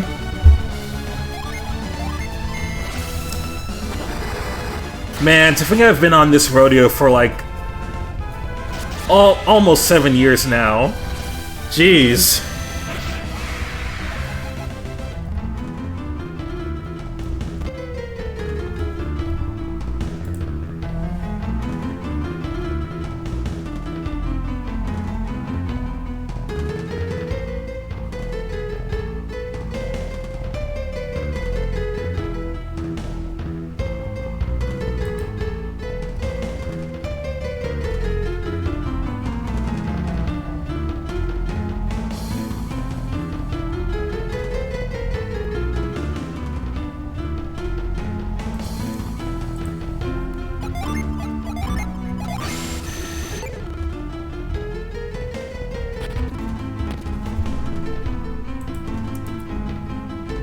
Started CS1 at age 19. I have East Origins and Tokyo Xanadu to thank me back in 2020 for being more aware about Trails.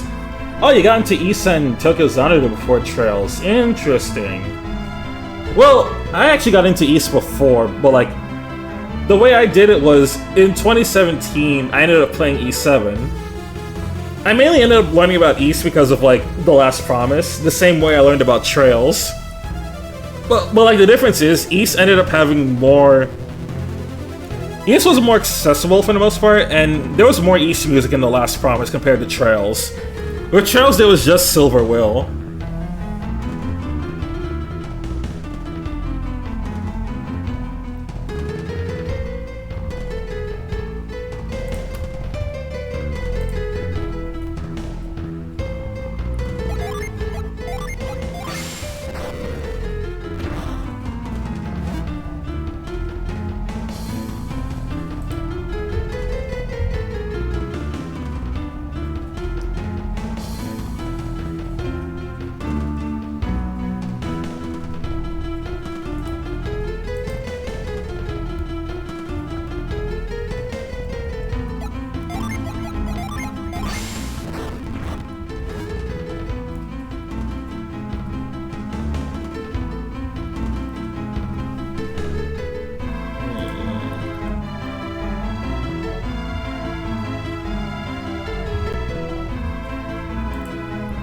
Still need to play more East games though. East 1 and 2 Origins are the only...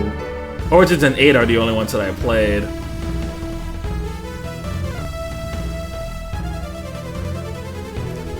You should definitely play 9 and 10 at some point. And I guess while you're at it, you might as well play the other Arc System games. Oh, Arc Engine, not System. That's a whole different company.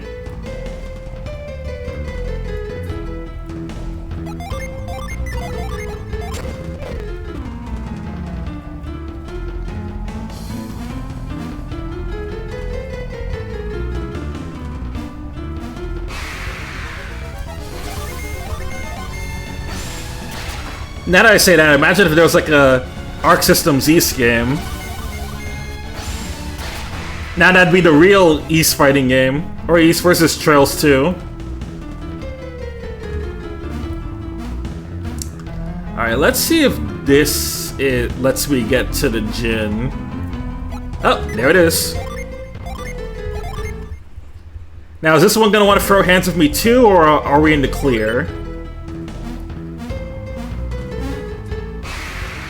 Oh, brother, what did I do to you?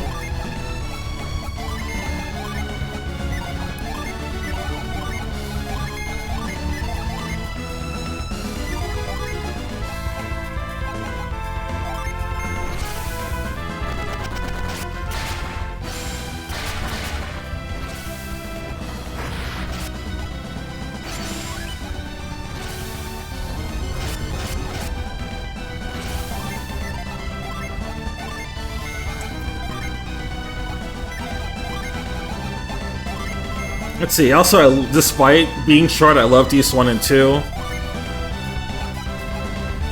I think they're fine enough. I have some problems with East 1, mainly in that most of the bosses are kind of dog shit. Most of the bosses in East 1 are either way too easy or way too hard. But just balancing that game is really off. 2 is pretty good though.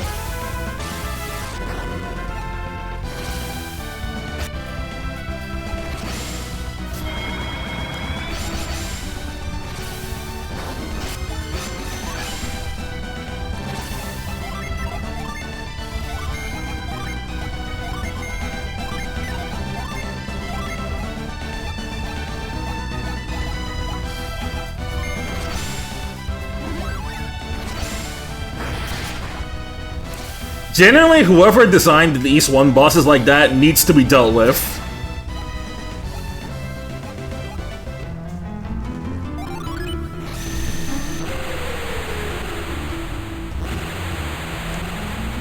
And just like that, we get another Jin for Jenna. Or, sorry, Shiba.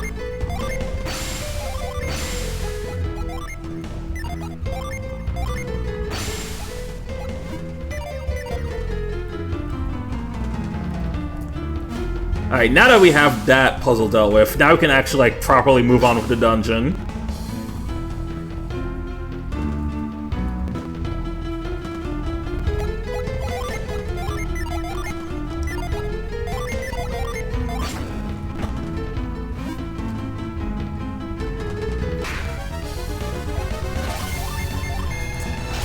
Kondo is the director of all Falcom games.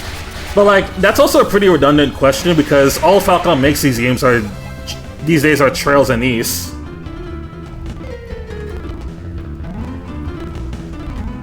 Except now we're actually getting Kyoto Xanadu, so that's a third thing.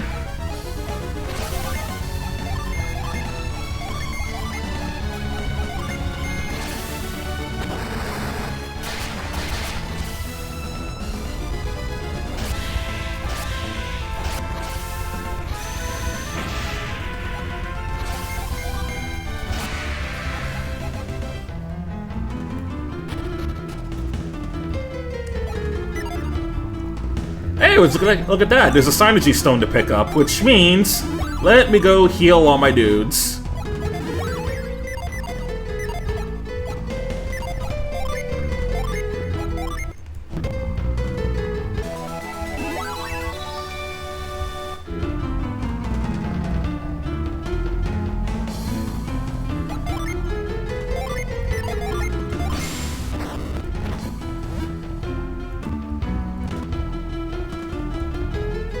Surprising how this company has influenced a lot of genres of games, but not many people know about it.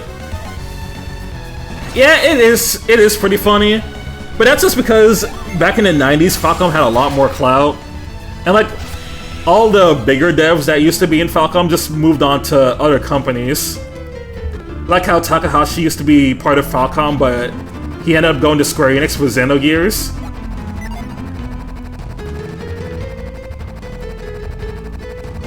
Hold on, do I have to time? I think I have to time. I believe I have to time this.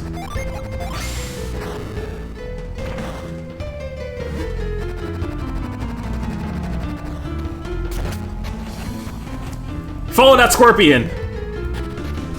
Out of all the JRPG companies, Falcom and Microsoft are my favorites. Yep, same for me. Now, if you asked me prior to Kiwami 3, I would have said that RGG Studios would be up there too, but no, we don't like those guys anymore.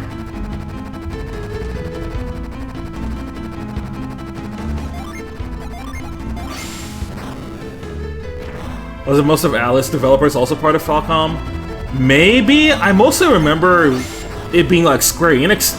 I mostly remember the Falcom devs end up going to Square Enix and Quintet.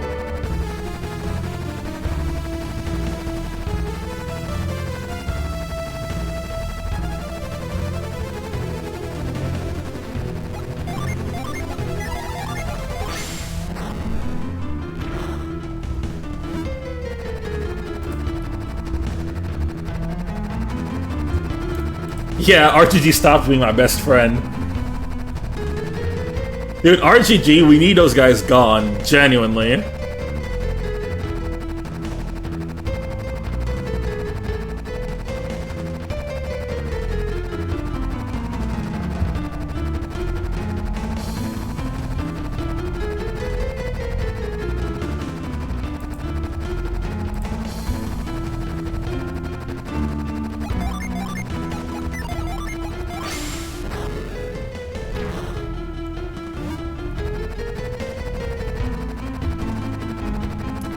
I was not expecting Kyoto Xanadu to actually be a Metroidvania. Like, that's the last thing I would have expected Falcon to be pulling out in these days.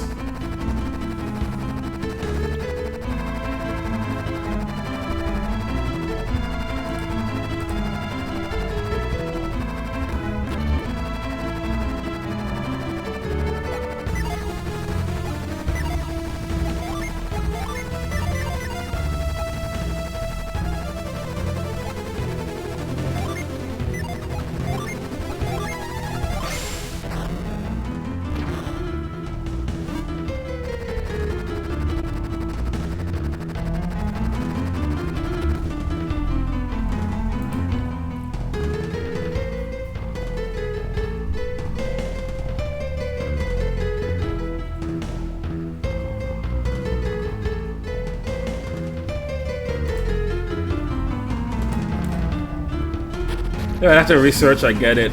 Yeah, because the thing is, they designed it based off of... They designed it to be similar to, like, the old Xanadu games, so it's actually a reference.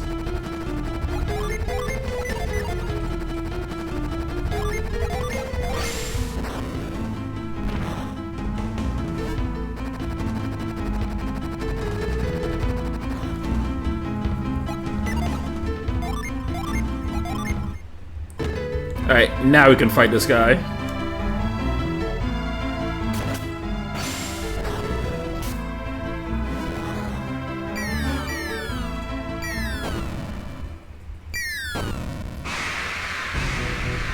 Alright, here we go! Boss time! King Scorpion!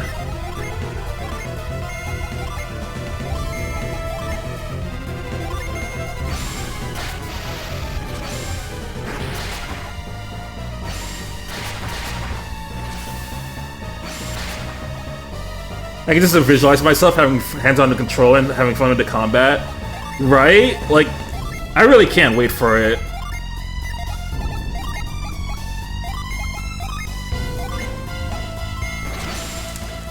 God, this summer is gonna be fun for RPG releases. Because we got that, and we got Granblue coming out.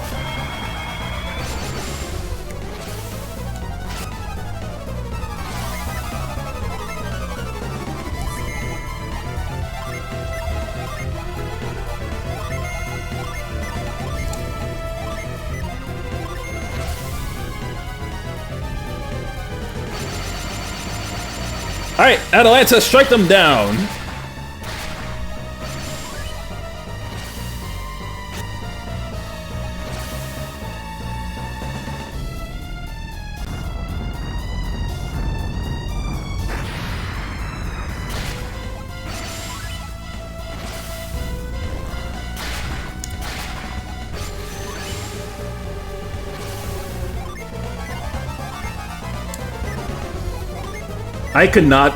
I have not heard anyone talk about the gag carve games, man.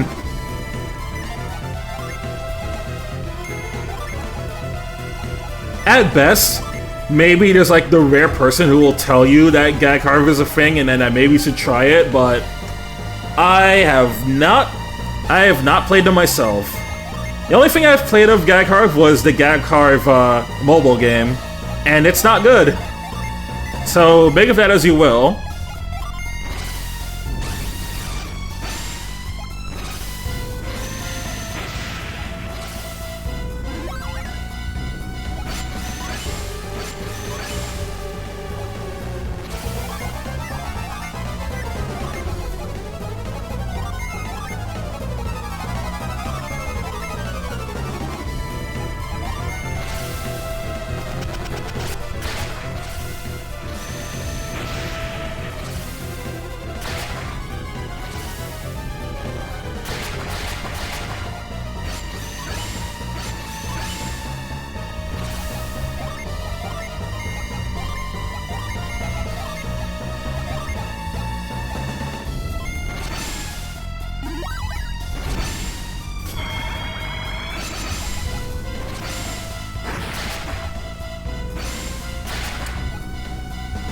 Ah, how cute. You thought that was actually gonna do damage.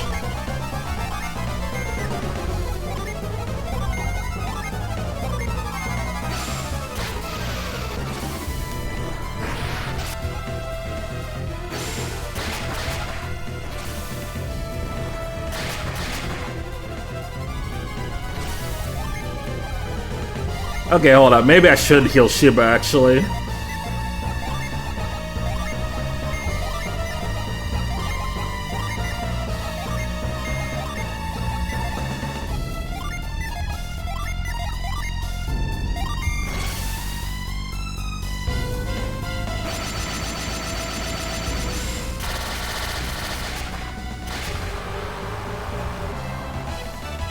Easy clap.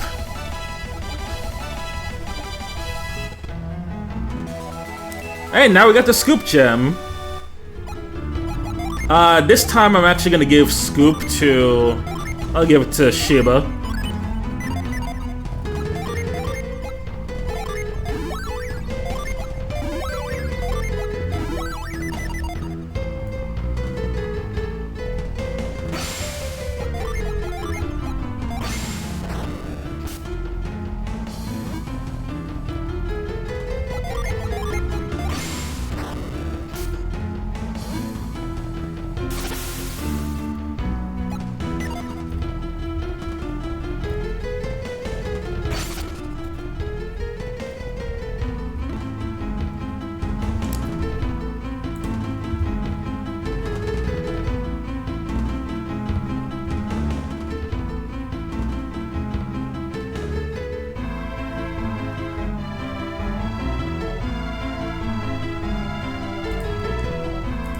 Alright, let's just retreat out of here.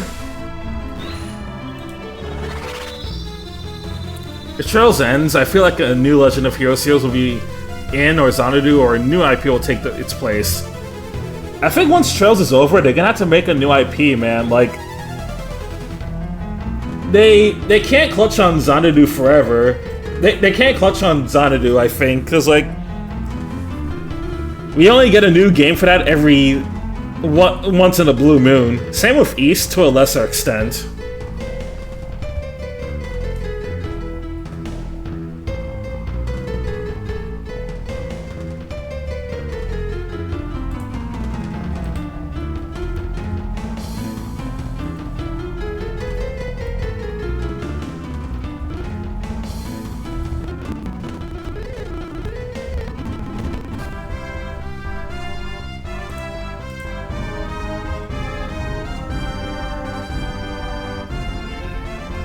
Same. Like,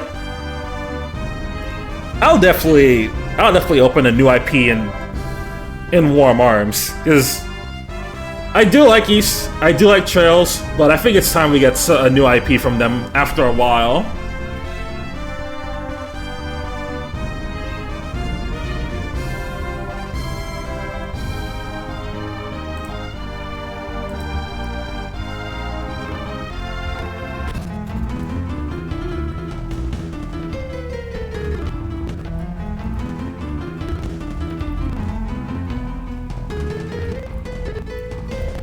Yeah, I mean, you're not entirely wrong on that.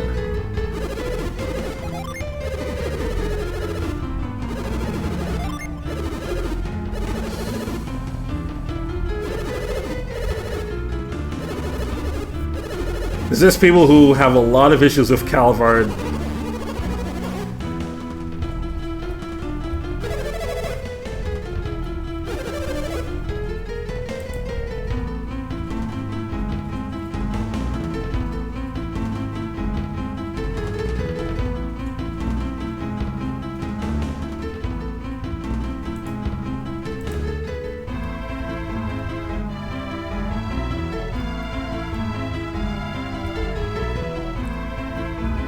It's similar to how people are not on board with Calvard when transitioning from the Airbonia.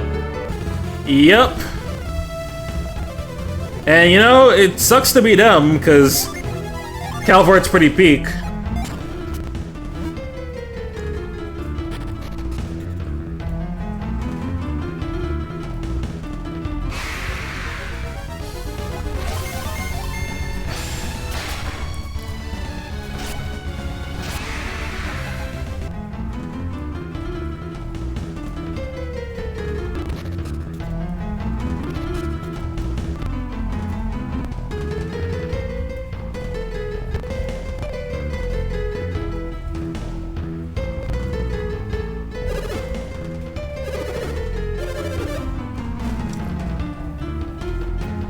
Did you guys maybe try the ladder down south?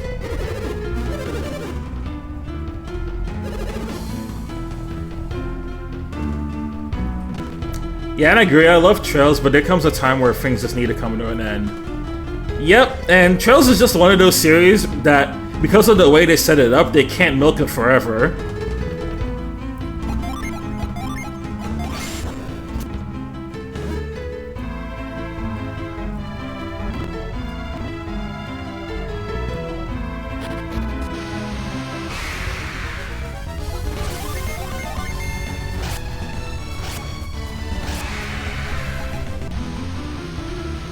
Oh yeah, they can easily keep doing more East stories. Like, no questions asked on that one. As for Trails, not really, unless they want to start making spin-offs. And Trails doesn't usually go into spin-off territory, at least not often.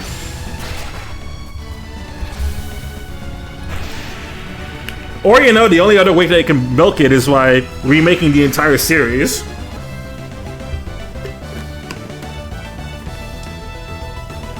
But honestly, the only ones that really warrant remakes are the Sky Trilogy.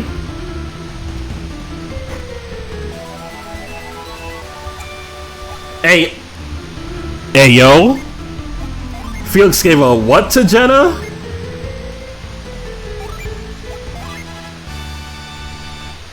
She got a hard nut. I feel like spin-offs would be a bit much.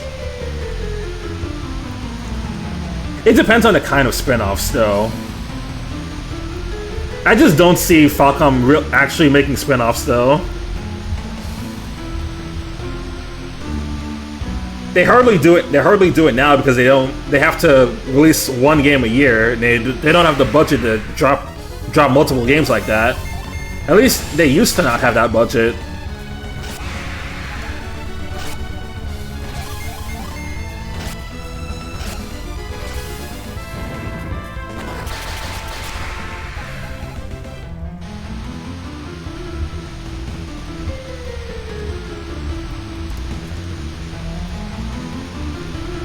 I will say though, they probably shouldn't be focused. They probably shouldn't focus on spin-offs until, like, you know, at the very least, they should finish up the Calvin arc before they think about stuff like that.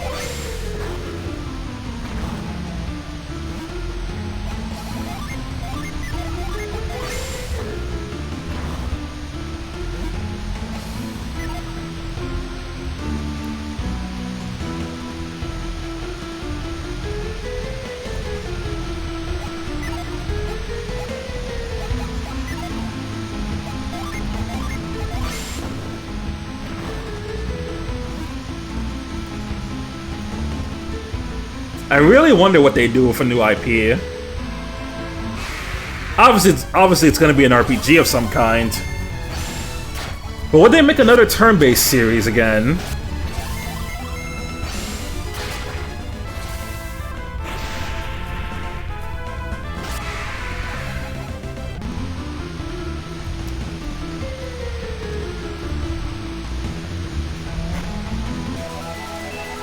Got a blow mace for Jenna, for Shiba. Dude, Jenna's not the only woman in this party. Relax. Okay, unleashes. I can give this to either Felix or I can give it to Shiba. I'm gonna give it to Shiba.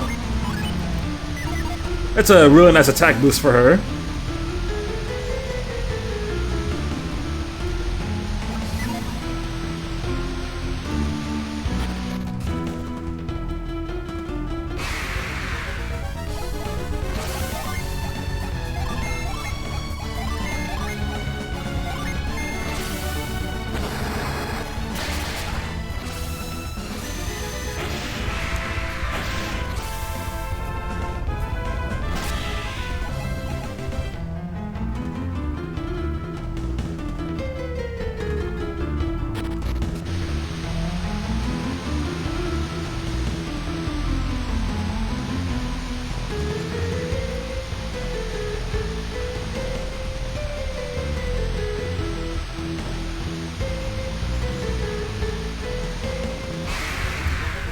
Now here's the other question.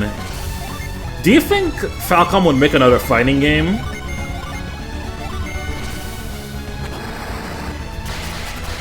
Because of how we have East versus Trails.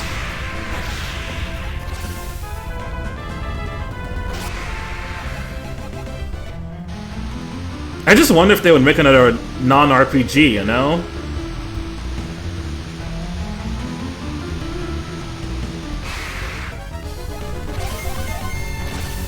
It's possible, because, like, they made East vs. Trails based off, like, the combat system of East 7.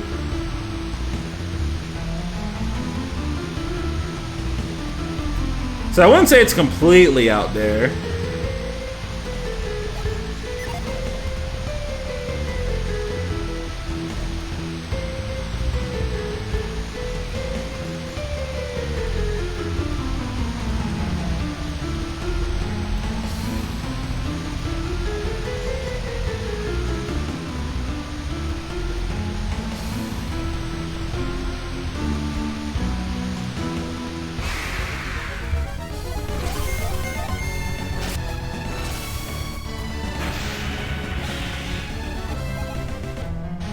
If they make another fighting game, but the combat is simplified East 10. Ooh, that could work. Let's see. North Alhafra and South Ayers Rock. Warning, beyond this point there's no route back.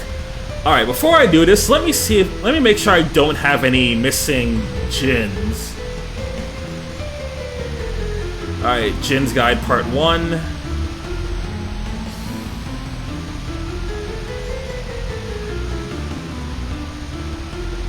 See, to obtain Spark in Mikasala, you'll need Scoop Energy, Synergy, which you get from Yampa Desert first. Okay. Simplified East 10 would be so... Wait, hold on. What if... East vs. Trails 2, make it Simplified East 10, but like... What if it's a tag fighter? Imagine that. Because now we could actually have a bigger roster that way.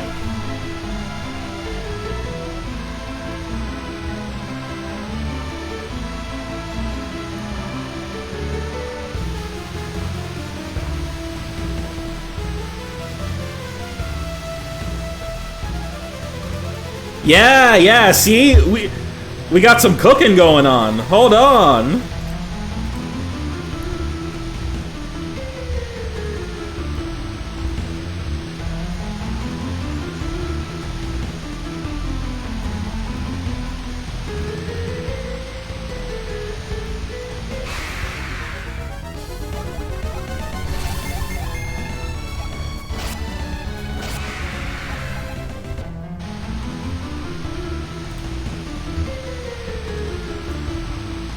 Yeah. See, we're on to something.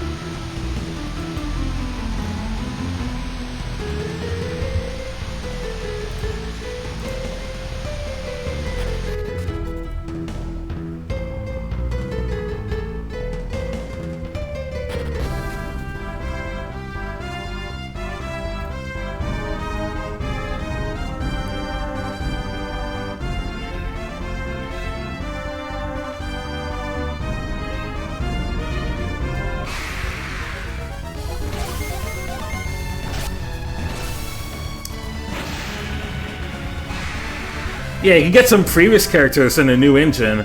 Also, this would be the opportunity for them to add characters from like... They could add extra cross-build characters, they can maybe add some extra Cold Steel characters. We would have the Daybreak cast, of course.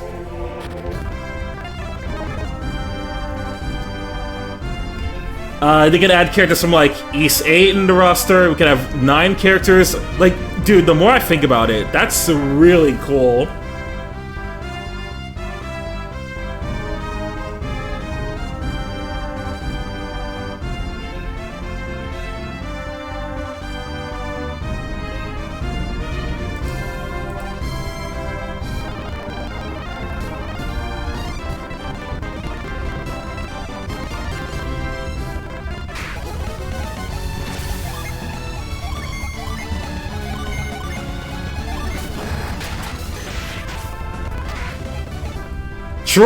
True.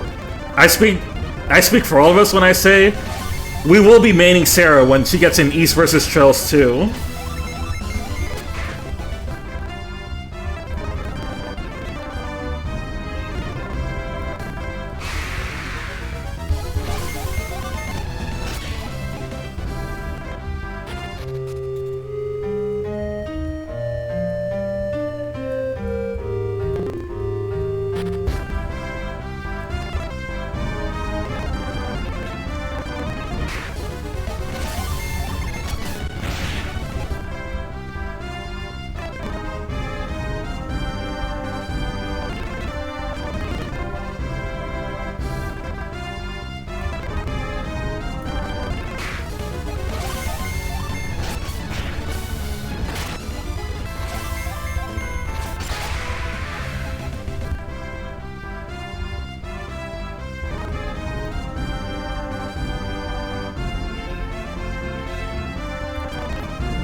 Yeah, no, Sarah is such a baddie.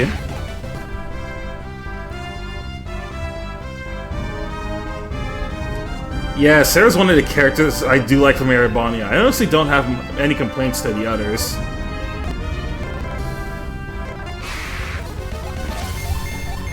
I can't really find anything to not like about Sarah. She's just such a fun character and legit has some really good backstory and development in like Cold Steel 2.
It's rare for me to find likable characters like Sarah and Erebonia because most of them start off great but fall off or just boring background fodder.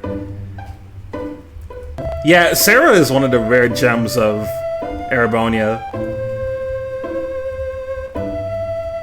And what you said there pretty much explains why I don't really like Class 7 that much. Most of them don't. Some of them only get a bit of development in like their first couple games, but like by CS3, most of them don't really amount to much of anything.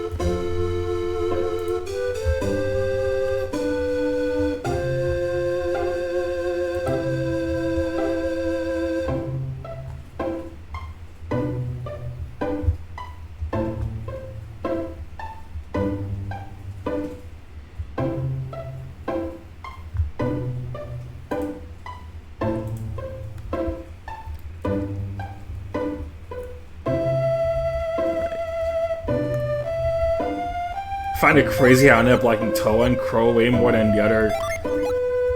Yeah. But like, I just find them to be more likable in general. Toa is great, Crow is great. And those are like the two best members of that specific group. The other two can The other two can suck it.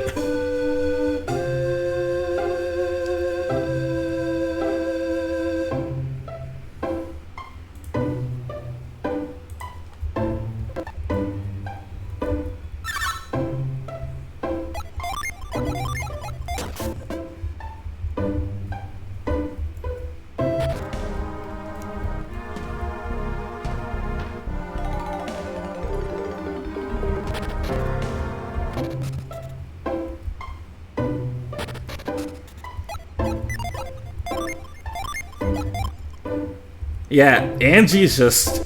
yikes, dude. Finally, a gin that doesn't want to kill us the moment we see it.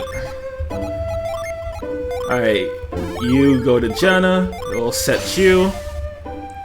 And then that Mercury gin is just gonna be chilling until we get Pierce later on.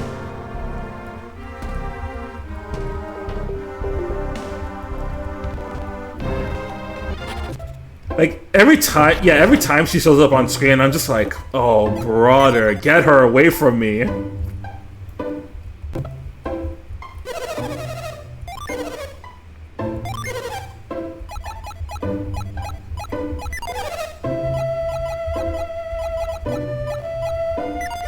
Alright, we can get some extra stuff. But, you know what? Now that we're in a new town, I think this is a good stopping point for today. Alright, so we'll call it here. Alright, thank you all for joining the stream. Tomorrow we're going to continue some more Golden Sun 2. I'm going to start a bit earlier so that I can get a bit more time in before the state of play. So with that, thank you all for joining. Hold on, is anyone I know streaming right now? No, that would be a no, so I'm gonna just call it. Alright, thank you all. I'll see you guys next time. Peace.